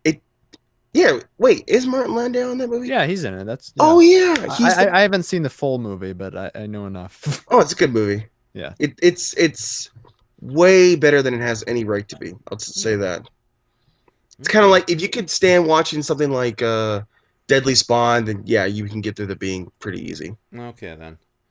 All right. So And I guess in terms of, I did want to bring this up because this is something that Laura just introduced me to just today. Something called Hell Comes to Frogtown. Oh, I have no idea. I have no idea what it is, but I'm looking at it on Google Images, and it looks like the most amazing thing I've ever seen. Brandon did a review of it, didn't he? Yeah, he did a review of it recently. It's a love or hate movie because some people either adore it, and it is one of the better Z grade movies from the 80s.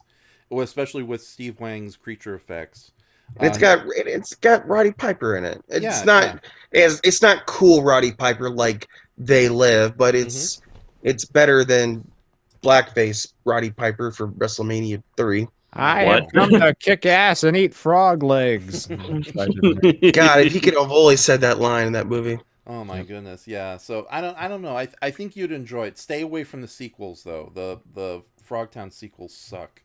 So okay. So do we want to just random talk right now and then end this in a little bit, or do you just want to call it? You mean the rest of this wasn't random talk? Yeah. Hey, for reals. We had a theme. We stuck to artwork, show and tell for the majority of the night, and my announcement that I'm going to be kind of toning down a lot of my hentai bullshit. So, and Brayton, I don't believe you, Raph. He won't. You know he won't. It's like catnip for him. He's still gonna at least do it in private. Yeah, to get off his jollies. That's why the bottle of lotion's right next to the computer. Jolly. Okay, James, I now officially regret bringing you aboard. Brayton. That's why the lotion's next to the computer. Why is the mouthwash there? That's our tonight's sponsor, you jerk.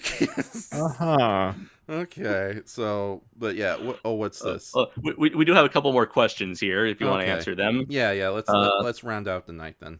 Okay, so Shay Smith says Paul McGann's performance as the Doctor is the best thing about that movie. Laura says, yeah, I like the movie. Up there with the 5 Doctors. Mwah! Yeah, the 5 Doctors was a lot of fun, but I think the 1995 movie is a little more enjoyable, not counting the complicated plot involving. I'm not gonna do the Doctor Who spiel again. That was too much. So Shay Smither says, what are your guys' favorite anime series? If you are anime fans, in which case my go-to answer is always Mobile Fighter G Gundam. And if you've seen Draco Azul, you'll know you can see the influence there. Oh god. Mazinger Z. Oh, you like Mazinger Z? Any of them. Okay. Any of the ones that I've seen so far. I haven't kept up really with it. Oh, it's either Mazinger Z or the 80s Tetsuya 28. I can't stand the original Tetsuya 28, but the 80s one where he looks more like a Spartan. Well, I guess not Spartan, but he looks more like a knight in that one. And it's got a really kick-ass music to it. Oh, you mean Tetsuya 28 FX, the 90s one? I thought it was 80s. 80s was what eventually became the New Adventures of Gigantor in the States. Yeah, that's what I watched. Okay. I like the way they redesigned Jackal and the fact that Jackal listen, they called it Jackal. I know it's Black Ox. They called it Jackal in the episode. I keep doing that, but they actually turned him into a good guy in the halfway through, and of course, but they had it dubbed on Sci-Fi Channel when Sci-Fi used to show anime in the morning time. I believe Discotech put out the 80s Tetsuya. Yeah, they did. Now. They bought it on Blu-ray. Oh god, nice. I gotta get that now. Yeah, I gotta. Did get you watch that one too? Did you watch the 2004 remake? I have all those that they came on different things, right? Volumes, yeah. Initially, yeah, I got all those, and then of course I had to rebuy the Blu-ray for the Giant Robo. The animation. Giant Robo, The Night the Earth Stood Still? Or Giant Robo, the animation. Yeah. Yeah. That's so beautiful. I love the animation in that. Oh, fuck yeah. Have you also seen Shin Mazinger Z, or as it's also known as Mazinger Z The Impact?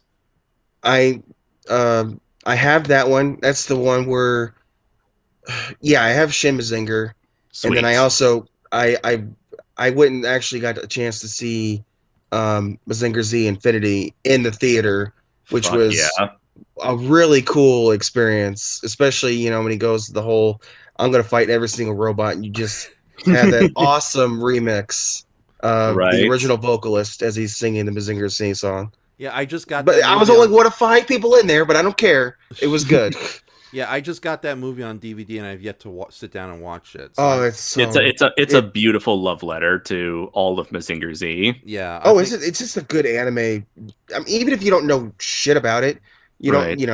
Hey, that's that 2-headed dragon thing and that skull thing that shows up in every single alliteration of Mazinger Z. But the final has to be one of the best Shin Mazinger kind of did the same thing. Let's have a big giant robot, him fight a giant robot. But this was done so much better. And yeah, it kind of pulls from give me all your hope and your light. And, just it's a little cliche, but it's just still like enjoyable. Tiga's ending, except everybody's not throwing their hands up going, Tiga!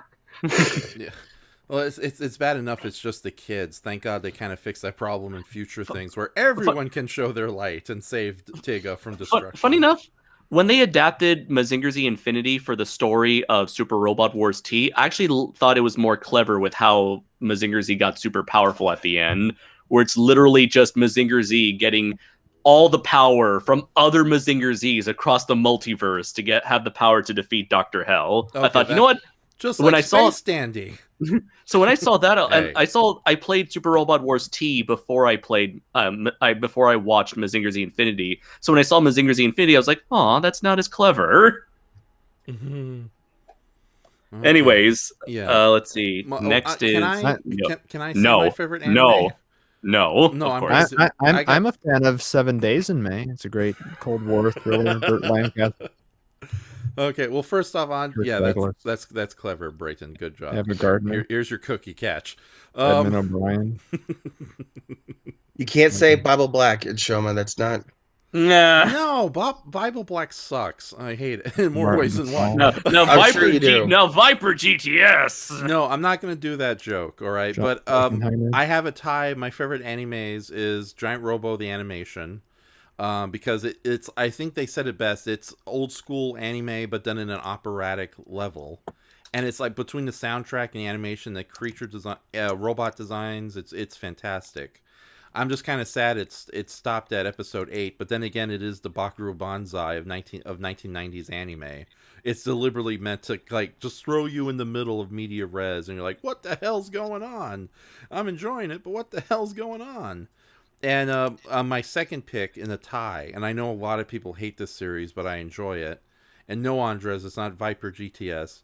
It's Space Dandy. And I don't know, I just adore that series, how imaginative and funny it was with its wide variety of oddball but likable characters. And actually, Space Dandy is free on Tubi right now, so let me share the link before too long. But Brayton, what's your favorite anime?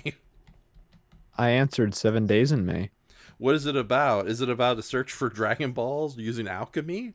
Oh, it's a Cold War thriller about nuclear disarmament. Again, Burt Lancaster's in it. Edmund O'Brien, Mr. DOA himself, Raph. That actually sounds pretty good. What year was it made? It's great. Early 60s, I think. Okay, now obviously it's not based on real fact because we still have the nuclear disarmament. But is No, it? it's your sort of standard Cold War thriller premise, but again, John Frankenheimer's a great director, and it's pretty darn tense. Ooh, John, and this was before John Frankenheimer started doing like crappy B movies in the 70s, huh? Yeah. Okay. Okay, so what's next, Andres? Let's see. Also, check out Failsafe. That's a good one too. Oh, yeah. Oh, that's a good one. Yeah. That's the serious Doctor Strangelove. Yeah. No, Yes. Failsafe is really good.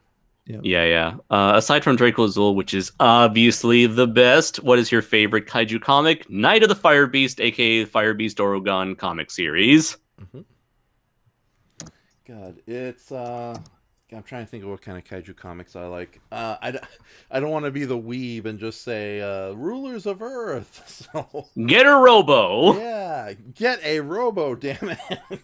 Actually, I just put a link in there, Andre. If you haven't seen, there's a 2.5 hour. Is it two? Yeah, it's 2.5 hour. Oh, Literally. I just saw that 2 days ago. It's for anyone God, who wants it's to get. packed. It's fucking amazing. You can see my. Actually, you could look down. You can see my comment I left there. Okay, what is this link you just? You expect me to scroll through 472 comments? It should be on the top. Oh yeah. I shared this in the previous live stream. Yes. Mr. Cheese? Yeah. It is a 2.5 hour documentary on the entire Getter Robo franchise, and Everything. for anyone everything, just the whole entire manga series, the spin-offs, the adaptations, and all the shit that Ken Ishikawa worked on in between the mangas. This is just jam packed. This is just. In fact, I'll read off my comment here. Getter Robo is my all-time favorite super robot series, as well as the biggest inspiration for my indie comic, Primal Warrior Draco Azul. Seeing someone dedicate so much time and passion to such a complete, comprehensive, and in-depth retrospective was a joy to behold. I wasn't even aware of all the work Ken Ishikawa made in between his Getter installments, and how much they influenced both the series and its later adaptations. Congrats, good sir. You've not only done justice to Ishikawa and his creation, but have made a work of art that is sure to make more mecha fans believe in Getter for years to come. He then blocked you.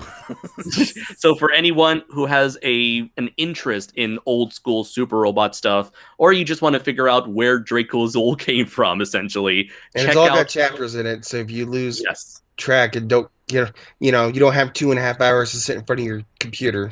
Yeah, in fact, just watch the first 6 minutes. That should give you enough as to the power and influence Getter has had over the entire Japanese entertainment industry. Okay. So yeah, it's called from Mr. Cheese. The video is called "Believe in Getter: A Complete Retrospective on Getter Robo and the Legacy of Ken Ishikawa."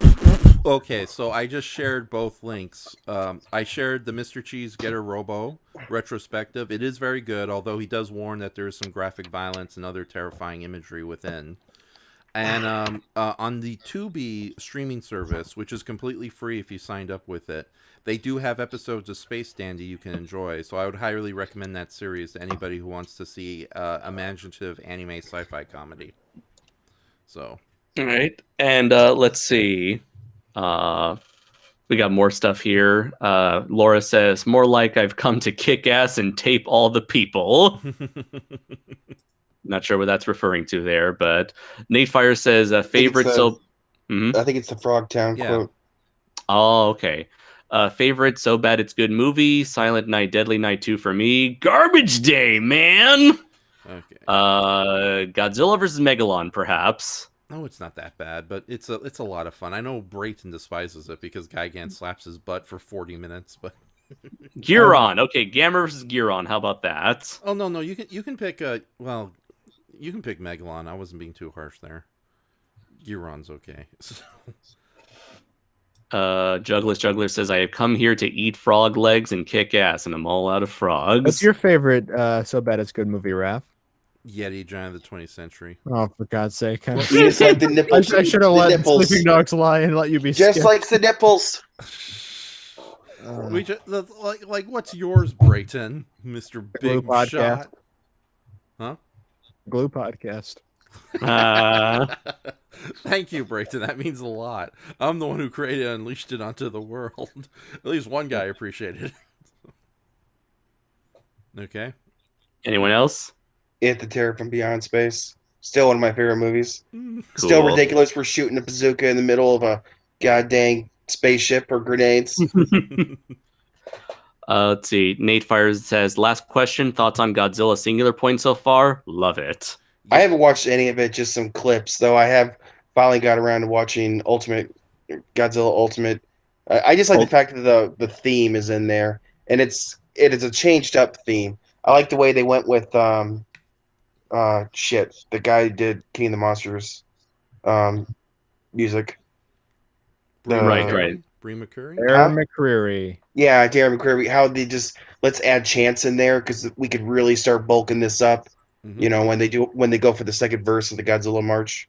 Yeah, they actually did put in lyrics into the Godzilla theme when he begins to use his atomic breath. Yeah, that was cool. It looks good to me, but it just looks like it's only 10 episodes, right? So it's only got literally like 12 or 13. Okay, it's like if I'm gonna pronounce. Is it Sarunga? That's what its name is. Yeah, just go. We're like slowly building this up as a bad guy, and I love how all the Godzilla fans, we want something new. We don't want to see the same 5 monsters all the time.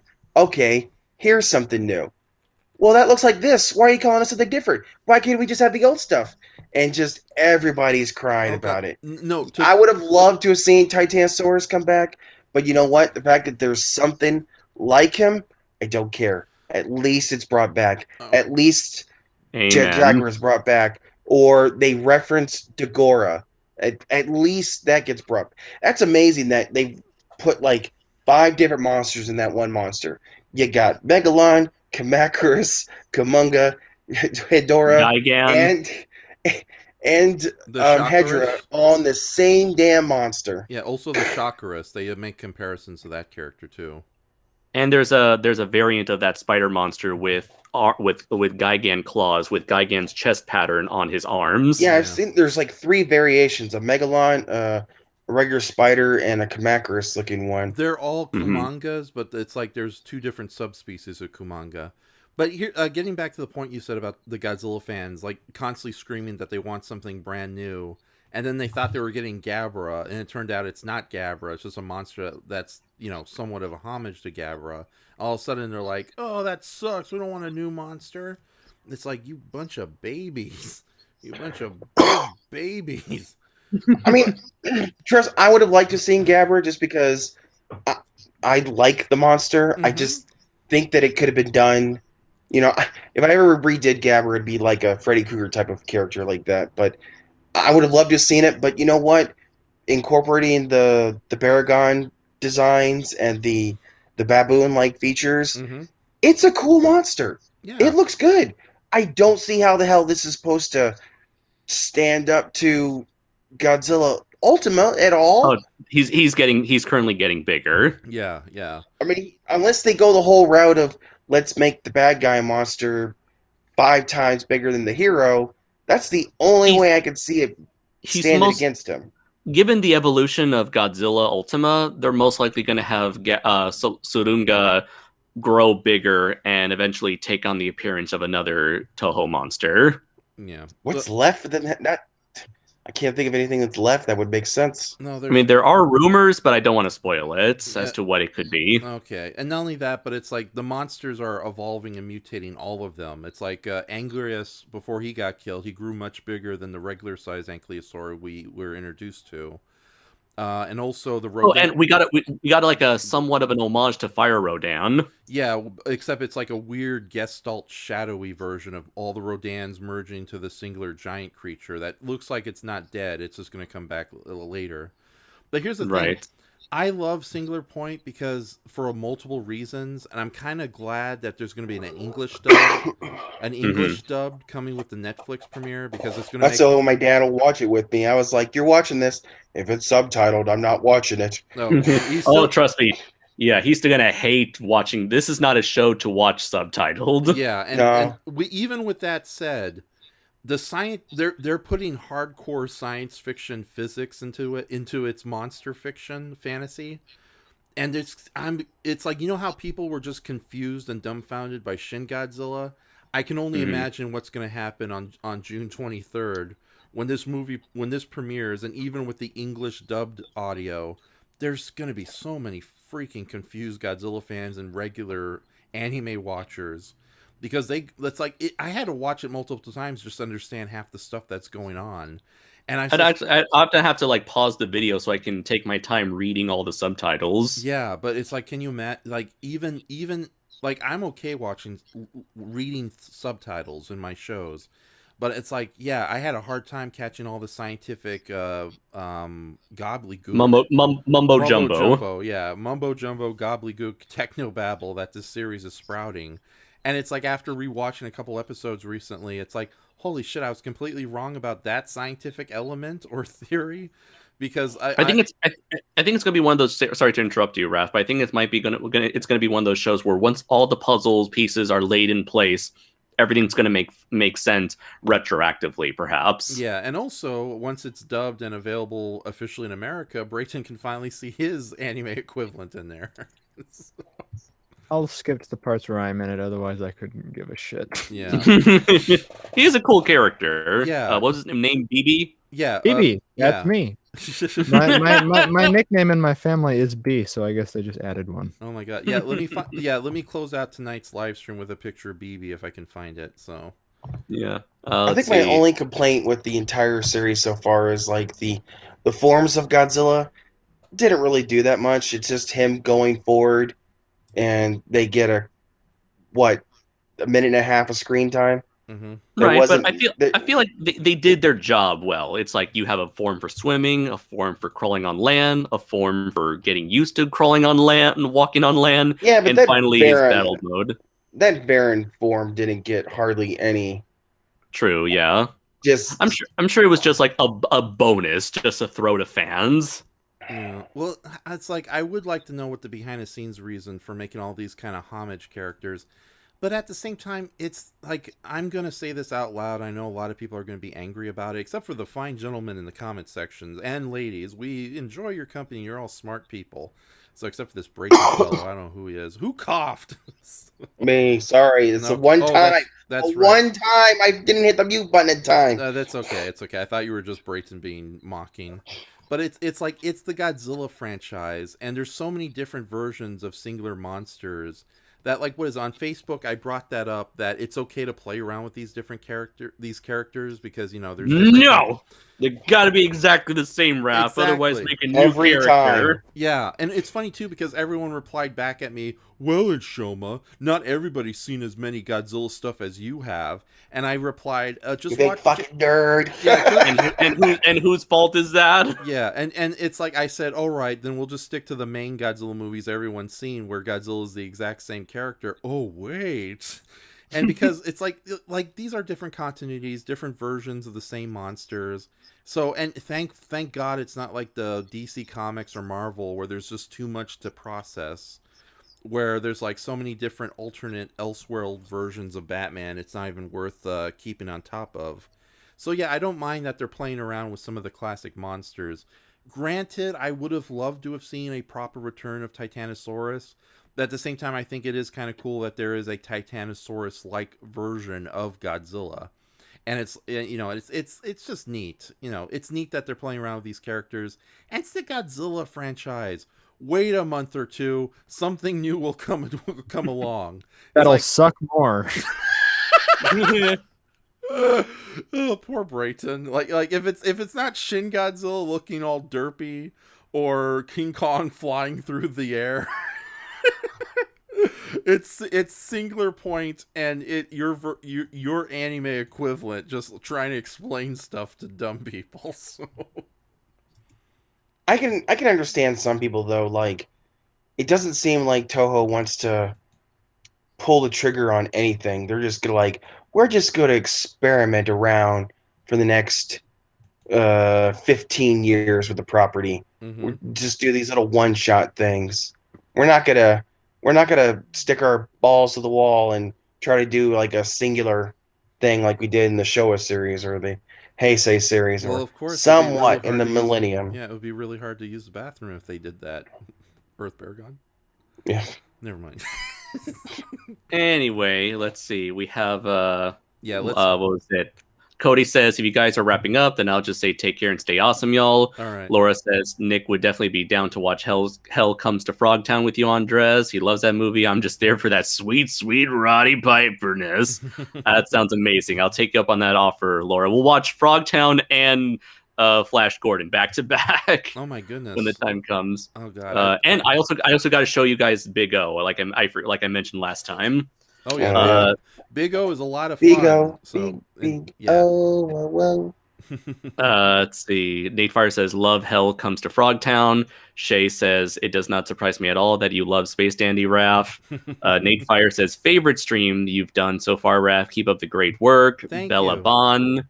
I'm assuming Bella Bon might be BB's name. Yeah, that's Brayton Connor's anime analog, who's on screen right now. And Nate Fire says, "I don't mind the multiple forms being homages." Good for you, Nate. Yeah, so you're a smart guy. Okay, with that says, I think we'll stop taking any questions from this point on. And Yeah, we're done. Yeah, so this it's over, Johnny. It's over. Oh my god, we've been going on for almost 5 hours. Yeah, we are. Oh my god! Yeah, and I thought we were still. They're eating her. Yeah, we're still under the 4-hour mark. But before we do end this live stream, I want to give a big shout out to Nick Fritkin. Am I saying his name right? Or is it Fitkin? Fitkin. I'm assuming it's Fitkin. If for Nick and Laura, if we mispronounced it, please let us know. All right, but no, big thanks to Nick for being a new subscriber, as well as Cody Brash. So thanks a lot, guys. That means a lot to me. And thank you everybody for the very nice comments. Like, I was hoping for a bigger turnout like we did with the last stream, but this worked out beautifully. Earth Baragon, thanks so much for coming aboard. It's great to have you. I hope. Yep, I need to get sick more often. Yes. Don't say that. So it's especially not during these days. Oh yeah, definitely. So get better, dude, and drink. Yeah, I wish you only the best, man. But thank you for joining us. It was great to have you aboard. Always a pleasure. Okay, Brayton, are you holding up okay, or is this a point where you're just all tired and upset? Forgot about the goddamn crocodiles in Frogger. What? Frogger. What are you saying in Shoma? I don't understand a damn word you're saying, you pun-obsessed jerk. I've only made it to level 7 and I forgot all about these goddamn crocodiles. You were playing a video game the whole time. It's a computer game. Okay. From now on, I'm playing nothing but Legend of the Dinosaurs tonight. Okay, so and Andres, thank you for showing up at the end. I'll talk a little bit with you guys after the fact, but I am going to leave this StreamYard for now. Or is there a way to mute all you guys while I play out the closing music? Yeah, you can do that. Oh yeah, we can't talk during the You can closeout just music. ask us to mute ourselves Oh, and Yeah. play music and end the stream. okay. Yeah, but it's gonna be like a 3-minute song. You know, Jesus Christ, what are you playing?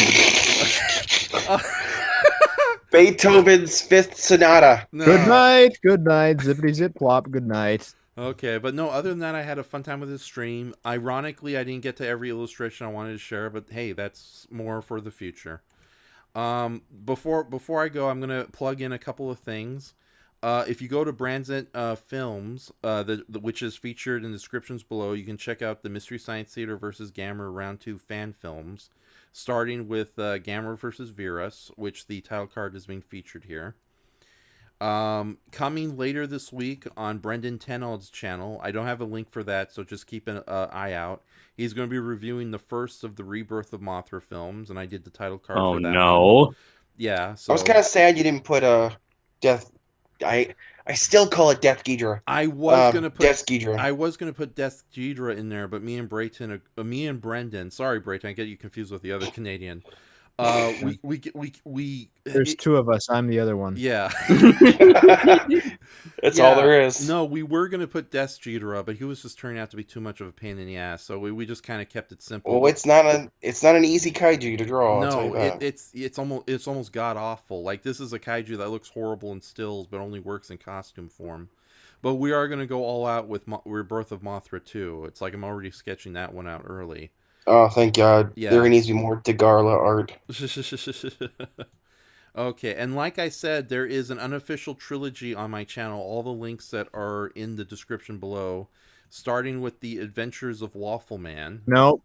Starting with Review All Movies was the first one. Okay, yeah, the first of this unofficial comedy trilogy is Review All Movies, where me and Brayton just go over Review All Movies. Yeah, Review All Movies. Go over a long list of movies that never were or never will be.